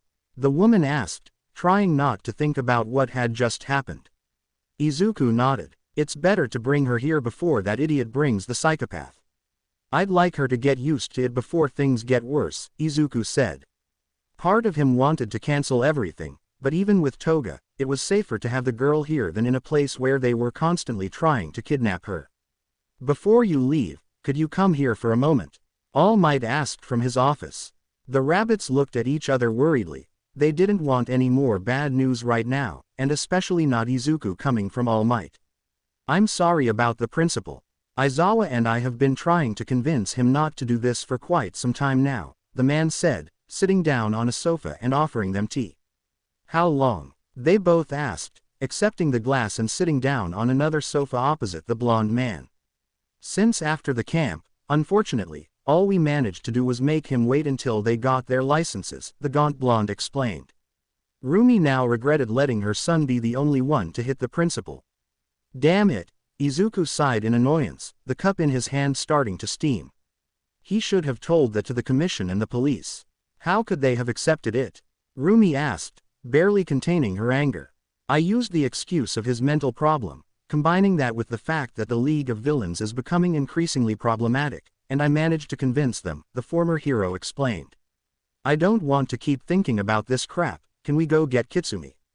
Izuku asked irritably, downing his tea in one gulp and getting up from the sofa. "About what you told the principal about what would happen if she did something," All Might was interrupted by Izuku. "Don't even try, you won't convince me not to," Izuku stated with a serious look. "On the contrary, I want to encourage you to do it," the man said, surprising both Usajiyamas. "I know it might sound strange to hear it from me, but my priority is the students, so I won't stop you. And on behalf of myself and Aizawa, I apologize for not being able to do anything to prevent it." He finished with a bow. "I think it's best if we leave now. Izuku probably has a lot on his mind." Rumi gently pushed Izuku towards the door. Mother and son walked to the older woman's car. Izuku was thoughtful for part of the journey. Once Rumi was sure her son had thought about it enough, she decided to speak. "You'll have to find some way to explain everything to Ochako," the woman joked. Izuku tried to hold back, but he still chuckled a little. "I don't think this is the best time for jokes," Izuku said with a small smile. "I think so. Having you here made me realize that acting annoyed isn't always good, and I think now is one of those moments. Like you said, you still have to think about that girl before the killer arrives," the woman said. "Now I'm not sure if this is a good idea, but I can keep Toga in check and stop these frequent kidnapping attempts," the boy thought aloud as they arrived at the orphanage. The first thing that happened was that apparently the owners of the orphanage took him to sign several things, or rather his mother, but he had to be there since he would be the one taking care of the girl. "Okay, since you're a minor, we'll use Mirko's signature. But if this extends until you're of legal age, either because you still want to adopt her or because everything isn't resolved, we'll need your signature," the man explained kindly. Izuku nodded. "Good, You can go with Kitsumi while I finalize the last details, the man said. Before that, does Kitsumi go to school or anything? Izuku asked. No, not anymore. His power is too deeply rooted in his emotions, so it started to become dangerous. We hired a private tutor. I'll send you her contact information, the man explained calmly, secretly more at ease about this adoption, knowing that Izuku was worried about his education. That's for the best. They could try to go after her if she went to a school, Izuku said before leaving the room. Izuku walked a little way until he reached the living room near the front door, and he could see the girl. She had a backpack slung over her shoulder and a suitcase beside her. However, the most interesting thing is that she was now blonde and all her hair, including the fur on her tail and ears, was spiky. She had even grown white fur on her neck. That's new, Izuku said, approaching her and greeting her. Yes, I'm a little nervous and excited and this happened, the girl said nervously, probably because of the problems she had before and never being adopted. Relax, you don't have to be nervous. Izuku placed a hand on the girl's head, but received an electric shock that made him remove his hand almost instantly. Sorry, the girl cried out the instant she realized what had happened. Don't worry, it's okay, it was an accident. Izuku took her by the shoulders to calm her down. He had felt worse electric shocks when he trained with Kaminari. The girl calmed down a little, gradually returning to normal with her brown hair and fur. I'll still go with you, right? The girl asked, somewhat doubtfully. Yes, don't worry, you don't have to worry so much, Izuku reassured her with a smile. The girl was still nervous and seemed not to want to do anything wrong. Izuku on the other hand was calm, trying to convey that feeling to her. She was succeeding easily. The girl realized that Izuku was not like the other people who had tried to adopt her. Izuku was much calmer regarding his quirk, even if it was somewhat dangerous due to the sudden changes. While they waited for his mother to finish the last details, Izuku helped the girl put her luggage in his mother's car. Hey, you Sagayama, can I talk to you for a moment? Taiji asked. Izuku nodded and went over to him. Is something wrong? Izuku asked when they moved a little further away. I just wanted to ask, when all this is over, are you going to leave her? The caretaker asked. No, I know it's a little strange, I'm 15 years old, but with everything that's happened with the adoption attempts, I don't think that's fair to her. It would be giving her false hope again, she doesn't deserve that. Izuku turned to look discreetly at the 4-year-old girl who had gotten into the car. Believe me, that makes me happy. She trusts you a lot. Ever since she found out that the animal she was going to adopt was likely to be adopted, she hasn't stopped talking about it, the man said with a small smile. She overheard your mother talking to my bosses, he explained. They talked a little longer until Rumi left. Izuku said goodbye to the man and approached the car. Kitsumi's ears twitched as Izuku approached. She gave the green-haired boy a big smile. He smiled back. As they headed to UA, Izuku thought about what his mother had said. He didn't just have to talk about it with his girlfriend, he had to talk about it with his entire class. Is that a house? The girl asked in surprise after a few minutes, when they told her that they were finally arriving at their destination. Not exactly, I'm living in my school's dorms. You'll be living with me, my classmates are there too, Izuku explained briefly. Oh, said the girl, hoping that Izuku's classmates would be as kind as the boy. When they got out of the car and started walking towards the dormitories, the three of them stopped when they heard an argument. Wait here please, Izuku told them, mainly so his mother could stay with Kitsumi. Izuku entered the common room to find his classmates arguing with the principal, as expected, about the toga issue. Everyone seemed upset, but none as much as he had been.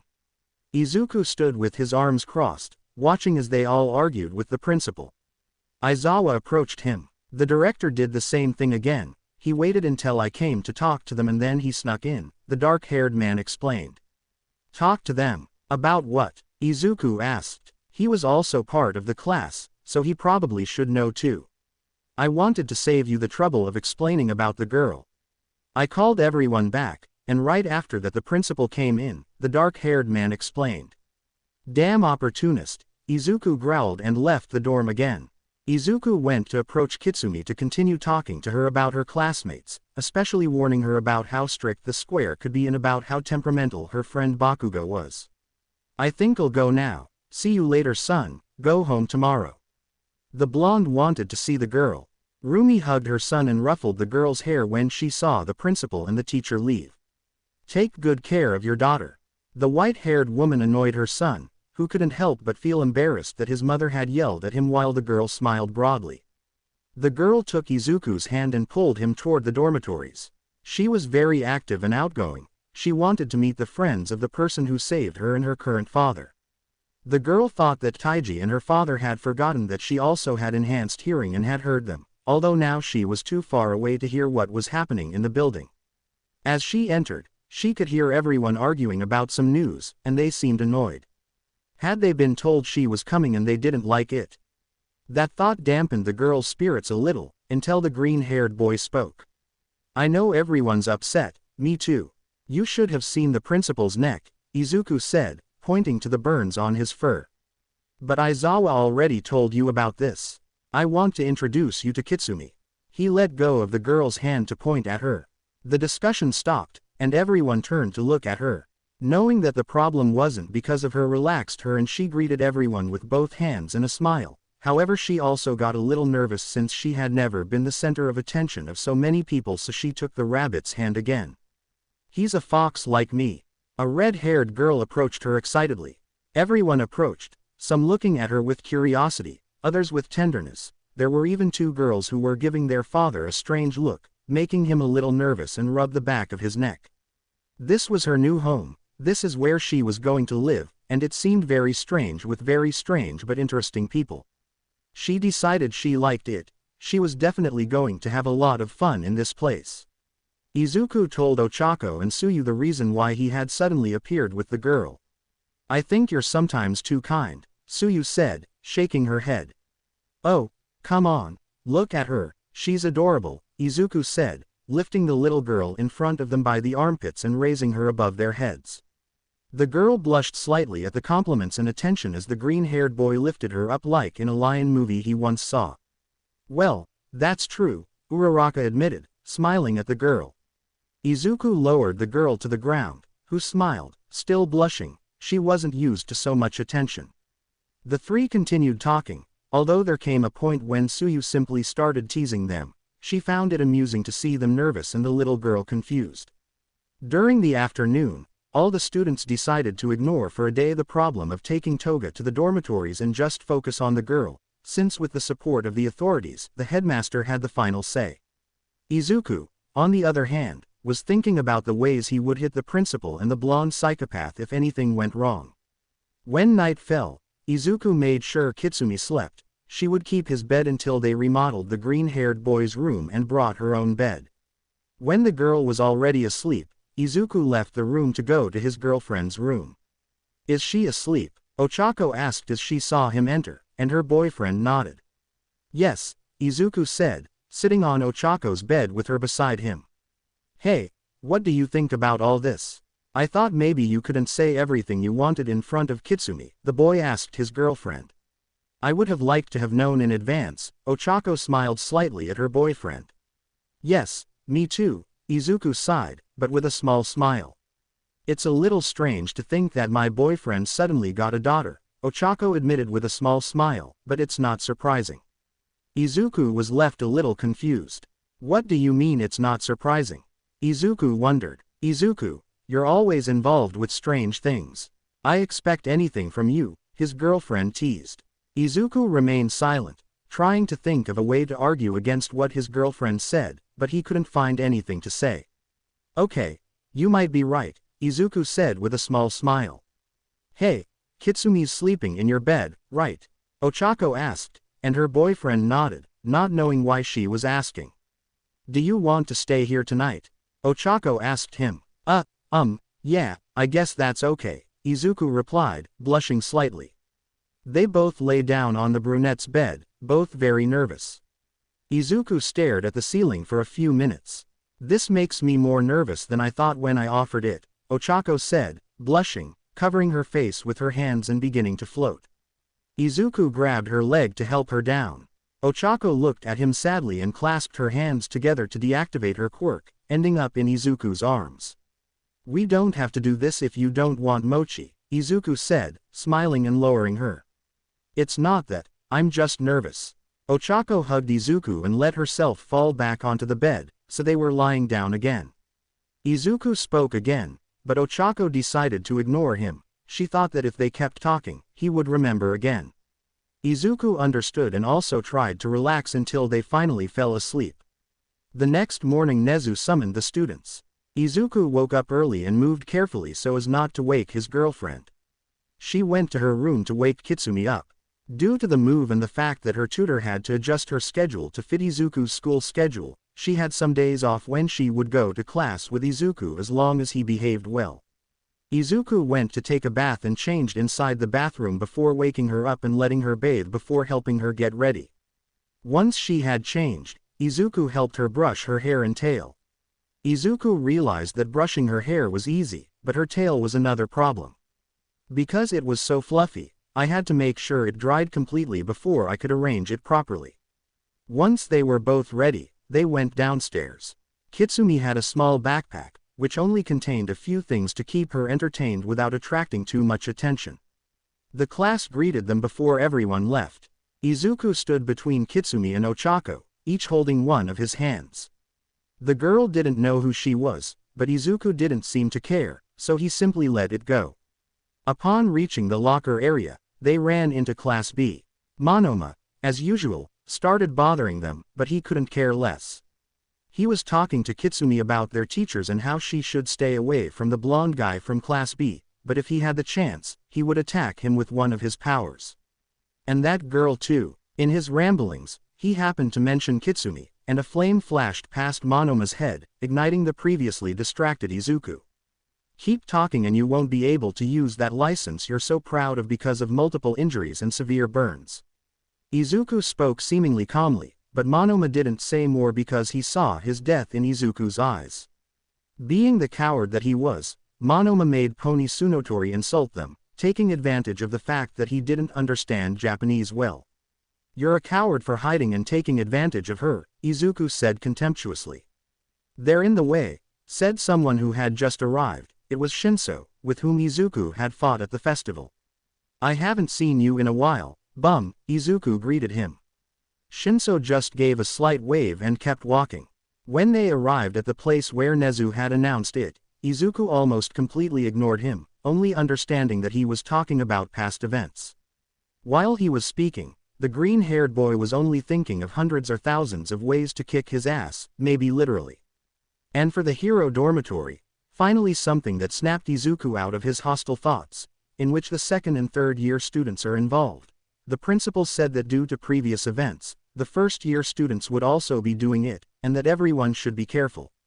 Everyone returned to their classrooms, and thanks to Suyu's question, Aizawa decided to tell them about the dormitories.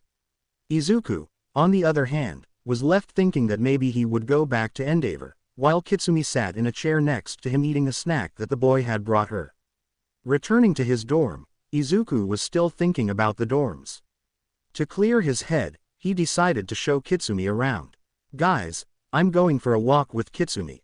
I'll take out the trash while I'm gone, so hurry up and bring everything from your rooms in 5 minutes, Izuku said, trying to be a little more helpful with the relaxed atmosphere in the classroom. Everyone quickly gathered their trash to avoid the hassle of having to carry everything separately later. Izuku carried his without difficulty. Father and daughter walked first towards the garbage dumps, talking calmly about the girls' powers, since no new ones had developed. "Trash, right?" someone asked out of nowhere, emerging from the wall. Izuku dropped the bags and punched the wall, trying to hit whoever surprised him, cracking the wall. "I won't pay for that just because some idiot tried to scare me," Izuku said, pulling his flaming fist away from the wall. "Did I surprise you?" I shouted this time, emerging from the ground. This frightened Kitsumi, so an annoyed Izuku stomped his foot hard on the ground, where he was breaking it again. "Who the hell are you?" Izuku growled, ready for a fight. "You'll know soon. Don't worry, I'm a student," he said with a smile. "I swear if you scare my daughter again, I'll find you and make you suffer." Her face showed only seriousness, without her thinking about what she said, and the little girl beside her smiled. "Great. Keep that spirit up," he said before disappearing. Father and daughter continued their journey. The rest of the day the girl was very happy because Izuku had called her his daughter even if she hadn't realized it. A few days passed and Aizawa had finally deigned to speak more formally about the dormitories. "Come in," Aizawa said, turning to the door. "They made time in their schedules to come and see you. They're the students closest to becoming heroes. They're known as the Big Three," Aizawa announced as three people entered, one of them the same person Izuku had bumped into a few days ago. Izuku stared at him for a few seconds, still a little resentful because he had scared the fox girl. "All right, could you give us an introduction? Starting with you, Amajiki," Aizawa said. He gave the students a seemingly intimidating look, before lowering his head and turning his body to face the blackboard, resting his head there while the blue-haired girl mocked him slightly. "This guy is Tamaki Amajiki the chicken, and I'm Najire Hado." The girl introduced them both, and then proceeded to ask everyone questions. "Who is she?" she asked Izuku, pointing at the girl. "You could say she's my daughter. I adopted her to protect her," Izuku replied. The girl nodded, a little surprised, but quickly went on to ask the others questions. "I see that everyone is lacking a bit of common sense," Aizawa said seriously to the blonde boy. "Please don't worry, I'm the main presenter today," the blonde boy shouted, nervously pointing to himself before turning back to the class. "The journey ahead," he yelled, hoping the students would respond, but nothing happened. "You were supposed to answer. It's full of difficulties," he shouted again. The students seemed confused by the attitude of the three big boys. "I'm Mirio Tagata. I see you don't understand what's going on here. The explanation about the residences not being a requirement has been left in the hands of three students you don't know," Mirio said, his expression shifting to something more serious for the first time. "You already have your licenses, right?" he asked with a small smile. "Would you like to team up and fight me?" he shouted, reverting to his lively personality. "She's late," shouted a girl bursting into the classroom. She had green hair and eyes. Izuku didn't notice, but his friends could see the slight resemblance she had to him. The biggest difference between them, besides their rabbit-like features and eye color, was that she didn't seem to have freckles, or at least they weren't noticeable at first glance. "You weren't part of the visit," Aizawa said simply. "Oh come on, I'm just as good as them," complained the new girl. "Your grades in theory don't allow you to get close to them," Aizawa told her, then paused for a moment. "But stay, you'll serve as an example for some of them." Aizawa agreed, looking at Mina and Kaminari. "Nice to meet you, I'm Akari Midoriya," the girl introduced herself. That name echoed in Izuku's head, gripping the edge of his desk tightly as he glared hatefully ahead. Small lines of smoke came out from under her hand and feet. As her temperature was rising she felt Kitsumi's hand on hers. She was a little scared that she had burned her, but when she turned to look at her she saw her transformed into her fire form. Her gaze seemed worried, as if she were asking if he was all right. He also noticed that Bakugo, who was the only one who knew that last name, turned to look at him discreetly but worriedly. Ochako, Tsuyu, and Todoroki also looked at him, noticing that he seemed annoyed, even though they didn't know why. Izuku calmed down and removed his hand from the burned area, smiling at everyone who saw him. After the battle is approved by the professor, who tells them to do whatever they want, everyone changes into their sports uniforms and goes to the Gamma Gym. While her classmates were preparing, Kitsumi was with Aizawa and Shoto, who had decided not to participate since he didn't even have his license, but Bakugo didn't care. "We ask you to guide us," shouted his companions. In a fraction of a second, the fiery whips were launched at Mirio's sides, and Izuku used them for momentum, but when he tried to land a parry on his chest, it pierced him as his clothes fell off. "Wow, you're fast, I can barely react in time," he said, turning to look at Izuku as the other attacks also pierced through him and he seemed to disappear. He appeared behind Jiro, ready to take care of those who could attack him from long range first, finishing them all off in seconds before they could react. Bakugo was able to dodge the blows, but when he tried to attack with a powerful explosion, it only pierced his body, causing him to lose his balance, which the older man took advantage of to knock him out. "Take cover and pay attention, figure out how he does it," Izuku said, focusing on Mirko. Then try it and find out. The older one shouted as he ran and plunged into the ground. Izuku suddenly jumped when Mirko appeared behind him. The blonde was a little surprised by the reflexes and the prediction. However, when Izuku tried to land on him with a block, he just passed right through him again, making him grunt before receiving a punch to the stomach. Mirko has gotten strong, huh? Nejire remarked to her companions. It always has been, Tamaki said, glancing sideways at Mirko, knocking everyone else out of the fight.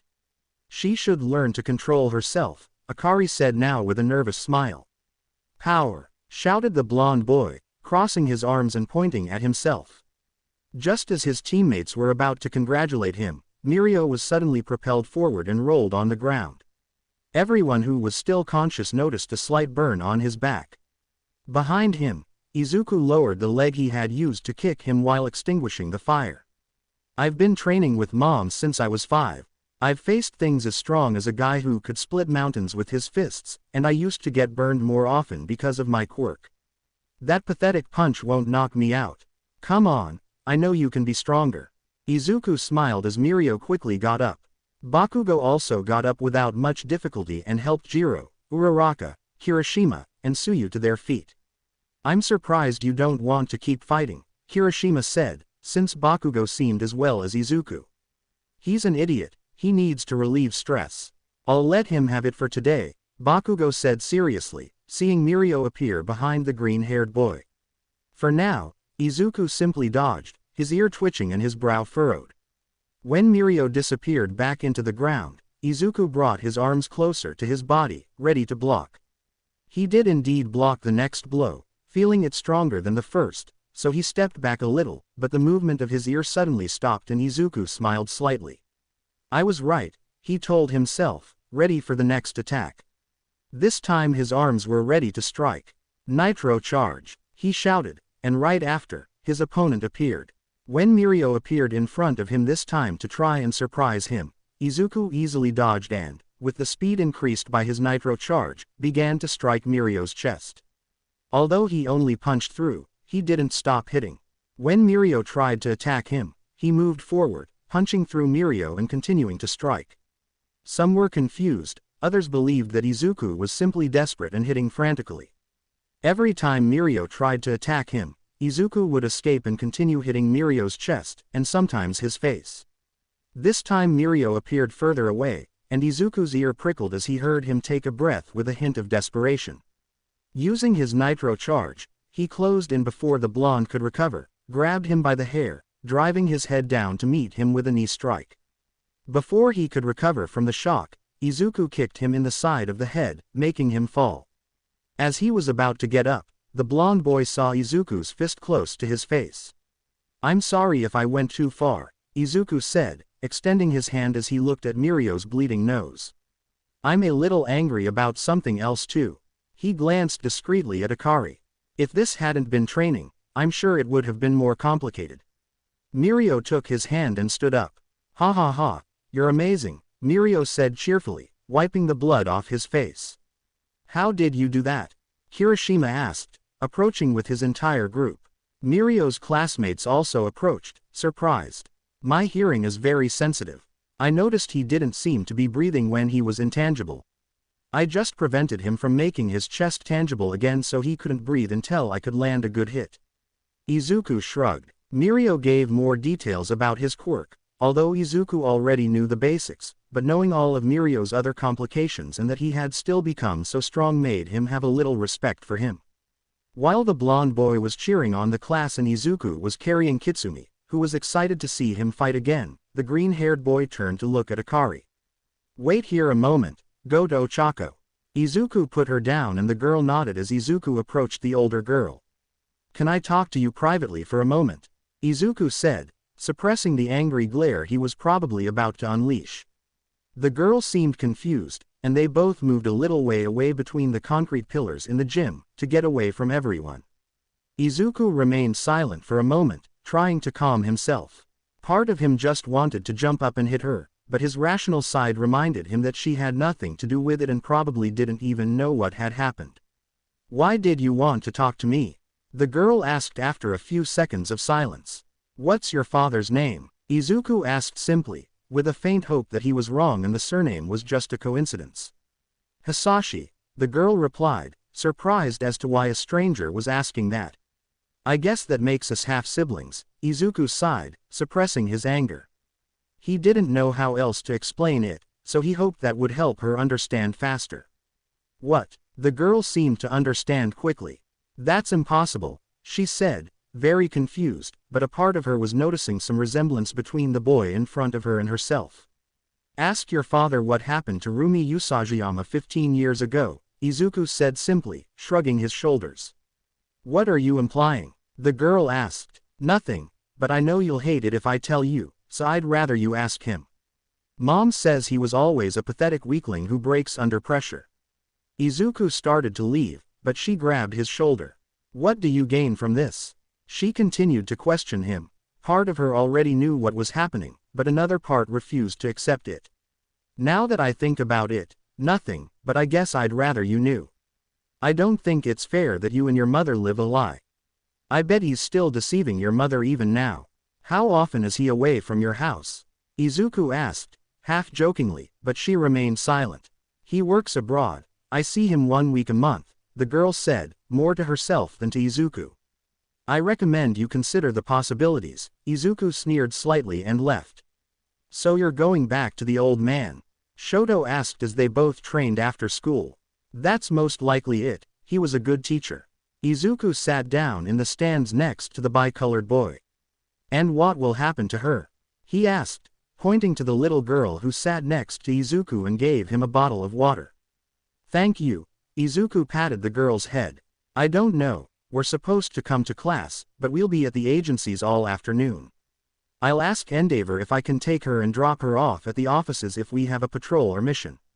If he doesn't agree, I could tell Mom. She hasn't taken a day off in a long time. Izuku shrugged, considering his options.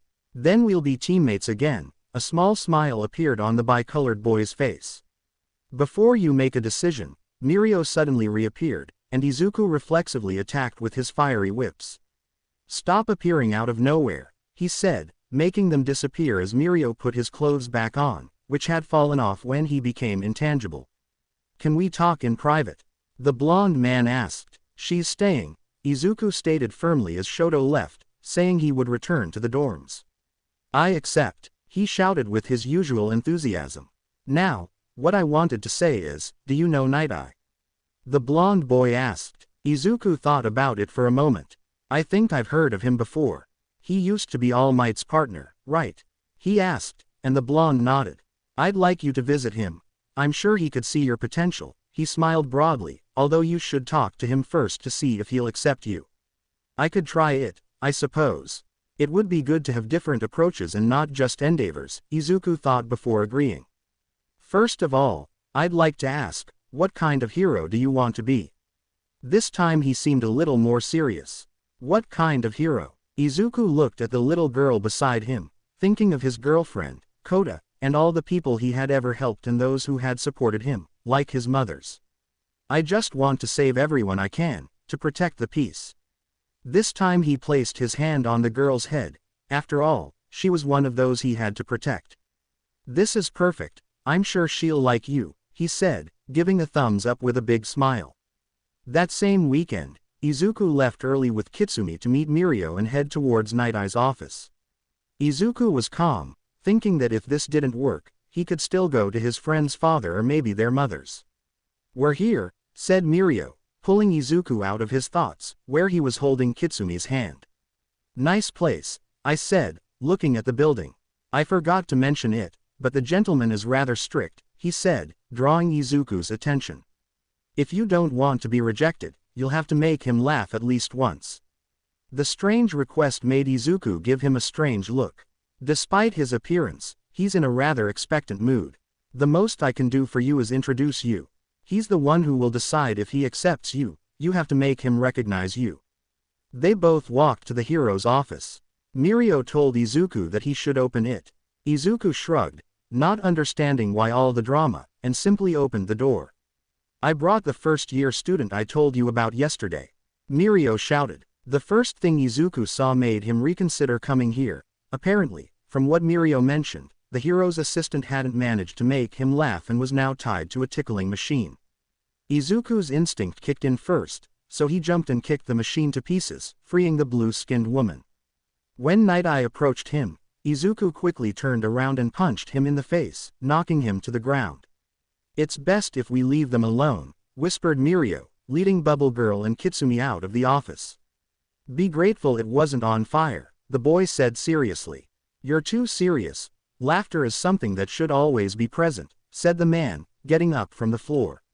"Not when it's forced, like what you were doing with that girl," Izuku said casually, arms crossed. "You don't understand the meaning of a smile." The man seemed slightly offended. "We should protect and create smiles, not force them. I think you should know that. You're an All Might fan, aren't you?" he asked defiantly, looking at the posters around the office. "You want to do your internship here, right?" He changed the subject, returning to his desk. "Nice change of subject." Izuku chuckled slightly, but yeah, Mirko recommended it, so a change of scenery would be good. He shrugged dismissively. "I just have to seal that contract and it'll be official." Izuku nodded and placed the contract in front of him. "You'll be employed for more than a month. Obviously, there will be compensation. Even though you have classes, you'll be forced to take many excused absences." It seemed to warn. "I know, but I'm willing," Izuku replied firmly. He stamped the seal off the sheet. Izuku raised an eyebrow, confused and a little annoyed by this guy's apathetic attitude. "I don't feel like sealing it. I know perfectly well what you gain working here, but what do I gain?" he asked as he continued pressing the seal against the desk. "The agency is doing fine with 2 colleagues and a resident, so you need to clarify your usefulness." While Izuku thought for a moment, the hero stood up from his chair. "Show me your usefulness with your actions. You have 3 minutes. Try to remove the seal in less than 3 minutes and seal it yourself," the man said. Izuku could only chuckle slightly. "Listen, old man, if you don't want me here, just say so and I'll leave with endeavor," Izuku said, downplaying the whole thing. "But go ahead, I'll show you that you can't beat me," Izuku said with a confident smile. "So we have a deal." He extended his hand. Izuku took it but his eyes were closed. "Do you think I'm an idiot? I obviously researched you before coming here." She let go of the man's hand and opened her eyes. "I won't attack you, and you can attack however you want. Don't worry about the damage," Night Eye said seriously. "What a load of crap. I was expecting a fight. I could fight Mirko. I really want to fight him," Izuku offered, but the older boy didn't say anything. "Fine, whatever you want. Let's do it your boring way," Izuku said, jumping around to raise his body temperature without igniting his flames. Izuku attacked with speed, despite not using his quirk. Night Eye had good reflexes. Izuku didn't want to burn anything, especially his uniform, so he didn't increase his speed with his fire. Actually, he found it a little amusing how the man dodged him. "I love and respect All Might," the hero said, thinking Izuku couldn't handle the test he'd set for him. "But I don't understand your choice of successor. I was surprised when Mirko wanted to introduce you. I'll tell you straight, there's someone more worthy of one for all than you. I don't recognize you." Izuku seemed serious, then sneered slightly. "Old man, not even I think I'm worthy." Fiery whips shot from his arm, passing by the hero's sides. He was confused, but when Izuku pulled the whips, he heard the cracking sound. Izuku had pulled the desk. It was too big to dodge, so it hit him squarely, knocking him to the floor, but he quickly began to get up. However, Izuku only bent down to pull his pants up to his knees. When the man stood up completely, he only saw an orange flash, and then the floor of his office had burn marks. The seal on his hand had disappeared. He turned around in surprise to see behind him where Izuku was standing, playing with the seal in his hands. "You weren't testing me, I was just playing with you," the boy mocked. "Without your quirk, you don't stand a chance against my speed. I know I'm not worthy, but All Might thinks I am. I should at least try before I throw in the towel." Izuku threw the seal at him, and the older man caught it. "I won't seal it. If you don't want me here, I'll leave. There are plenty of other places that would accept me," he said and started walking out of the office. "Usajiyama, you're forgetting something," he called, showing him the sealed contract. I had already decided to take you on since Mirko told me about you, but I hadn't accepted. There's no longer a symbol. People don't need a dim light, they need a dazzling one. As Mirko spoke, Bubble Girl and Kitsumi entered. Are they finished? There was a loud noise at the end, said the blue-skinned girl. Show me what he saw in you, or I'll show him who is more worthy, he said, handing him the contract. See you later, old man. Izuku picked up his backpack, which he had left on the floor since entering, and walked with the girl out of the office. Did you find a place for the dorms yet? Mina asked. She, Kirishima Tsuyu, and Ochako were in the living room with Izuku. Yes, it wasn't difficult. The hero isn't exactly my cup of tea, but he can be good, Izuku replied as he sat Kitsumi on his lap and brushed her wet hair after her bath. So, when do you start? Kirishima asked. Tomorrow. I'll go with Mirko. I think Night Eye wanted us to patrol together, the boy replied, now doing the girl's hair. Me too. Mirko's friend Amajiki recommended me to Fat Gum, Kirishima grinned, showing his sharp teeth. Ochako-chan and I will go to Yukyu's agency, with Najire-san, Hiro, said the frog girl. Hey Izuku, what will you do with Kitsumi while you're at the dorms? Ochako asked. Night Eye let me take her. He said she could stay with his assistant Centipeder while Mirko and I patrol, Izuku replied to his girlfriend. Hey Usagi, we were thinking of watching movies tonight, wanna join us? Mina asked with a smile. If bro, we can even see something that Kitsumi can see too, Kirishima offered. Nah, choose whatever you want, I'll be back soon. I have to take this girl to our room to sleep. You can start without me, Izuku said as he got up from the sofa. Kitsumi looked at him in surprise. Can't I stay longer? Asked the little girl with puppy dog eyes. Tsuyu has done that so many times since we were 10 that it doesn't bother me anymore, kid, he said with a smile. Tsuyu blushed very slightly and looked away. Besides, Mom said that after the dorms, your teacher has agreed to come back and teach you, but it will be early for a while before she adjusts her schedule to teach you in the afternoons, the boy explained. After all, he understood the girl. He didn't like going to bed early either, unlike Bakugo, who had gone to sleep half an hour ago. Hey Izuku, I don't think it'll be a big deal if she stays a little longer, Ochako told her boyfriend. Besides, if she usually goes to bed later, she won't get used to going to bed earlier so quickly. It would be better if she got used to it little by little, the brunette explained. Well, I guess you're right, that makes sense, Izuku said to himself and his girlfriend. Okay, Kitsumi, you can watch a movie with us. He smiled at his daughter and stroked her head. Kitsumi still didn't know exactly what the relationship was between that brunette girl and the green-haired boy, but of all the people she had met thanks to her new father, she was becoming her favorite. The night went very well. Izuku managed to get the girl to sleep after the movie ended, and he soon fell asleep himself. He slept through the night and woke up early. In the afternoon she finally went to her first day of internship, carrying her daughter in her arms during the crowded train journey. Upon arriving, Bubble Girl gave him a short tour. When Sir Night Eye summoned them, Izuku left his daughter with Centipeder, not without a passive-aggressive threat that he would make sure his daughter was safe. He then entered the office already in his costume, as were Mirko and Bubble. All right, as I told you yesterday, today we'll be patrolling and keeping watch, said the older man. Surveillance too, Izuku wondered, since he had only been informed about patrols. The agency is currently working on an investigation, the blue-skinned girl explained. The Shi-Hasaikai is a small group of villains. Their leader, Shisaki, has been acting strangely. His mask is his most distinctive feature, he said, showing a photo amidst the files. These kinds of groups are followed by the police. They're usually peaceful, Izuku thought aloud. There was a large escape in the past, but now Chisaki is gathering them for some reason, the woman replied. They recently made contact with the League of Villains, but then they disappeared again, she revealed. Izuku frowned, remembering the League. Despite Toga's information and the immense pressure they were putting on the League, they still hadn't been caught. But we didn't find any proof that he was planning anything, that's why the Hasaikai isn't making it clear. We can't sentence them, we're looking for his trail, don't let them suspect anything, the older man told them. Yes, sir, the three of them said. After saying goodbye to Kitsumi, they separated, the green-haired boy was assigned to go with Mirko. Some people recognized them while they were on patrol, and they talked.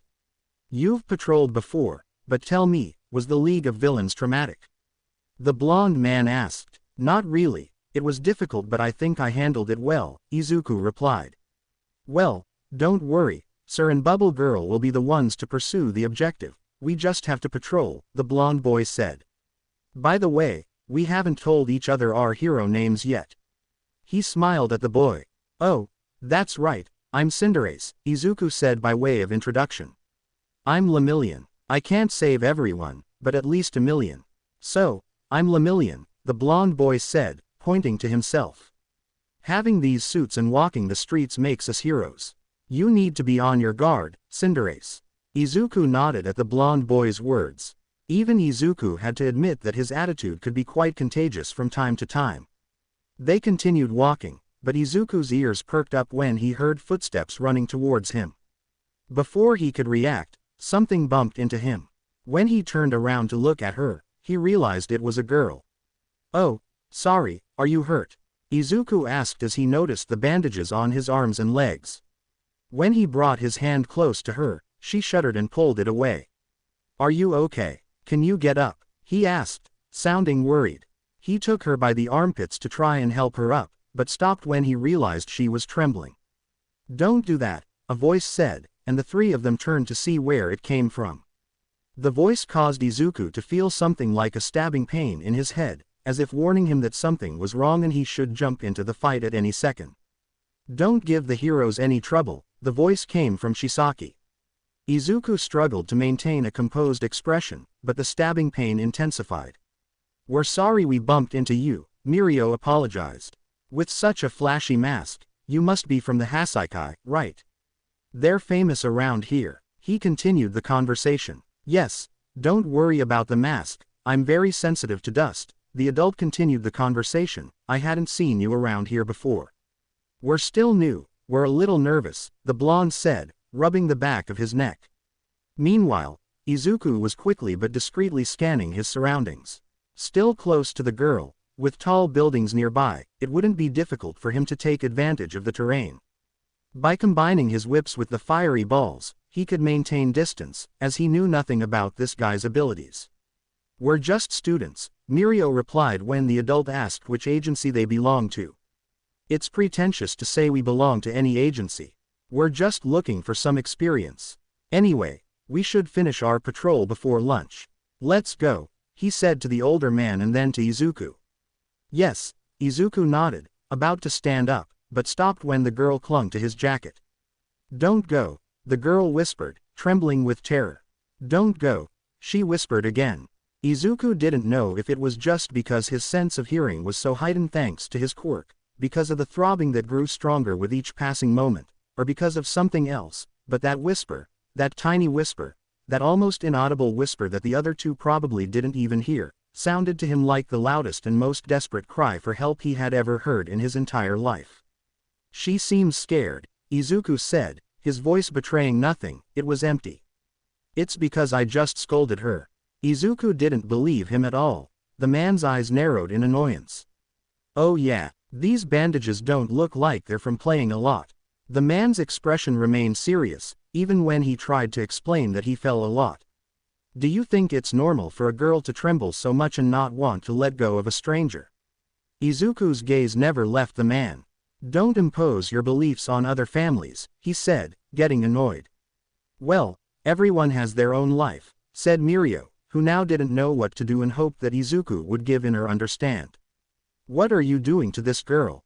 And although Izuku had understood the blonde's intentions, he completely ignored them. His anger intensified when the girl tightened her grip on his jacket even more. "Heroes are very sensitive to people." "Okay, I'm embarrassed, people are staring, can you come with me?" she said after a bit of silence. Izuku picked up the girl. Mirko looked at the blonde boy and they both nodded. "I recently had trouble with Eri, she answers me when I talk to her." Izuku carried her with one arm, his free arm falling to his side with a small flame burning.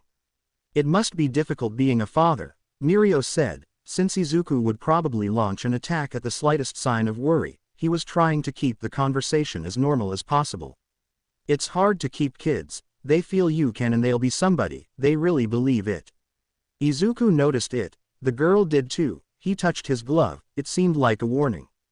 The throbbing pain became almost unbearable, so Izuku prepared to leap into action, but before he could do anything, the girl climbed down from his arms and approached the man. "Oh, so your tantrum is over?" the man asked when the girl reached his side. The girl nodded. As much as Izuku wanted to react, the annoyance in his head was too strong and stopped him. "It's always like this. I'm sorry you had to listen to my problems. Good luck with your work," the man said before continuing to walk with the girl. Izuku's reaction was expected. Fiery whips shot from his arm, approaching the man, but stopped before he could feel the heat. Izuku turned to look at Mirko, who had grabbed his shoulder to stop him. "If we attack him now it will be more complicated. Let's warn sir," the blonde man said, just before feeling a blow to his chest. It was so sudden that he couldn't turn intangible. "Whatever you're planning had better work," Izuku said, almost growling.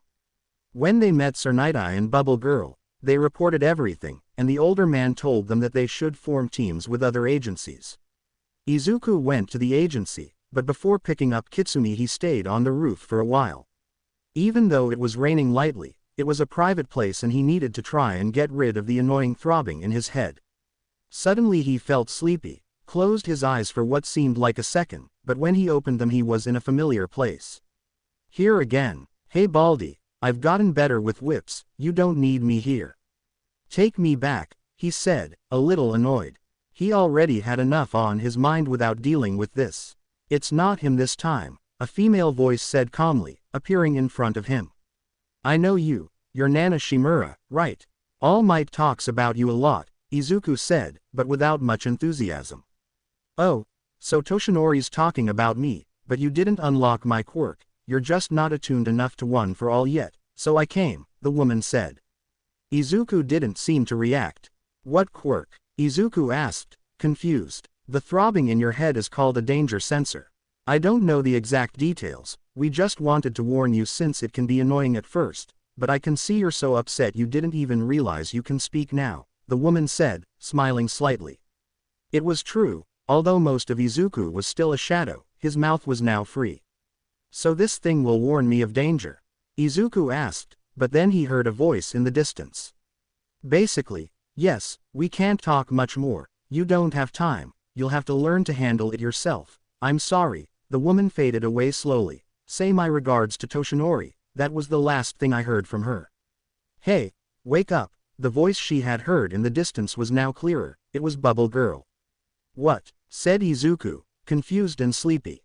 "Kitsumi is asking for you. Mirko said you wouldn't want to talk to him, so he sent me to find you. Besides, it's not healthy for you to be asleep in the rain," the blue-skinned woman explained. "Thank you, I'll be there in a second," Izuku said, but the woman sat down next to him. "Mirko explained what happened to me better, do you want to talk about it?"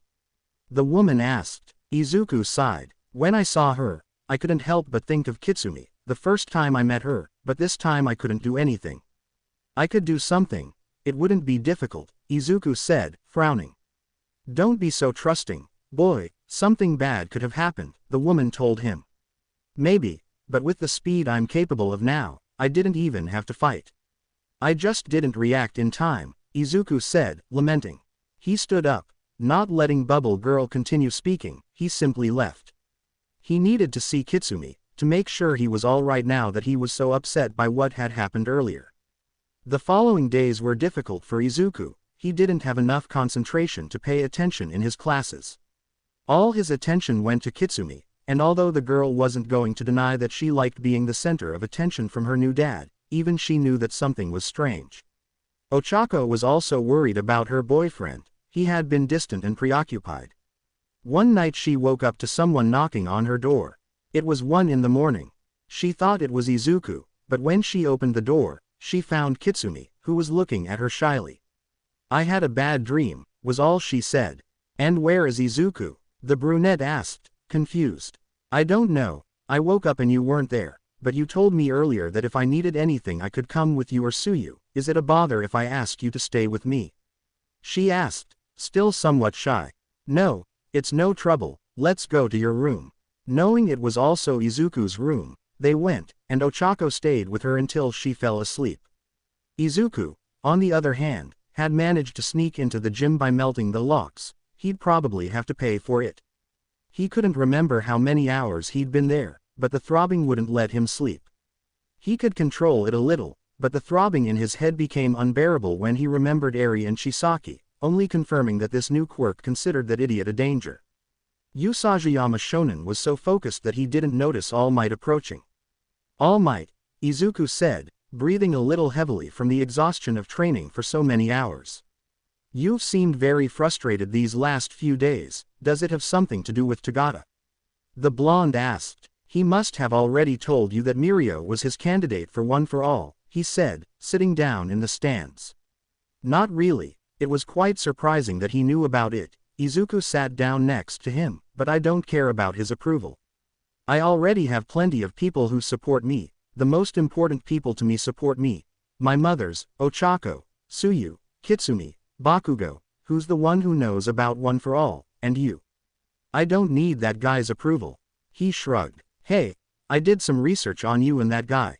You were friends, right? What happened? The green-haired boy asked. We were partners for 5 years, but 6 years ago we severed our alliance because of my injuries. We valued different things, All Might recounted, explaining what happened after he was wounded, in the hospital, and his argument with Night Eye. He said I would die a horrible death. We parted ways because of my future. We drifted apart after the argument, the older man said. What a load of crap, Izuku whispered to himself. How far into the future can he see? He asked quickly. 6 or 7 years, he replied without any doubt. This year or next. Hey, I don't care if it's supposed to kill you, I'll stop it. I still owe you. You gave me this power. It helped me face the Nomu and defend my friends, to keep my mother safe when the all for one thing happened. Maybe now I only use it as support. I focus more on my original power, but I still owe you, and don't even think I'm going to let you die until you see me become number 1 like you, Izuku said with as much seriousness as he could muster. All Might smiled at him. When Sir Night Eye told me about my death, I accepted it. I kept moving forward without fear. In the fight with All for One, I thought that would be the day, that it would be the end of my journey, but you were there. Whether it was out of stupid impulsiveness, wanting to help your mother, heroism, or a combination of all of them, you were still there to help me face that powerful enemy, the ordinary man said, placing a hand on his shoulder. I can't tell you all the details right now, but thank you for this conversation. It helped distract me a bit, and the pain isn't so bothersome anymore. Thank you. I'm going to get some sleep, the green-haired man said, giving a small bow to the older man. A stabbing pain? The older man asked, confused. Oh right, I hadn't told you. Remember what I said about the black whip? The blonde nodded. Apparently I got something else. They called it a danger sensor or something. I still haven't mastered it, and it's really annoying sometimes, I think because of the stress. By the way, Nana sends her regards, he said, unsure how the blonde would react.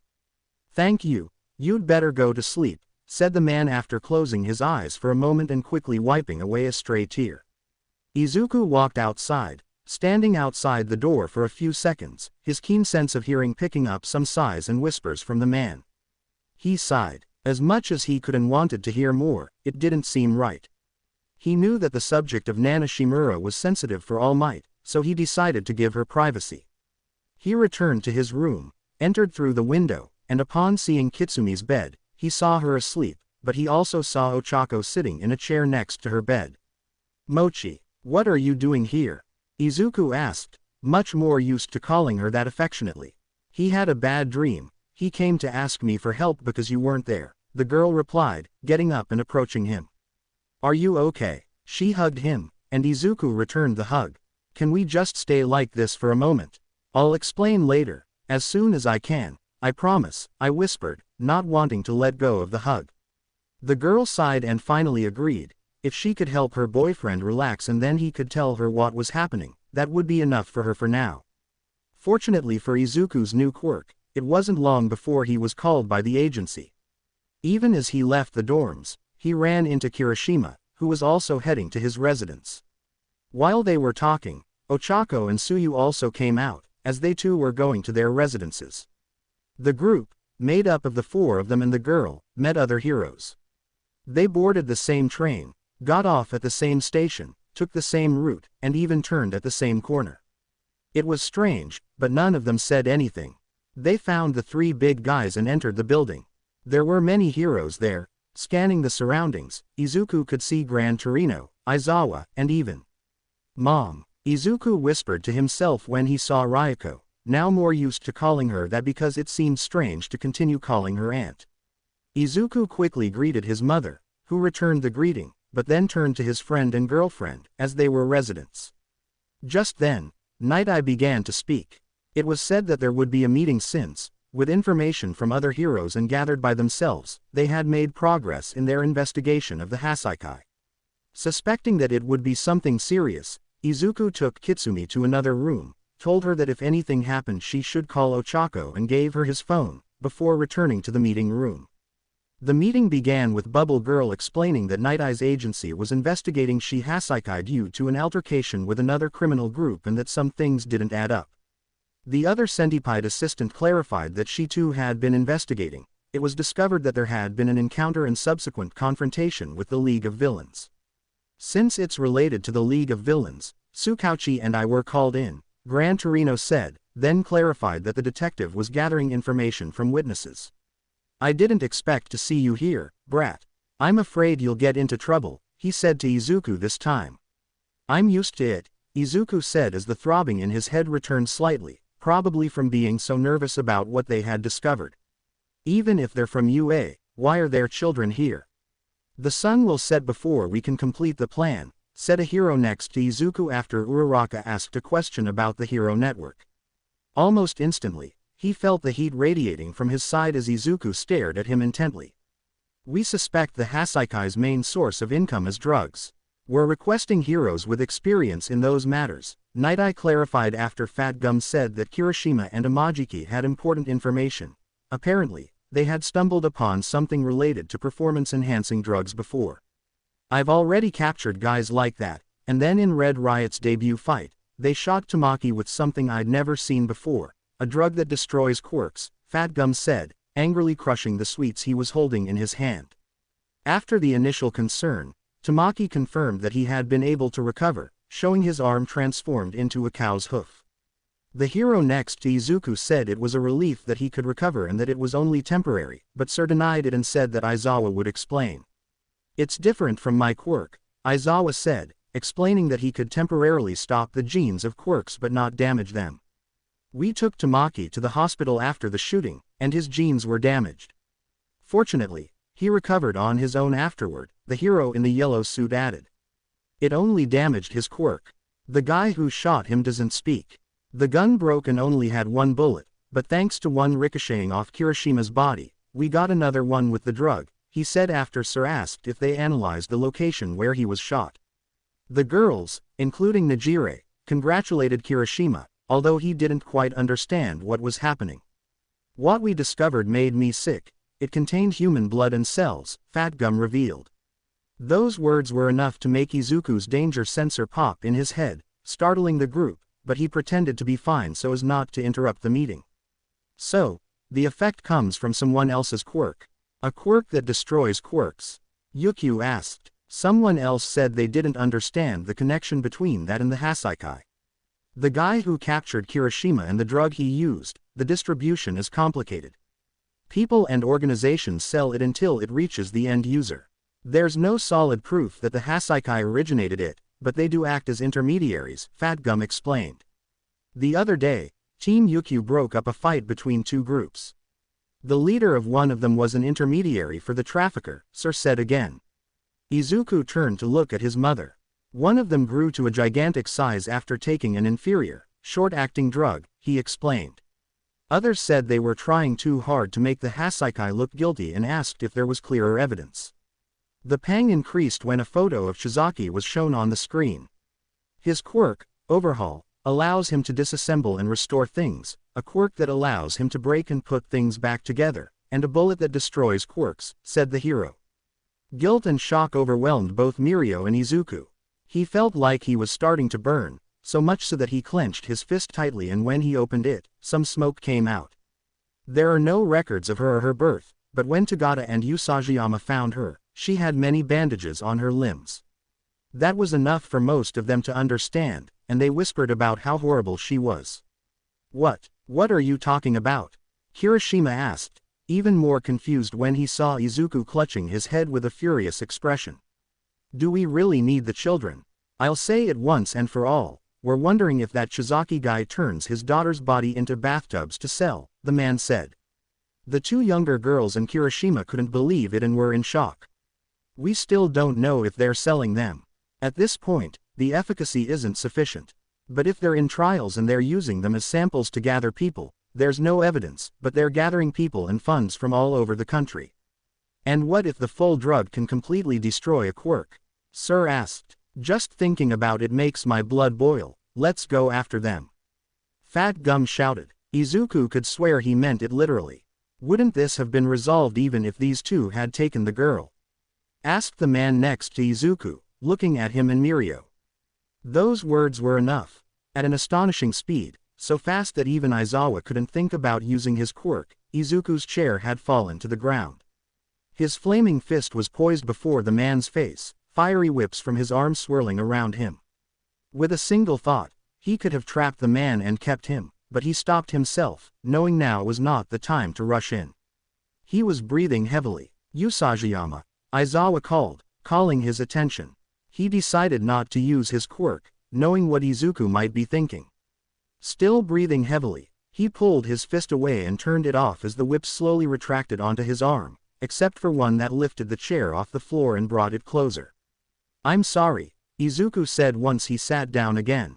Nobody said anything, not even the man Izuku almost burned. I take responsibility for that. Don't blame them, said Sir, referring to both the near attack and the fact that they didn't take her away. They didn't know everything, but they still acted to save her. Both Ochako and Ryuko could see that Izuku's hands were slightly burning the table. Usajiyama was willing to take the risk of taking her, but Mirko went ahead and wanted to face him in a better situation. They are the most affected and frustrated right now, the hero explained. Next time we'll save Eri and protect her, shouted Mirko and Izuku, jumping up from their seats. Yes, that's our goal, the hero replied. But if it's as we think, he'll want to hide the girl, the hero said again beside Izuku. She ran away because she had some trouble, and some kids saw her. Do you think he'll keep her at his house? I wouldn't. Even if we go in, it won't matter if she's not there. Is it true, you know Night Eye? Yukio asked. That's the problem. Since we don't know their plans, we only have one chance to attack. We found groups linked to the Hasaikai, as well as properties registered in their name, and we've compiled a complete list. I want us to investigate those locations to narrow down the possibilities, he explained. Other minor heroes realized that those locations were the places they came from, and that's why they called them, since they knew those areas and would be more discreet than new heroes suddenly appearing.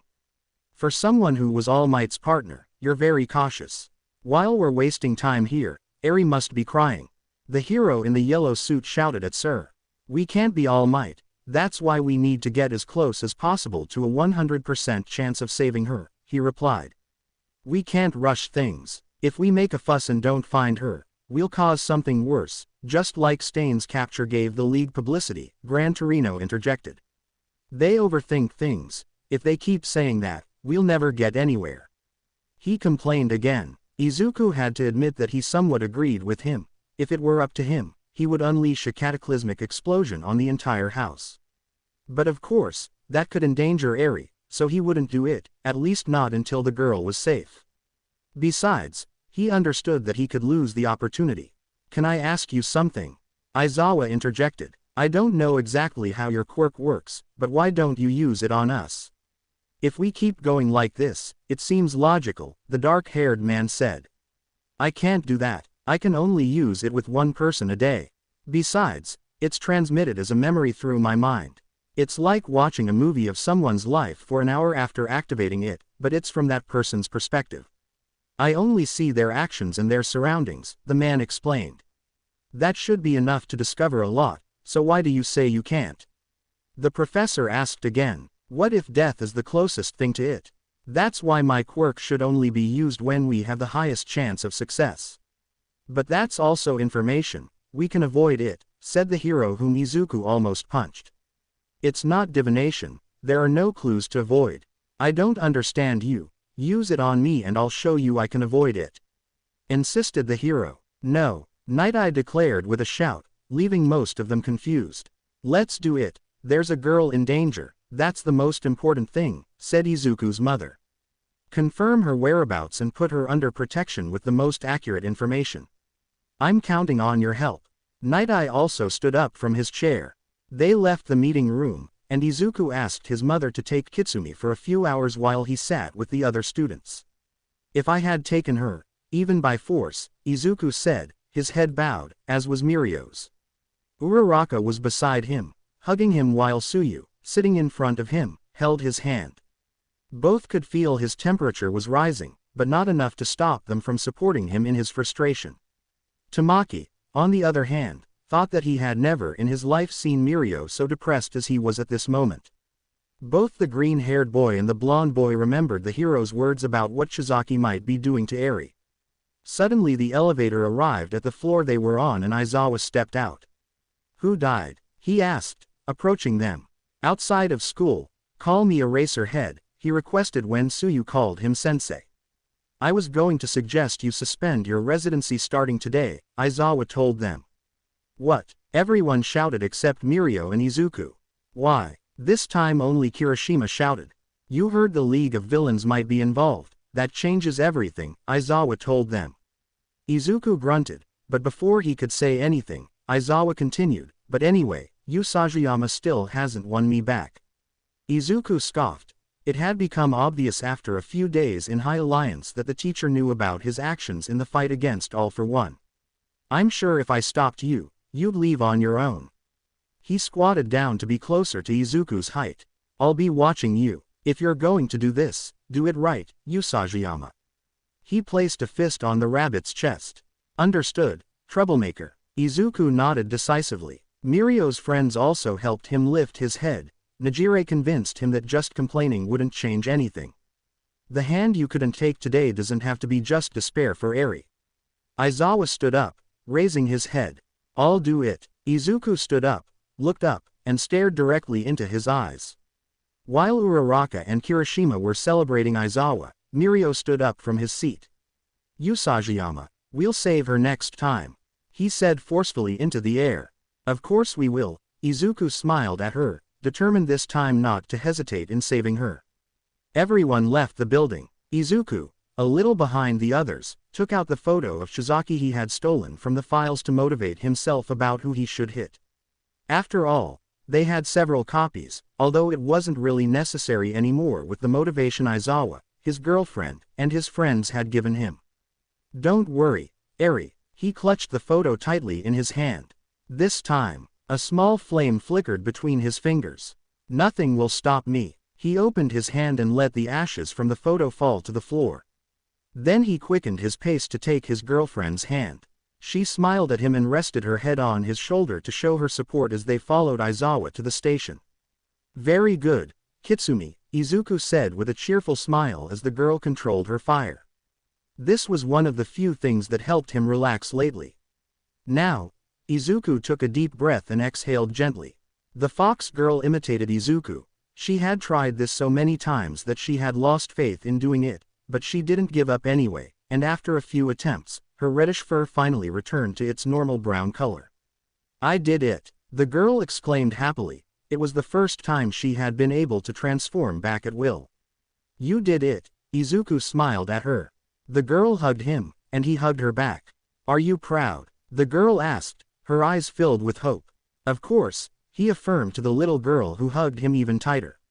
Let's go to the dormitories, it's getting late, it's time for dinner and bed.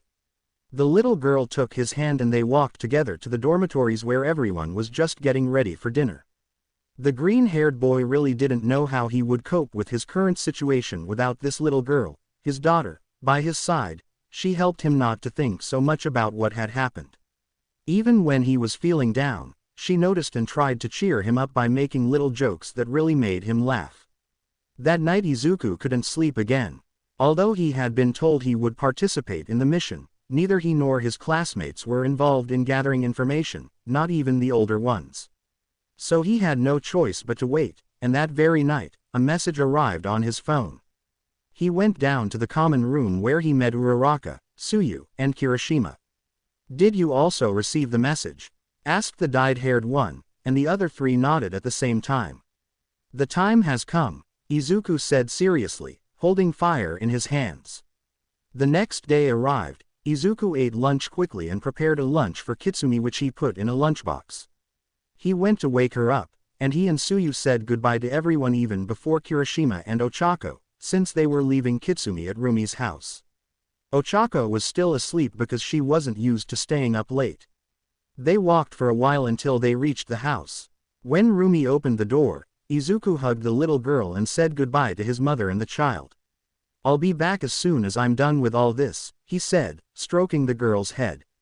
"Take care, son. I don't know what you and the blonde are doing, she wouldn't tell me.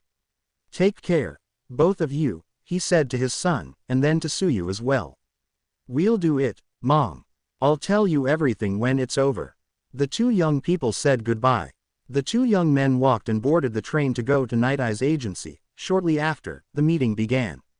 "What? The girls at her base?"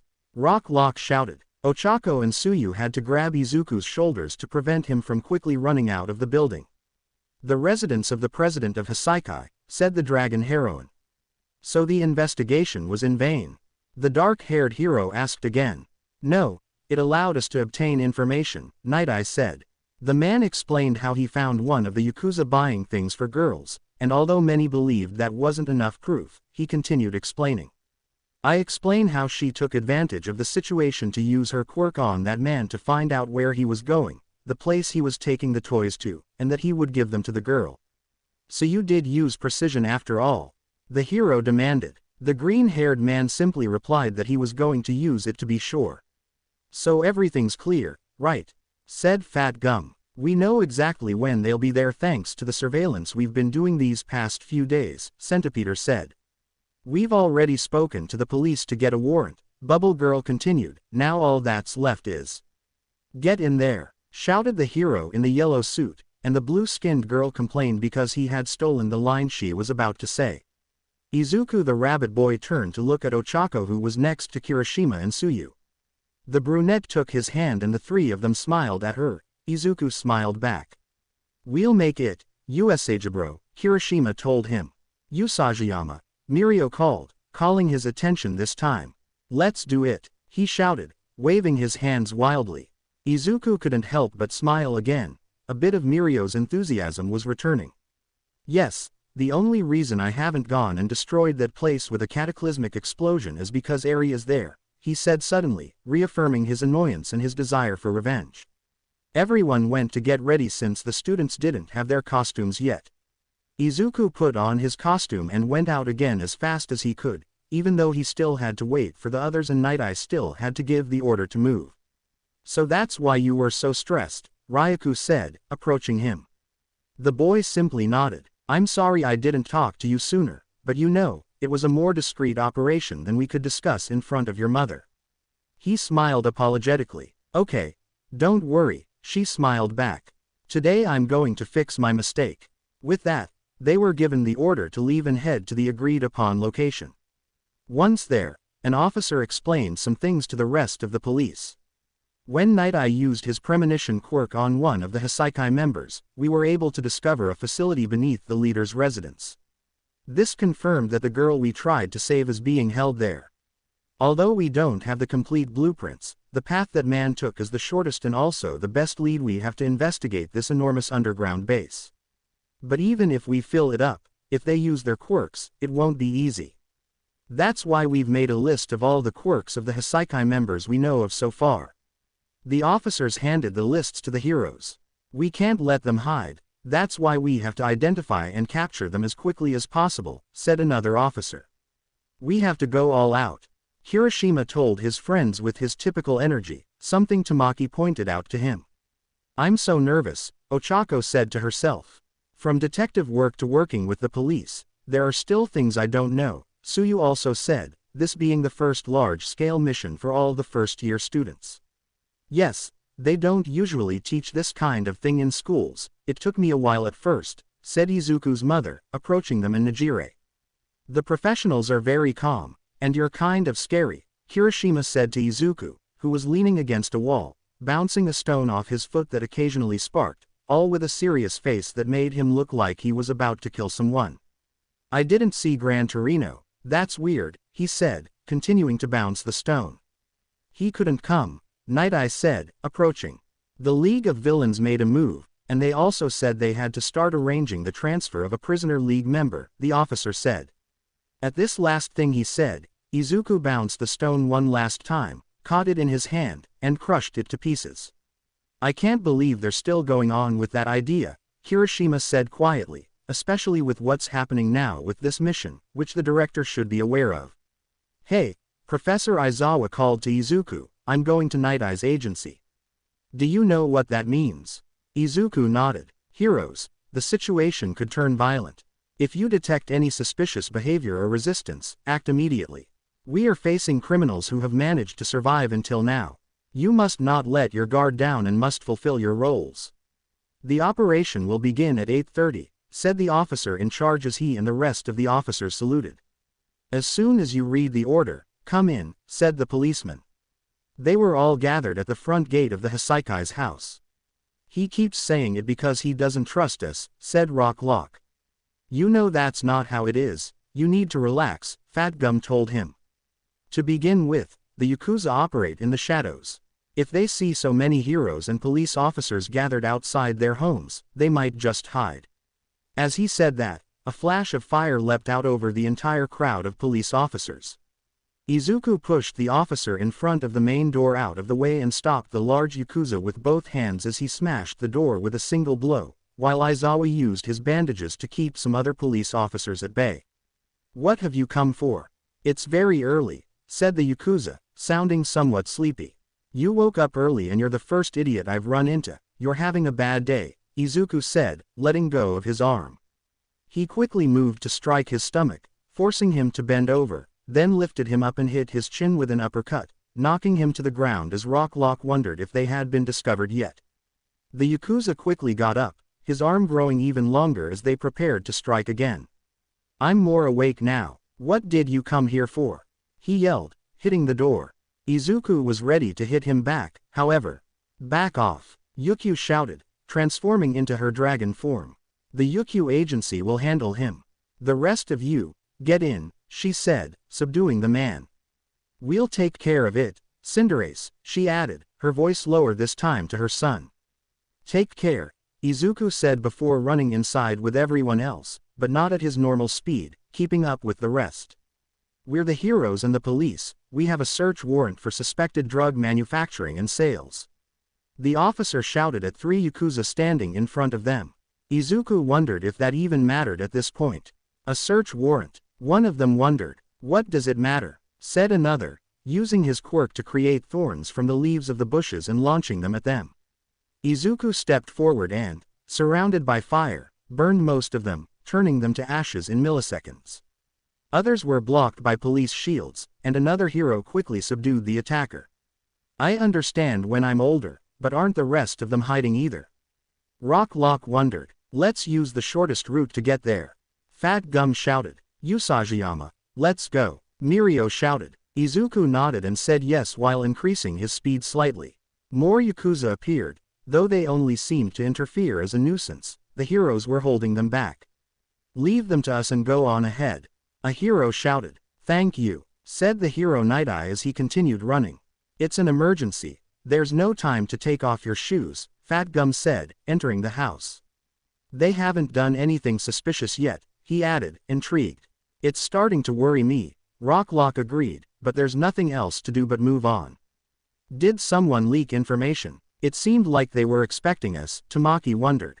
If that's the case, there was no way to avoid it. They seem used to working together like this, the officer said, watching the Yakuza they were leaving behind. They've dedicated themselves fully to their bond with their boss and their colleagues. Even if there are fewer of them than before, they're very close. Even with all the commotion, Shizaki and the captains haven't been seen. They must be hiding or preparing to flee, Aizawa said. That's not loyalty. It's not manly to send your men to fight to escape, Kirishima complained. Fat Gum agreed. There's a mechanism and a secret passage here, Night Eye said, stopping in front of a vase. If you press the boards, he said, about to remove the vase. There's no time, Izuku said, pushing him aside and slamming the door open, revealing the hallway behind him. 3 Yakuza stood behind the door, somewhat dazed from the blow but recovered to try and attack, though they were quickly subdued by Centipeter and Bubble Girl. We'll have them here, go ahead, said the blue-skinned girl. His path was blocked by a wall, but Tamaki confirmed that there was more path behind it. Kirishima was initially worried that his suit would fall off, but Tamaki explained that his suit was made of a special fiber made from his hair and could also pass through things. Is that possible with Shizaki's ability to redo things? Wondered the hero Rock Lock. What a vile trick, Fat Gum complained. Don't think that will stop us, Kirishima shouted, throwing a punch in Izuku a block that brought the wall down as if it were nothing. They're not Tanelos, admitted the hero, who had complained about the students from the beginning, and Fat Gum said they had beaten him to it. They continued, but after a short time the road began to wobble, everyone struggled to stay on their feet, and the officer said that he wasn't the one from Shizaki. It's Captain Iranaka, he's the only one capable of doing something like this. He can enter objects and control them from within thanks to his mimicry quirk. The officer said, I shouldn't be able to control anything bigger than a refrigerator, complained the dark-haired hero. Unless he's enhancing his quirk with drugs, Fat Gum replied. Eraser, can't you neutralize it? No, I need to see it in order to use my quirk, he replied.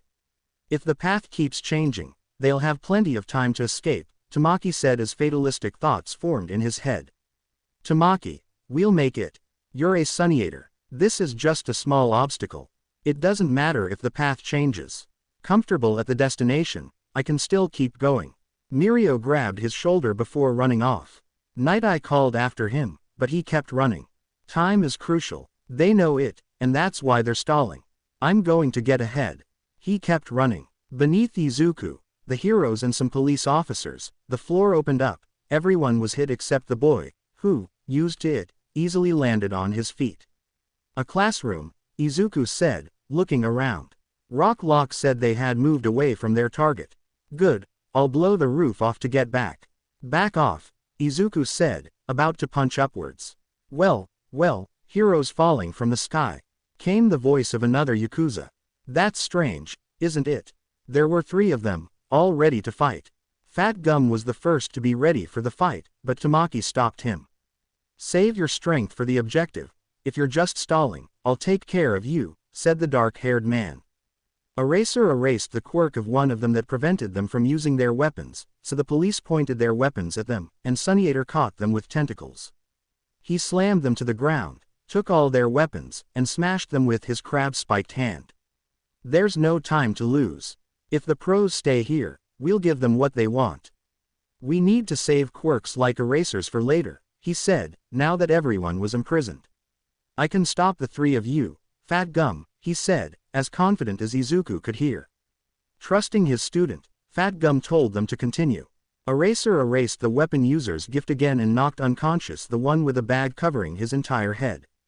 Tamaki then slammed them against a wall. Take care, Izuku told him before running after the others. Whatever happened, he was confident he could overcome it, even with his personality. He knew Tamaki wasn't in the big 3 by chance. As they ran, Kirishima was the one who kept wondering if Tamaki was alright, something Fat Gum didn't like much since they didn't have much faith in their student, but he understood since he didn't usually like to stand out.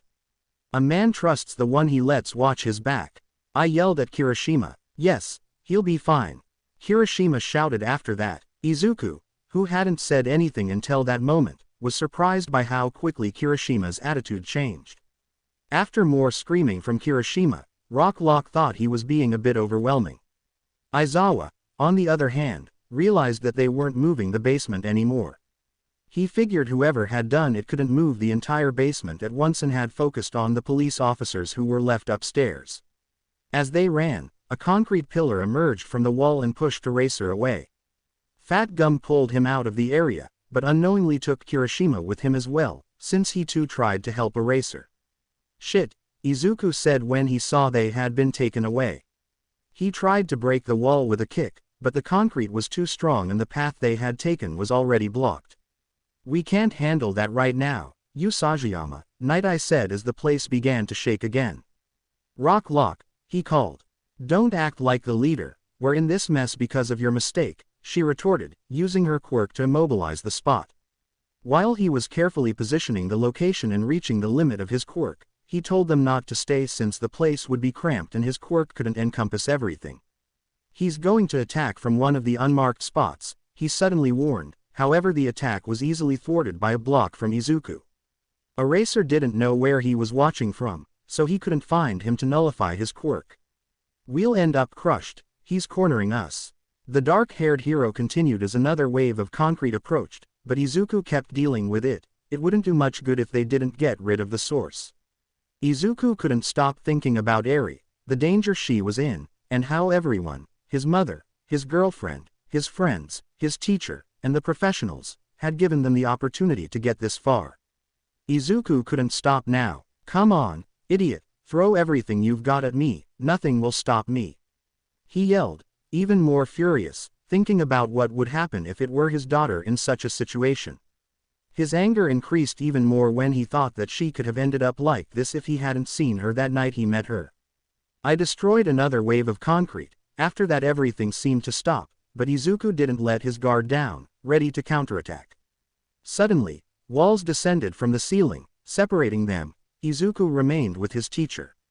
"You cowardly son of a bitch," he shouted again. "Why are we being divided now?" His teacher wondered. The walls were thin so they could still hear each other. However, the space was too narrow for Izuku to simply blow up the walls without hurting someone.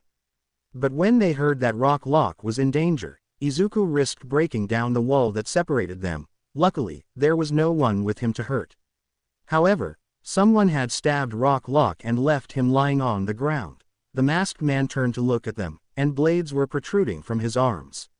"We finally meet, Izuku Usajiyama, but today I will defeat you and make my master Ishaden proud of me," he said in an exaggerated tone.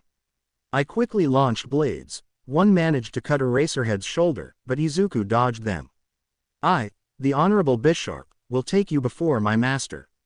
Before he could continue, Izuku threw a fiery ball at him, which he blocked, but Izuku approached him. The self-proclaimed Bisharp tried to use the blades on his arms to cut him, but Izuku simply moved to the side. Before he could react, he punched him in the stomach with his flaming fist, and, unwilling to let him recover, he punched him in the side of the head and then in the jaw, breaking his mask. A kick to the chest sent the villain crashing into a wall, wrapped him in his fiery whips, spun him around in the air, and slammed him to the ground. "I don't have time to waste with weaklings," he said seriously as the villain lay on the ground, his eyes spiraling and completely unconscious. While they were making sure Rock Lock was still alive, the place started moving again. Suddenly, the ground opened up once more, and they heard someone scream as they landed in another area with wobbly stone columns everywhere. The ground shook after I screamed. Could that be Irinaka's voice? Izuku wondered, trying to figure out where the voice was coming from. Another loud scream echoed, sounding annoyed. Izuku could make out where the scream was coming from, leapt up, and delivered a fiery kick, shattering that section of the ceiling. This exposed the Yakuza, allowing his master to nullify his quirk. He fell from the spot as soon as the stones that supported him were destroyed. "I hope that helped you, Usajiyama." While in the air, Izuku saw Toga and twice, she suddenly dissolved into mud. "Don't worry, Toga's friend, she's still trapped. You'll regret locking her up," Twice said cheerfully, then angrily. Night Eye knocked out the Yakuza by throwing a seal at him, and Izuku caught it, leaving him on the ground. "Did they help us?" Eraserhead wondered. "That girl was just a clone, but is it true that she's still trapped?" Night Eye asked this time. "Whatever that means, it's not the most important problem right now, we have to keep going," Izuku said, crossing his arms, not wanting to think that she could be free right now. "There's no way to continue. Irinaka, our walls are in order," the officer told the captured villain after a few minutes when he had finally woken up. "The drugs wore off, Fat Gum was right, he no longer has the ability to do that, Aizawa said.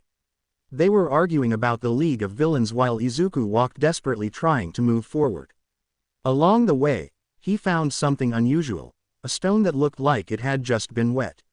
It had words written on it, apparently with pressurized water that deformed the rock.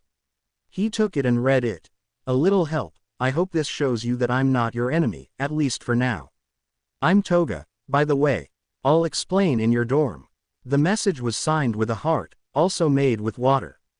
Izuku frowned and threw it aside. He needed to concentrate on what mattered right now. What are you all doing standing here? Leave the league to the police. What's the priority right now? The dark-haired man yelled at the heroes, and the police agreed. Someone has to stay and watch over Iranaka and Bisharp. Thanks to that idiot, it'll be hard to move him. If you understand, then leave now. He complained about the cut on his abdomen. Yukio and the others are up above. The police separated from us underground. Sun Eater, Fat Gum, Red Riot, Lemillion, after all that effort, we're so close. Don't waste any more time after all that effort. No sooner said than done, they all ran off to continue on their way. I'll take care of hitting her for you, Rock Lock. We'll save her, Izuku said before running off as well. Rock Lock was left thinking about his family, his wife and the child they had just had.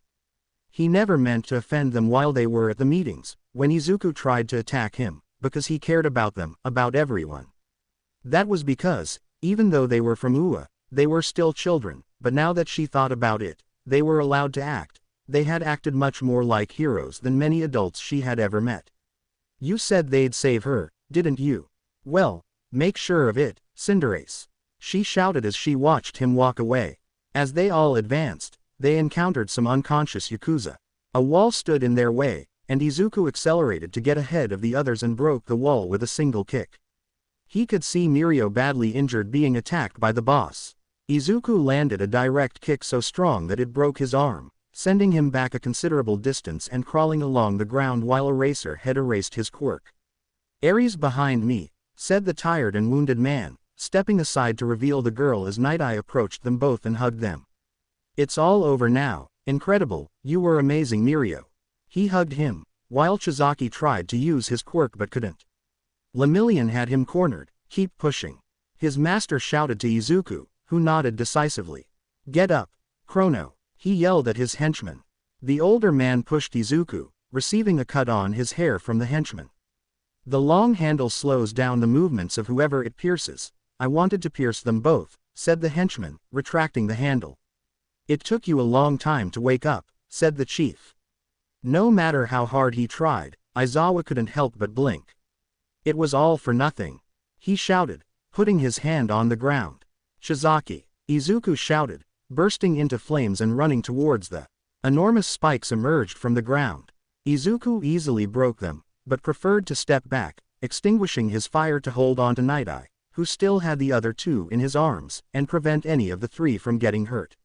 You're not going to ruin my plans, Chizaki said as the body of one of his henchmen fell near him. Right, Nemoto, you don't want that, do you? My path won't end here. You did a very good job.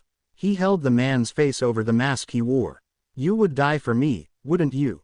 He asked as he activated his quirk, raising smoke and transforming. I must admit you were stronger than me, Lemillion. In the shadows, another pair of arms could be seen changing and growing. But it was all in vain. Give me back Eri. His arms, as well as the new ones, were grotesque, large, and clawed. His mask had fused with his face and become his mouth. He destroyed himself and his henchmen to merge, Izuku thought with disgust, and stood in front of the three he had led away. All his wounds also healed, Izuku growled, his body temperature rising. The feeling was horrible, but not as bad as what I felt before. I'm obsessed with cleanliness. If anyone touches me, my blood boils. This is the first time I've reached this point. What a sad life, Lemillion. If you hadn't gotten involved, you'd still have your quirk. This shocked Night Eye and Izuku. You could still hold on to your dream. You kept going even after losing it. Your classmates got involved in this, and now they'll all die. She said as she advanced toward them, digging her claws into the ground. However, Izuku also ran towards him. The villain tried to attack him head-on, but Izuku jumped over him. Once behind him, he caught him with his fiery whips and threw him away from his companions. Before he could continue attacking, Night Eye launched his seals at the Yakuza. Cinderace, go get Eri and Lemillion, you're faster. Izuku nodded at the hero's words. Where are Eraserhead and your assistant? He shouted, running towards Overhaul. I'm interested in heroes who erase quirks, so take him to the VIP room. He said, dodging the seals and running towards him. Someone who enjoys erasing quirks is afraid of having their own taken away. You say your bullets no longer lose their effect, and you used one on Lemillion. He asked as Izuku approached them both. I thought you were hiding them, but Lemillion must have really scared you. He yelled before dodging a blow between two of his claws. Hey, how badly hurt are you? Can you move? Izuku asked the two, helping Mirko to his feet. Let's go. Izuku smashed through the nearest wall, while Lemillion, who could barely stand, held Eri. We'll get there this way. We need to put some distance between us. That's enough, Eri said softly after accidentally touching the blood on Mirko's suit. I'm sorry, she said while crying a little. Hey, everything's all right. Izuku knelt in front of her and took her hand. None of this is your fault. You're a very brave girl. Just hold on a little longer and it'll all be over. He smiled sincerely, but his smile faltered when he saw a thorn pierce his arm, almost tearing it off, and another one his abdomen. Sir, Mirko shouted when he saw him too. Izuku leapt towards the villain with an annoyed expression. Overhaul raised an attack of enormous spikes, and with a flick of his arm, he created a cataclysmic explosion, though not very powerful since he used one for all to power it up enough to launch it quickly, shattering all the spikes. Take Eri Lemillion with you, Izuku said seriously, as fire and green lightning emanated from his body. Surrender, it will end as I said and everyone will die. The villain threatened. If you think I'll allow it, you're a complete idiot, Izuku said without moving an inch. Even if it's already decided, I'm going to change the damn future. Izuku started running. Overhaul attacked him, but Izuku seemed to disappear amidst the attacks, only appearing for moments and easily breaking obstacles with kicks. When the villain decided to attack more in close combat, thinking he might land a hit, he only found that Izuku had increased his speed even further with a nitro charge. He received constant blows and burns, and although he repaired himself with his quirk, it was still painful due to Yojuku's strong power. After receiving a blow that almost destroyed his beak, he decided to put his hands on the ground, and a large area around him filled with spikes. Night Eye looked scared when from his perspective he only saw a large amount of blood splatter, but that blood had not been Izuku's. The green-haired boy had jumped on the villain, his fiery whips on his right arm having grabbed both of Overhaul's right arms and pulled with such force that they tore them off, while the whips on his left arm helped him stay in the air by holding onto the pipes on the ceiling. Izuku made his fiery whips disappear and landed on Overhaul with a kick. The villain ducked to touch the ground again. Izuku used his whips, throwing them to the side to avoid the thorn that was about to pierce his arm from behind. You're even more persistent than Lemillion, he said as Izuku had to dodge countless thorns. At one point, he began to heed the pricking sensation on the back of his head, which helped him dodge better, but there were still too many. Those who don't give up should never be underestimated, he said, mending his arms, which Izuku had dropped to the ground while dodging. A mouth appeared on one of his hands, and without lifting his weight from the ground, he attacked the rabbit. Another one will die here because of you. The voice from the hand echoed, distracting Izuku long enough for the thorns to inflict a few shallow cuts. Annoyed, Izuku combined one of the gusts of air he would generate with one for all with the flames it creates, quickly moving his arms forcefully and generating the explosion that destroyed all the spikes around, though one pierced his arm and another made a slightly deeper cut on his leg. I'm going to die. Who decided that? You, Izuku said, pulling the spike out of his arm. This is the worst thing you've ever done to me. I dare you to try and do more, he said, smashing it to pieces with one hand. No, I don't want that. Eri appeared with teary eyes from behind the wall that Izuku had opened for them. Thanks for your concern, Eri, but everything's under control, go back to Lemillion. Izuku shouted, somewhat worried. However, even though they were just small scratches and the wound on his arm, it was enough to make the girl feel guilty. The Yakuza tried to use his henchman's quirk again, however, Izuku precisely launched a small fiery ball that entered his mouth, burning him and preventing him from continuing to speak. Manipulating a child, Izuku said, throwing the fiery whips at him. I wonder how long you'll be able to recover. I'd love to prolong your pain, he said, pulling him closer and greeting him with a kick. The Yakuza tried to hit him, but Izuku disappeared in a matter of seconds, reappearing to kick him and then vanishing again at great speed. She's an amazing girl, Izuku said, unexpectedly kicking his head. Maybe she doesn't want us to help her. Before he hit the ground, Izuku grabbed his arms with the whips. Because she cares about us. At great speed, he spun around him, entangling him with the whips. But she's still crying. Fire coursed through his uninjured arm, along with green lightning, as he looked the Yakuza in the eyes.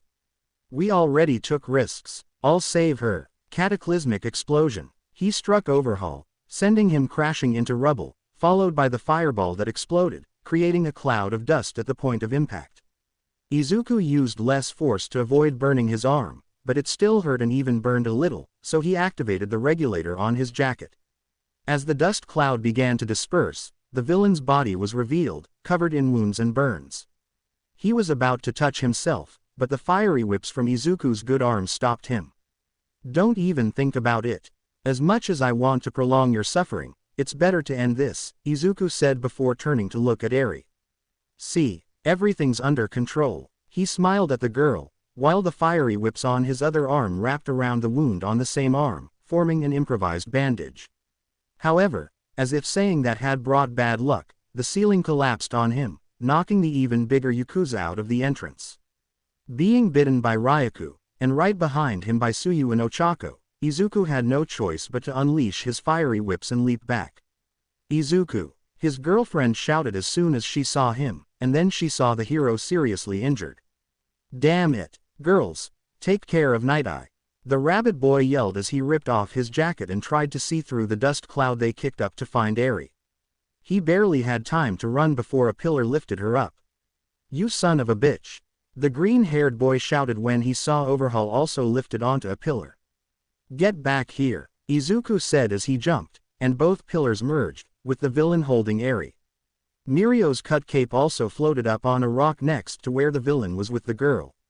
He noticed it and found it disgusting, which caught Eri's attention, and she saw it too. That's it, was the girl's first thought, remembering Mirio covering her with it. That's enough, I don't want anyone else to die.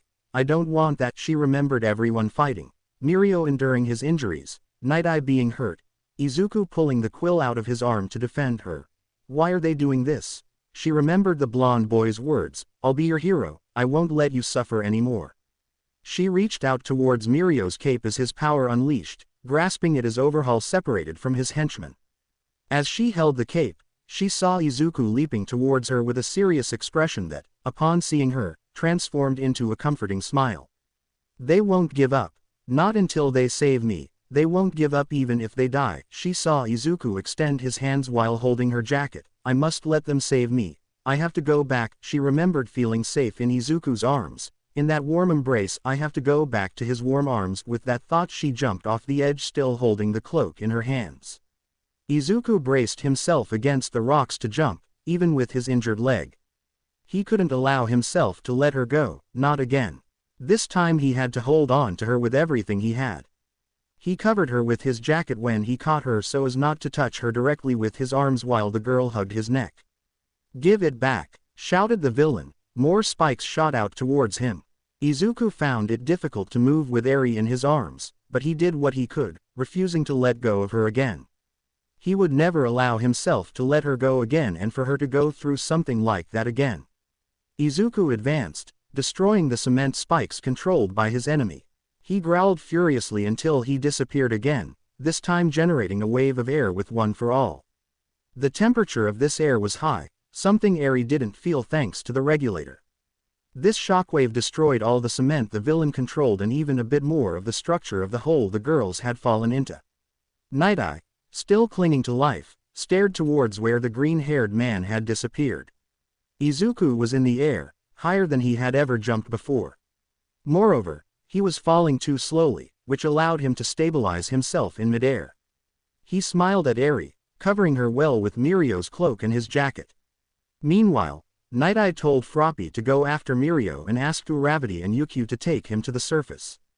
They wanted to help, but they were weakened from the previous fight, and Overhaul had recovered and absorbed his giant henchmen. He completely ignored them. His target was Izuku and Eri. Did I use one for all? How much did I use? He wondered, since he hadn't been hurt. My arms, my leg, Izuku told himself, no longer feeling the wounds. Did you use your power? Izuku asked as they landed softly, something the boy didn't quite understand either. Suddenly, he felt a sharp pain. It's like I'm being pulled from the inside, Izuku groaned, hunching over. She can't control her powers, the villain said. Izuku sensed the danger and grabbed Eri to get her out of the attack. He opened the false bottom to completely shield Eri and closed his jacket without her putting her arms in the sleeves, still holding Mirio's cape as a way to gather courage. You activated it at the right time, but you don't know how to stop it, do you, Eri? Izuku hugged the girl and saw a monstrous form of Shizaki. Eri can rewind humans. If used properly, she could even turn someone into a monkey. If you keep carrying her, you'll end up dead. Everyone who touches her turns to nothing. She and her quirk are cursed. Hand her over. I can only stop her by disintegrating her. If you don't want to disappear, hand her over. The villain explained and demanded. Screw you, idiot, that'll never happen, Izuku said as he tied her to his back with the sleeves of his jacket. You healed my wounds, even when I overpowered myself. You're not cursed. It's a very beautiful and considerate quirk, Izuku said as green lightning surrounded him and flames ignited on his legs. Even with Eri safe under his jacket, he didn't want to risk igniting the flames on his arms. How about you lend me your strength for this, Eri? Cinderace asked, ready to fight. Neither Eri nor you can even begin to grasp the value of their power. To progress, they must be developed. Through experimentation, I was able to extract Eri's quirk. Each word only infuriated Izuku more. I brought it to an optimal point. It doesn't just rewind the body, it affects a greater level. It rewinds human history to before the mutation. That is Eri's power. The power to eliminate quirks and return humanity to normal. He moved, destroying a small building in the process. The power to destroy the laws of this world, which are based on quirks. A brat like you can't possibly understand that. Despite his new form, he again tried to attack him with the cement spikes. Clearly, these were no match for Izuku's speed, especially now that he didn't have to hold back. He positioned himself beneath Shizaki's monstrous neck and kicked him upwards. The force was so great that even in this situation, Izuku had to admit it felt good, but this wasn't the time for that. He fell to the ground and jumped right after, with Shizaki in the air removing all the cement to attack, although the girl's power affected him, but he forced himself to endure it. She didn't know how to control it, he understood. Kitsumi couldn't either and had accidentally hurt some people with her spontaneous changes. Why doesn't anyone have a broader perspective? I'm going to destroy the structure of this world. The monstrous form touched itself, reforming as Izuku propelled himself into the air, unleashing fire-infused kicks and gusts of wind. Your justice is minuscule in comparison. It's just sentimentality, just to make yourselves think you're heroes. All the flesh reformed into only its limbs and tried to strike him. Get out of my way, it yelled, but Izuku shattered its arm and even caused deep burns. If I can't save a little girl right in front of me, Izuku said as Shizaki tried to reform his monster form, how am I supposed to be a hero capable of saving everyone? Fire was emanating from Izuku's ears, making them appear longer and drooping backward. Izuku seemed to stop in midair as fire appeared to gather beneath him, fiery whips erupting from his arms, gripping the monster before him, tearing apart and burning his limbs. He tried to salvage some of his limbs, but Shizaki couldn't, even with pieces of his flesh obscuring his vision. When he could finally see, he saw in front of him a giant sphere of fire, so large that Izuku was barely visible at its peak. Shizaki could almost swear that he could see a rabbit's face in the sphere of fire. He could see that there was nothing he could do. He impacted with what remained of his monstrous body, even the bones exploding and burning him. How could I protect those I care about? Shizaki's eyes reflected Izuku delivering the final kick, along with the aftermath of the explosion behind him. The kick even tore off the mask he was wearing. Shizaki, with only a few parts of his monstrous body remaining, which he struggled to regenerate, fell to the ground in full view of Nightare, who was with Uravity. I saw it, Ochako heard Sir say as the dust settled. Shizaki managed to escape, and Usajiyama died. She could see the light from the fire slowly descending through the dust. That was the inevitable future I saw. She slowly touched the ground with her feet as the fire from her ears disappeared, making them appear to return to their normal size. The only remaining glow came from Eri's horn. The brunette could see the unconscious Yakuza.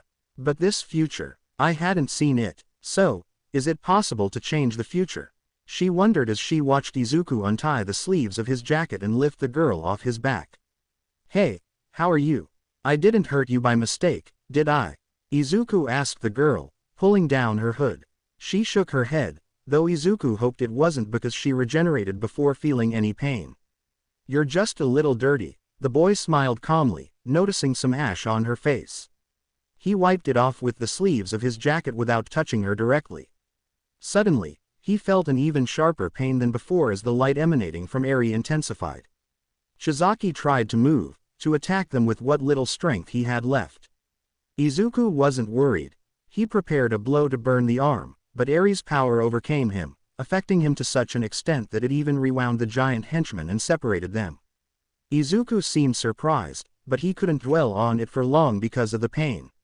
No, stop or he'll die too. Eri thought to herself desperately, tears welling in her eyes, still thinking about everything the Yakuza had said. Stop, stop, stop, she repeated, growing more and more desperate, until she felt an embrace and turned to see Izuku smiling at her. Calm down, it's all over, everything's all right now. He pulled the hood up over her head and stroked her hair. Fire whips wrapped around Izuku's arms and legs, even penetrating the undershirt beneath his suit and encircling his abdomen, at a temperature he wouldn't normally be able to withstand, just to endure the girl's power a little longer. We did it. Nothing can happen to you now. He won't hurt you again. The girl closed her eyes, relaxing with that smile, those words, being in his arms, and clutching Lemillion's cloak tightly beneath his jacket. Aizawa, weakened, asked Tsuyu, who was supporting him, to guide him to Eri to deactivate her quirk. However, he didn't. When he saw the glow diminish and deactivate on its own, at the same time as Izuku retracted his fiery lashes, Izuku was breathing heavily as the girl fell unconscious from exhaustion. Just moments later, Izuku's mother directed the officers to call ambulances and help the injured, especially those seriously wounded, as well as arrest the rest of the Yakuza and search for the League of Villains. After a moment to recover, Izuku stood up with the girl in his arms and approached a paramedic and the police chief who had come with them. It took me a while to realize it because of my own body heat, but she has a fever, maybe since she fainted, Izuku said, handing the girl over. He didn't want to do it. He wanted to continue protecting her, but he had to do it to make sure she was okay. We'll take her to the hospital, and you too, the chief said. Izuku nodded, watching as they took Night Eye away as well. He didn't want to stop them so they could get to the hospital as quickly as possible, he simply stood there. Son, there are too many injured people to be happy, his mother said, approaching him, but, she gave him a small smile. You did well, I'm proud of you and I know Rumi will be too. Shortly after, once they were sure there were no more injuries, Ochako and Tsuyu approached him and hugged him after making sure he was cold. Both were very worried, especially after Night Eye had told them that in the future he saw, the green-haired boy died. He was taken to the hospital, they ran tests on him and everything was fine. He wondered how the others were when his teacher came in and asked him if he was okay. They gave me 10 points, come with me, he said, and Izuku followed him. I'm sorry I wasn't there at the crucial moment, the teacher apologized. It doesn't matter, I kicked his butt, Izuku said with a smile, trying to relax, but it quickly faded. How are the others? He asked more seriously. Kirishima has lacerations and bruises all over his body, but he'll survive. Amajiki has cracks in his facial bones, but he won't be scarred. Fat Gum has several broken bones, but he'll be fine. Rocklock thankfully didn't suffer any organ damage, his injuries aren't too serious, the older man explained. That's a relief, Izuku said with a slight sigh, but it quickly changed. How's Eri? Still asleep and with a fever, Izuku became worried at that answer. She's isolated. Isolated? I can't see her. Izuku asked, somewhat annoyed, clenching his fists. The decision was based on the information you obtained. She doesn't control her quirk. If she activates it again, only I can stop her, the dark-haired man explained. What a stupid thing to do. I told you they just had to keep her calm. Izuku shouted, lighting a fire. We can't be sure, and you were exposed to it, constantly burning yourself. Not everyone can do that, even if there were some, if their quirk manages to overcome the injuries. Fine, Izuku interrupted, almost with the same contempt he'd shown Principal Nezu, but if anything happens to him, I'll personally take care of those responsible. The threat was as serious as the one he'd made to the principal. Aizawa had rarely seen him like this, not even with Mineta. It only affects people. It's unlikely she'll use it due to a lack of data, and given her current state, the best option is to isolate her, Aizawa explained. Izuku didn't like this again, but he held back this time. We can't rely on her quirk to help us. She also arrived recently. He suddenly changed the subject when the door opened and All Might and Recovery Girl were in the room. I called them, Bubble Girl said, trying to keep her composure, but she quickly lost it and started to cry, because he was always thinking about All Might. We couldn't do anything. It's a miracle she's still alive, said a doctor. Not even my quirk was useful, the old woman added. I'm sorry, but he won't make it to tomorrow, said the doctor. Everyone went to see the hero Night Eye, who had many tubes connected to his abdomen, and All Might called their attention. So you finally decided to see me? The hero on the stretcher asked weakly to his friend. All Might sighed. Izuku clung to the side of the stretcher and looked at him, unsure of what to say or do. Such serious expressions. I don't hold a grudge against you, All Might. I just wanted you to be happy. You chose to resist. Hold on too. I'll make it up to you for what I did, the blonde man told her. You shouldn't do it. I wanted to change the future in which you died, but I couldn't find a way. But Usajiyama showed me that it's possible. I think it's energy, a solid and unwavering vision, the desire for the future, not just Usajiyama's but everyone's. The future that everyone wanted and that Usajiyama was able to achieve. The future is uncertain, and you made me see that. There's only one thing I regret. Mirko suddenly entered the room, limping because of the cast on his leg. You have to live. You can't die. The third-year student shouted, tears streaming down his face. I'm sorry to put you in such a difficult position. If I were stronger. Sir began. I became strong because you taught me to be strong. I'm alive because of you. You still have to keep teaching me. He interrupted, his voice breaking. With effort, he raised his hand and touched Mirko's head, looking him in the eyes, using his power. Don't worry, you're a better hero than anyone else. No one should change that future, so smile. No matter how hard they tried, they couldn't. Everyone was devastated. Let's smile. A society without humor won't have a bright future. And with those last words, Mirai Sasaki's heart stopped. Tears streamed down the faces of those present, while the man's eyes grew lifeless. But just as he had said, just as he wanted the world to smile, he breathed his last not with sadness or fear, but with a smile on his face, knowing that with them there, the future would be a good place, a place to smile. Izuku walked with the suitcase containing his costume to meet Aizawa, who, along with Recovery Girl, was watching a news report about the incident between the League of Villains and the convoy carrying Shizaki, which resulted in several injured police officers, the amputation of both of the Yakuza's hands, and the death of a hero. Izuku stared intently at the television, unable to suppress a chuckle at the mention of what happened to the Yakuza, but it vanished when he heard about the hero. The students will be returning to school, Aizawa called for their attention. Tagata was examined here for a while longer, but the rest have already recovered thanks to Recovery Girl. They'll be coming here soon, Aizawa assured them. And Recovery Girl says she's going to help other patients. What about Eri? Izuku asked seriously, arms crossed, but he told him they had to leave her with the doctors. I know, but, he clenched his fists, then sighed in frustration. Fine, I'll go see the blonde guy before we go. He put down his things and left hurriedly, not letting them protest. Upon entering Mirko's room, she found him apparently exercising.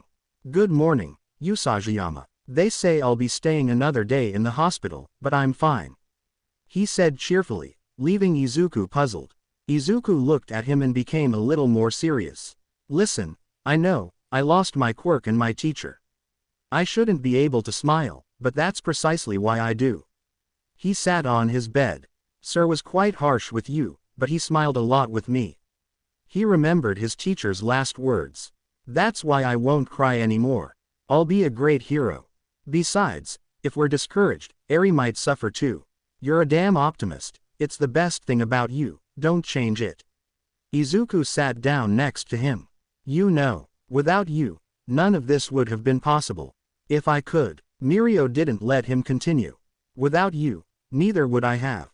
I don't know what you were thinking of saying, but don't underestimate yourself. Without you, what I did wouldn't have worked. Without you, they would have taken Eri, and maybe even more people would have been hurt, or worse. It was a team effort, Usagi-yama," he said, looking at him seriously. "I swear, with you around it's hard to feel down," Izuku said, laughing a little. "Eraser told me about Eri's quirk. If she manages to control it, she could give me back mine. When I do, I'll ask her for it. But if it doesn't work, it doesn't really matter. I'll keep trying other things, even though I'll have to leave UA until I can get my quirk back.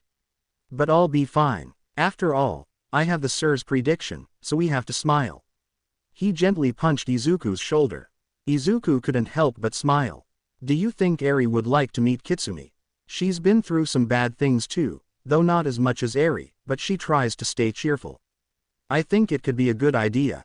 Izuku changed the subject, returning the light tap on his shoulder. "Hey, that's a great idea. If they get along, she could be Eri's first friend," Mirko said, excited at the thought of Eri and Izuku's daughter meeting. They continued talking calmly until Izuku had to leave. Minutes later, Izuku waited for his classmates outside, bouncing a stone he found at his feet. The first to come out was Kirishima. "How are you, Usagi-yama?" the redhead asked. "Me, you were the most bruised, how are you?" Izuku asked. "I'm fine, a visit from recovery girl and a few hours of rest were enough," she reassured him.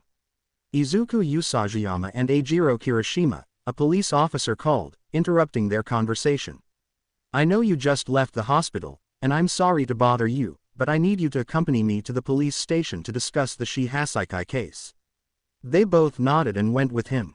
"Damn, that took way longer than I thought, and I wanted to go pick up Kitsumi from her mom's house," Izuku complained once the police dropped them both off in front of UA.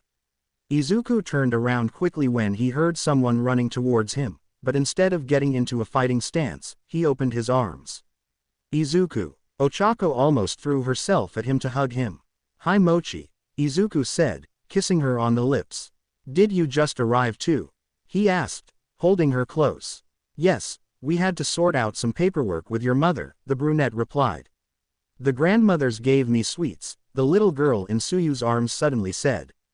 Between seeing her girlfriend and the fact that she definitely hadn't expected her there, she hadn't noticed Kitsumi. "Although I don't think they like me calling them that, but then I don't know what to call them," the girl added. "You can call them Oba-chan, it's less formal, maybe they'll like it better," Izuku replied, patting the girl's head. "I'm not complaining that Kitsumi's here, but why didn't Mom tell me?" he asked both girls. "Your mom was supposed to go on a mission today, so she suddenly arrived at the Ukyu agency just as we were about to come here," Ochako explained. "At least she should have called me," Izuku sighed, taking the girl's hand. "Nice reunion and all, but we should go inside now, guys. The others are probably waiting for us, and they might be worried about us," Kirishima said, drawing their attention. They agreed, so they entered the dormitories, Izuku in the middle of Ochako and Kitsumi, holding both of their hands. Upon entering the dormitories, the first to approach with concern was Mineta.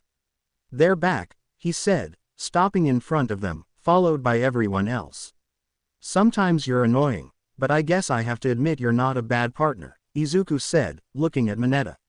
"Eat chocolate cake," Sato said, showing them a cake he had made especially for them. "How come you guys always get into such big trouble?" Kaminari said, then looked at Izuku. "Especially you." The green-haired boy shrugged. "Ochako and Suyu are okay, I'm so glad. Hagakure hugged the two girls. I know you're worried, but calm down, Iida suddenly interrupted the reunion. You saw what happened on the news. We should be considerate and let them rest. Their bodies and minds must be exhausted. Hey, Square, Izuku called to them, thanks, but I think I speak for everyone when I say, we're good. We're glad to be with you all. I know I'm not the most sociable person around, but after everything we've been through together, I really appreciate you and. He smiled at Kitsumi and remembered Sir. I think I prefer a welcome like this, he said, looking at everyone. Then Iida joined in the greetings, admitting he was worried, and took Izuku by the shoulders, shaking him a little. I'm going to make some tea for you, Momo said. Eat some chocolate cake, Sato said, pushing the dessert near Izuku's mouth. Izuku gently pushed it aside, took a large piece of cake, thanked Sato, and divided it to give a portion to Kitsumi. As Izuku took his first bite of the chocolate cake, he managed to catch Tsuyu's voice asking Ochako if she was okay. Ochako looked at her hands somewhat dejectedly, remembering what she had talked about earlier with Aizawa while Izuku was in the hospital, about how she thought she should have done more. Before she could answer Ochako, a piece of cake reached her hands, and she felt one of Izuku's arms wrap around her shoulders. He smiled calmly at her, giving her a squeeze on the shoulder as a way of telling her that he was there for her. I want to save more people, the brunette said, and both green-haired boys nodded. Izuku kissed the side of her head, not caring who saw them at that moment. Ochako closed her eyes, enjoying the comfort of her boyfriend's embrace. Ochako saw that Mina was carrying a rabbit and approached. Look, Izuku, there's another bunny, the girl said, stroking the animal's head. Another bunny. Izuku knew she was trying to change the subject. She didn't answer his question, she just stroked his head between his ears. Oh, right, Izuku chuckled a little. Kota came when he found out what happened. Unfortunately, you weren't out of the hospital yet. He left the bunny here for a few days for you, since he said it made him feel better, Mina said. Do you want to hold it, Tsuyu? The girl agreed, picking up the animal. Still hugging his girlfriend, Izuku's eyes met the animal's. For some reason, he felt the need to hold its gaze, despite the strange looks of those present, until the animal lowered its head. What just happened? Hagakure asked, confused by the interaction. To be honest, I have no idea, Izuku said, a little confused as well. Well, rabbits can be territorial, maybe that had something to do with it, said Momo, arriving to give them cups of tea. It's still weird, I know I'm part rabbit but I never. Izuku began, but from the sofa came Bakugo's throat clearing, followed by a stare. Almost never, the green-haired boy admitted. I have rabbit instincts. Well, apparently this time it's true, Momo said, laughing a little. I'll have to ask Mom if that's normal, Izuku sighed.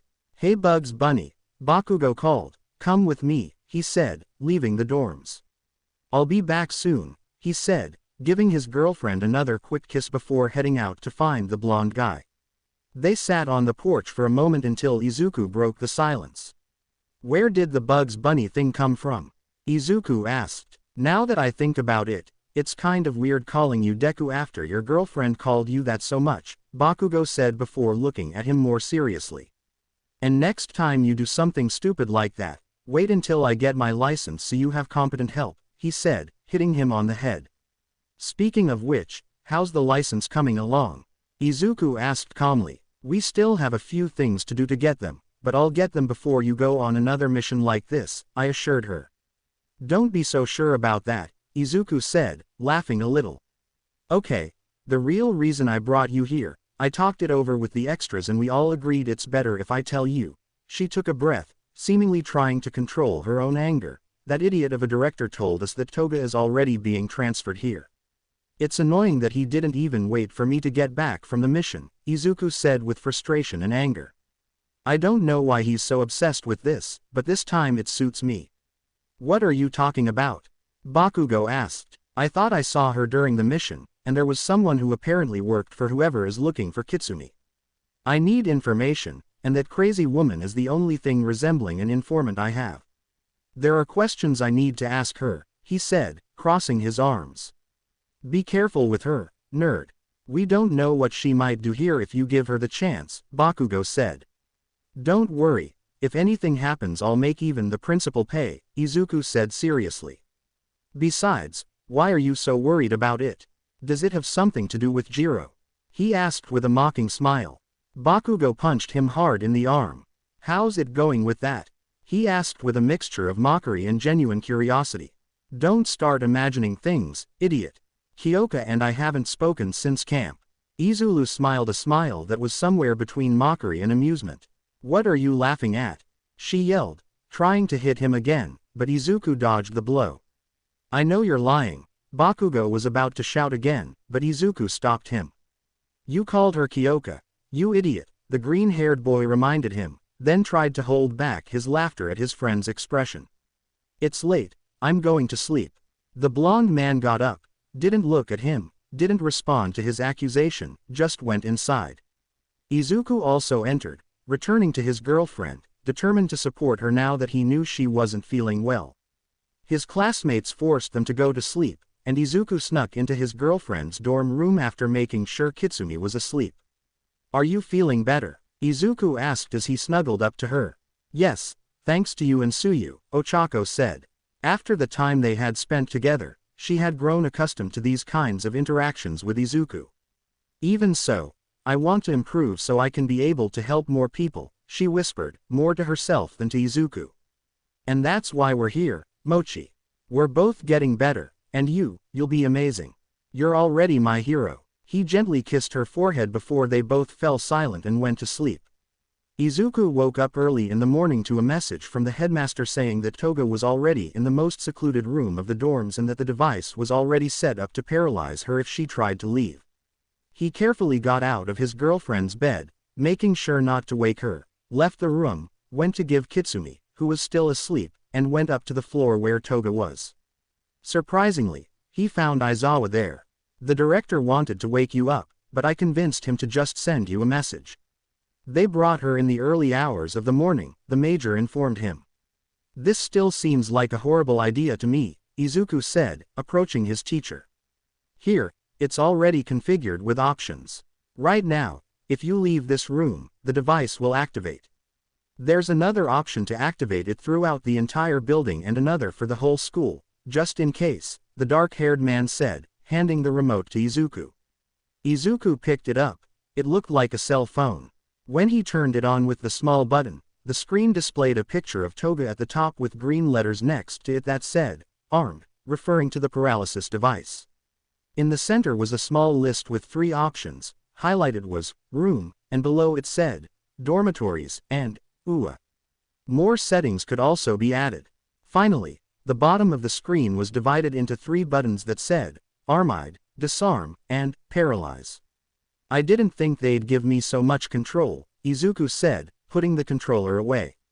The principal knows that even though it's his idea, it depends on you. Toga will only give you information, which is why he's leaving you in control. Aizawa gripped Izuku's shoulder. You're my student, my responsibility, so even if the principal doesn't like it, his plan is risky. If necessary, take whatever action you deem necessary. Don't put yourself in danger. Besides, Mom would kill you if anything happened to me, Izuku said, shrugging. For the first time, the green-haired boy caught a glimpse of a smile on Aiza's face as she walked away. Okay, let's make this quick, Izuku said, entering Toga's room. Wow, you were in a hurry to visit me, said the blonde, sitting on the bed with her legs crossed and a smile on her face. All right, let's get something straight, Izuku said, looking at her seriously. We both know I don't like you being here so close to the people I care about, but you've proven useful, so just keep behaving yourself and this might work out. Oh wow, you look so serious. You should relax. I mean, you haven't made up for breaking my arms yet, the blonde said. We'll talk about that once you make up for hurting my girlfriend and my best friend, and for puncturing my lung, he replied simply. Very well, we shouldn't talk about the past. Then, why are you here? I don't think you've only come to visit me. What do you know about my mission with the Yakuza? Izuku asked, arms crossed. Oh, you saw twice in my clone. Turns out you were right. The lead wasn't interested in coming for me, only him. The blonde shrugged. But of course, it's not like he could free me on his own, especially with that thing around my neck. He just came to visit me by creating a clone of a guard. The girl said calmly. I overheard the old man who was with you sometimes talking to the officers about the Yakuza. I asked twice to help you if necessary, as a sign that I'm willing to help you. I can also tell you that Ishiden's henchmen are watching you. Izuku's eyes widened in surprise upon hearing that name. He hadn't expected anything more than that for now, especially since his daughter was safe at Ua. What do you know about that? Izuku asked seriously. Oh, I don't remember that at all. Maybe I could refresh my memory if we make a deal. Izuku frowned. What kind of deal? No big deal, just two. First I want blood. That's already part of your accommodation here. I think they left you a mini fridge with blood around here. And second, to be able to leave here. One room is very little space, said the blonde. Izuku remained thoughtful. Here's the deal. I can let you go out into the entire dorm building except for the kitchen and the dorms, but only when we're in class. I'll give you a smartwatch and send you a notification 5 minutes before we arrive at the dorm, and you must be in your room when we get there or I'll activate the device, Izuku stated his conditions. Very well, that sounds like a good deal. The girl smiled as she searched for the mini fridge filled with blood that the green-haired boy had mentioned. I don't know much more, really, but they've been watching you ever since you adopted the girl. The mere mention of that made Izuku believe her more, because he doubted anyone would have told him about it. From what Twice told me, they're not as involved with the league anymore, but they still keep in touch. Besides, they're not just watching you because of the girl. Apparently, their leader is interested in you for some reason. There are 2 of them in charge of watching you, with quirks that help them be discreet, but I think you should be able to find them if you pay attention with those big ears, the blonde explained. Izuku seemed thoughtful. Also, I'll give you a suggestion. Don't do anything yet. And why is that? Izuku asked, crossing his arms. I understand that Tamura's boss was arrested, Izuku nodded. Since that happened, the Yakuza seemed to be his main allies. Did you run into any of them there? The girl asked. I think so. Someone was talking about a teacher but I didn't let them finish speaking, Izuku said, remembering that the guy who attacked Rock Lock was going to mention something like that. Exactly, you already had them too nervous because you were participating. How do you think they'll be now that you've stopped them? They'll be nervous and defensive. It's not the best option to do anything now, the girl explained. That's too rational a thought for someone like you. I have my moments, she shrugged. Besides, as I said, this is proof that I really want to help. Maybe you'll give me more freedom little by little. I doubt it, but you can try, Izuku said calmly. I'll take your word for it this time. I won't act yet. I guess thanks for the warning. He left the room. Izuku was waiting for his classes to start. The information the villain had given him worried him. Yes, but being at Ua, his daughter didn't go out without him. They had no apparent allies and were only keeping an eye on him. He didn't think it was an immediate problem, so now he just sat in his chair letting Ochako try to style his hair without much success. Now the brunette was more playing with the curls and bunny ears than actually trying to style it. Meanwhile, the others focused on Mina, who was showing off her dancing skills. That conversation then turned to hobbies, more specifically Jiro's. If we're talking about hobbies, Jiro's is the most impressive. His room is practically a music shop. It seems more than just a hobby. How often do you do it? At all this, Jiro threatened Kaminari with one of her jacks to shut him up. At the risk of you attacking me, I think she's right, Bakugo interjected, grabbing the girl's shoulder. He was quiet for a moment, then turned to Izuku. Hey, Bugs Bunny, if I say that again, hit me, and if for some reason I ever agree with the grape-haired guy, hit me twice. Izuku just gave a thumbs up, too focused on the caresses on his ears. Anyway, what I mean is that it's more than a hobby, it's a talent. I've heard you play, you're very good. You shouldn't hide it. He spoke softer than anyone had ever heard him speak. Have you been helping him with that? Izuku asked in a low voice to Tsuyu, who was nearby. A little, but that surprised even me, Hiro, he replied. I think he takes after me too. He's told me he says similar things to what I say to Ochako. I'm proud of that little firecracker, Izuku said, also with a mocking smile, thinking about possible taunts and blackmail later on. I guess so, Thanks Bakugo. Jiro's reaction was completely different from with Kaminari. She blushed slightly, looked away, and nervously fidgeted, making the tips of her jacks touch each other repeatedly in a timid manner. Wait, so you've heard Jiro play music yet? Mina asked with a smile that only meant trouble. And sing? She replied without thinking, but it's none of your fucking business, raccoon eyes. She added, shouting when she realized what she'd said. Bakugo was saved from the annoying interrogation by the bell, literally, as the bell rang for the start of class, and shortly after, Aizawa entered. Their teacher mentioned that there would be a cultural festival, and most were excited to have a normal school activity. Even after Kirishima mentioned the villains, Aizawa explained that while the sports festival was primarily the domain of the hero department, the cultural festival was the domain of all other departments. He added that it would help calm those stressed by the recent problems related to the hero class, but they still had to organize something because of school rules. While Iida and Momo were trying to organize their thoughts to figure out what to do, Izuku didn't pay much attention. He didn't really have any ideas. He sat next to his girlfriend, playing with the pads of her fingers, until he heard something that caught his attention. Let's open a maid cafe, Kaminari suggested.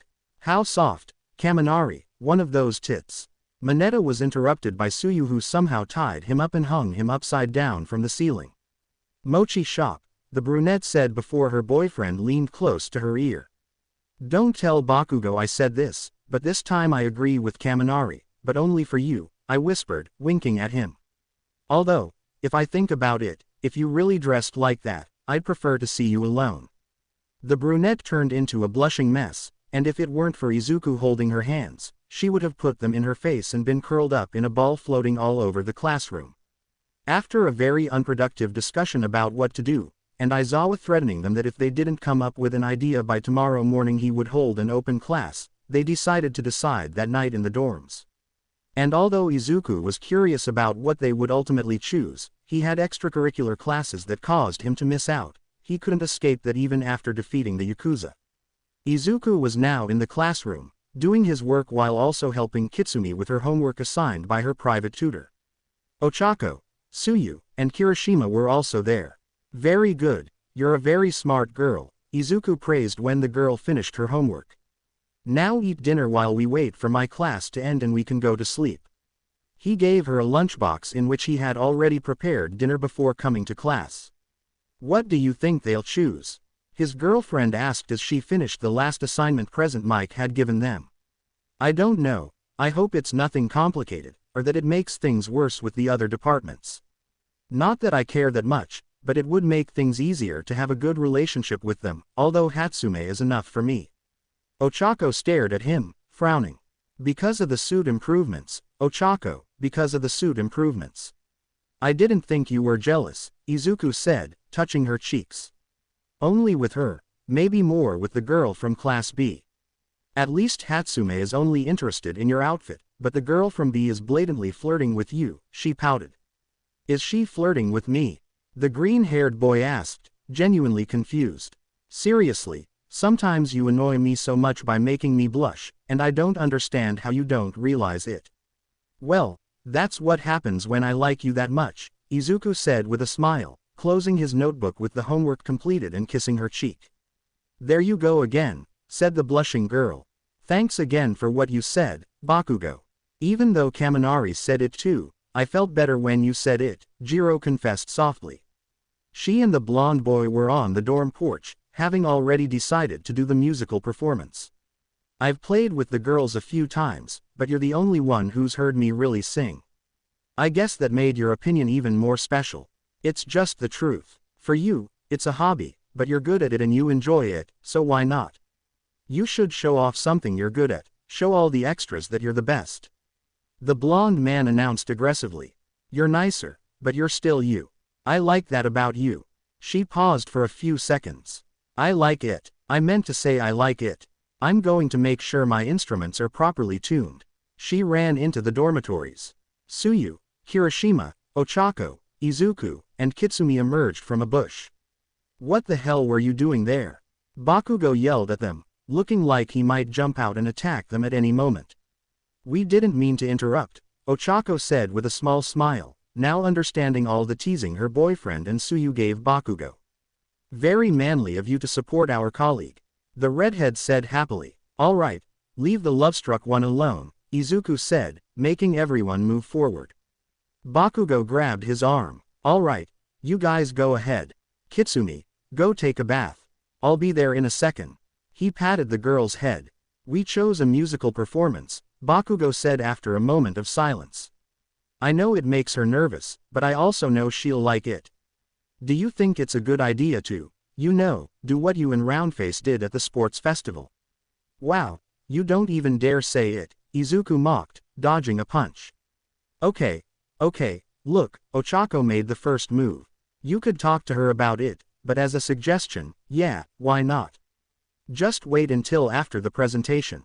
If you say she's nervous, she might get even more nervous if you do something like what Ochako did to me. Izuku shrugged. I don't know what the hell is wrong with me.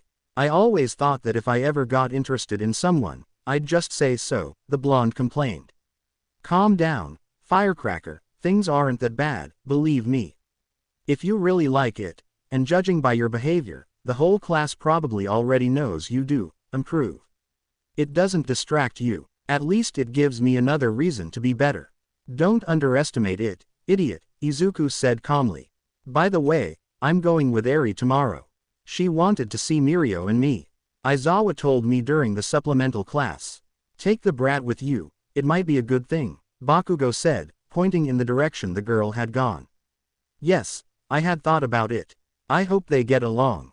Anyway, if you need anything else, let me know. I need to go make sure Kitsumi goes to bed. Also, tell me if you need anything about the introductions. Izuku entered the dormitories but went to Toga's room first. He talked to her a little longer to get more details about both those pursuing Kitsumi and the Yakuza, just to be sure. When he returned to his room and made sure Kitsumi was in bed, he stayed on the balcony, thinking about who was supposedly following him.